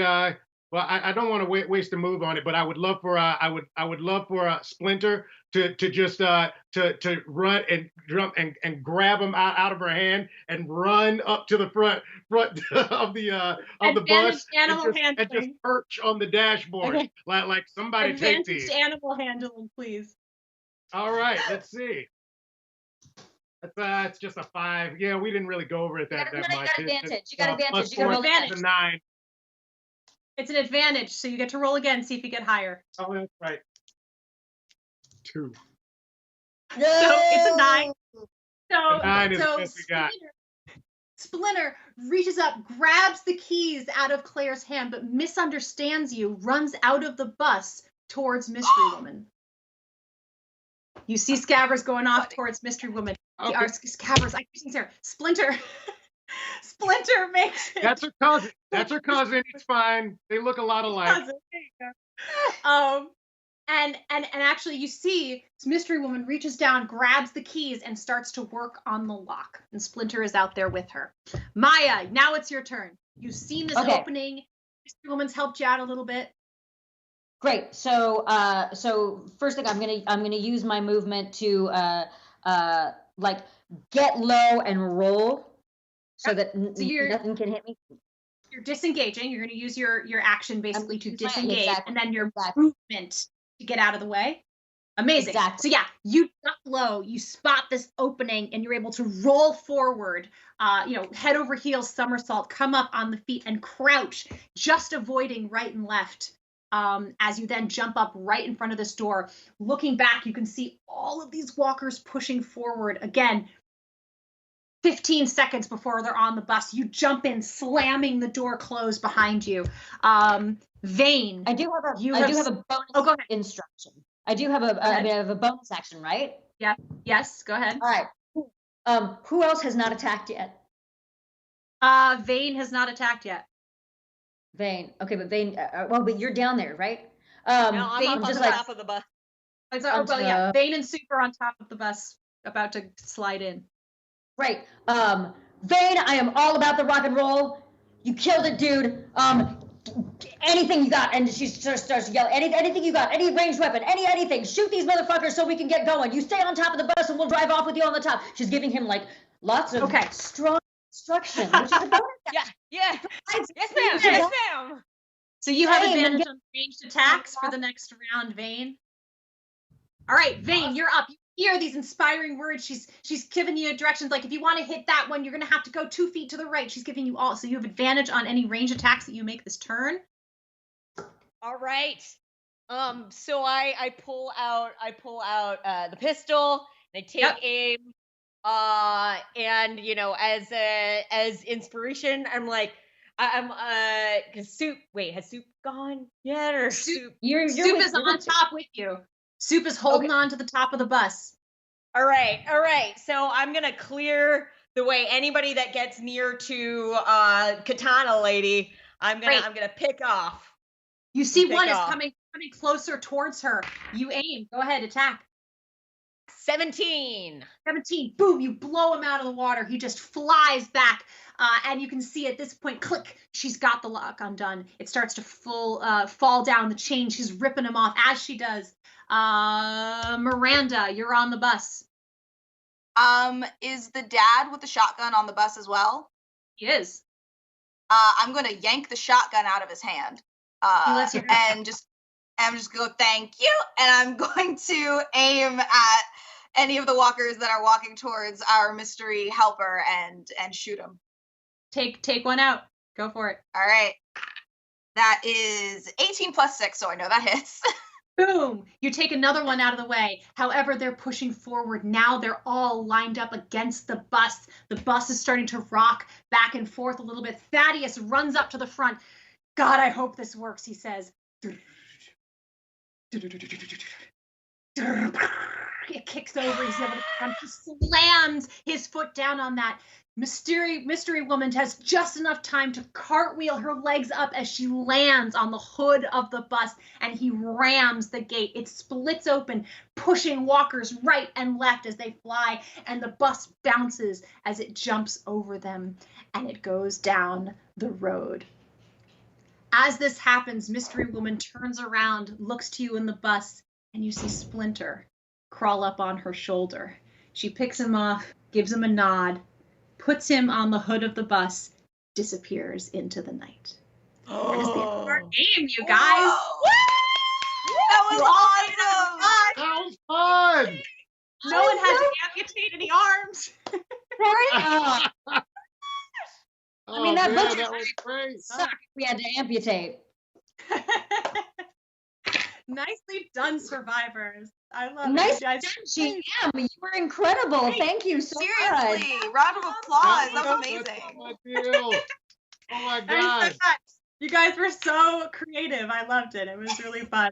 It was so much room, and the way that you came up with stuff, you're like, yeah, you've got a tinder and flint in there for like cauterizing wounds, and like, Yeah, that and I was so like, oh, yeah, I didn't see that pocket. Right? Thank you for letting us do dumb bullshit like lighting Molotov cocktails on fire. You're always welcome to do it as long as you take the risk of getting hurt yourselves. That's all. Like covering ourselves in oil and setting ourselves on fire by mistake. You know, it happens. Whatever, it's fine. Yeah, stuff that happens in the post-apocalypse. There you go. Isn't that always great? It is. Well, thank you all so much, and thanks everyone at home for watching and playing along with us. Check out the game. That was so much fun. Oh my god. All right. Yeah, Come on, thanks Splinter. Bye, Splinter. We love you, Splinter.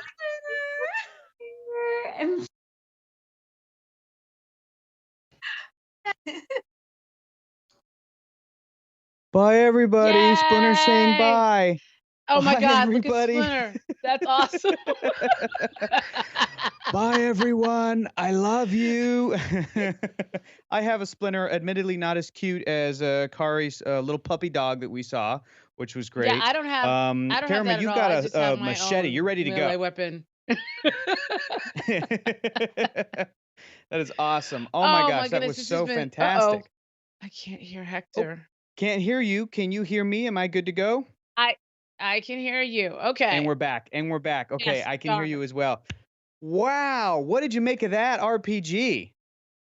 First of all, Deborah Ann is an amazing GM. Can we just get a little commotion for the GM, please? Seriously. chat. Let's one Um, last round of applause, some fire emojis. I want her to GM my life. I want to wake up and hear Deborah Ann Will be like, okay, you're getting ready for your day. You're tying your shoes. All of that. Exactly. So good. I want to roll for every decision I have to make, and Deborah reads it to me. Mhm. I knew we would be spoiled, but wow. Now all I care about is King Ezekiel, Johnny's dog. That's all I care about. Johnny's dog, exactly. Listen, people in the chat were saying we got to get a comic book one-off of these characters set in the Walking Dead do. universe. I agree. People were saying, I want to play this game. Look, you got to let Skybound know if you really enjoyed it. It is awesome to dive in the world of the Walking Dead, survive with the game. This is a whole nother way to experience that world as well, and it would be dope if Deborah Ann Wool shared her secrets and there was some kind of an official RPG, that's all I'm saying. You got to let Skybound know you'd want to play it, you'd want to see it, you'd want to read it, you'd want to buy it. See, Hector is basically priming all of you. Listen to what he's saying, okay? Oh But my today, the goodness, whole so much day, I fun. mean, it's been a lot of fun today. And yes, thank you all for hanging out with us and being patient. We had some technical issues, but I don't think it meant that anything that we showed you today was less fun. I was so excited about seeing Robert Kirkman coming through, co-hosting the horror movie Schmodown, and then talking about all the comics we're getting with Skybound X, and then, Yep. of course, Urban Aztec. Attack And Peter. It was awesome. Attack Peter. Come on. I Great mean, panel. Great panel.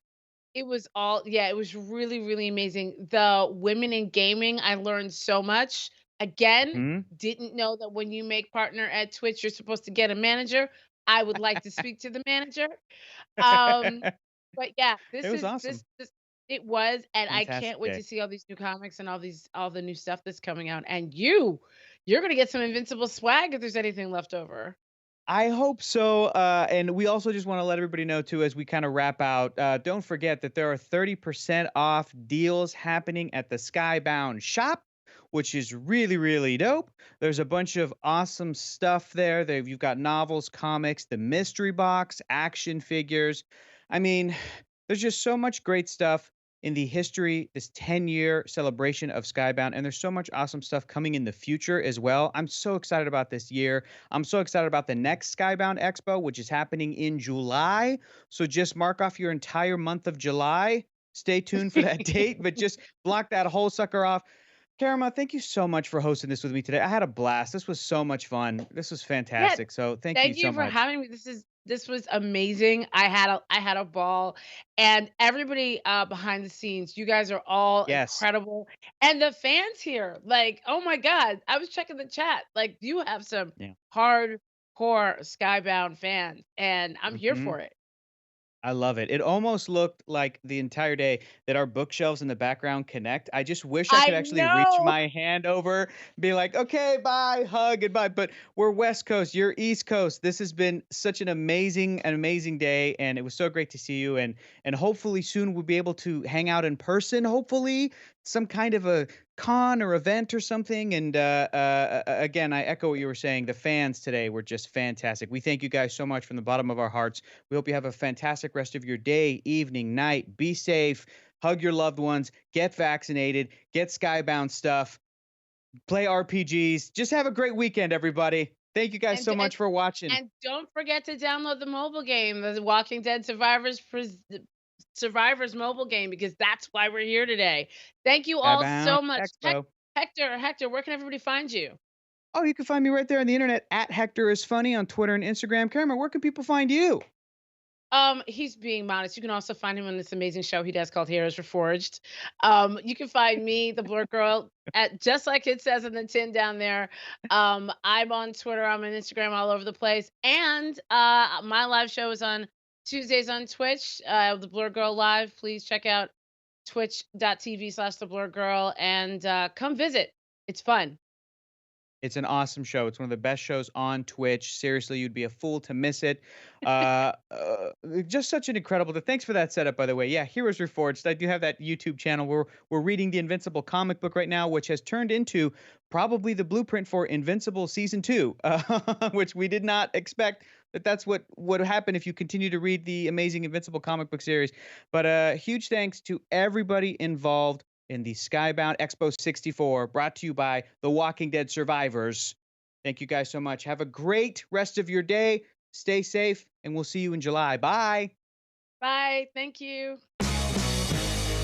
Walkers everywhere. I can't avoid them. Hold on.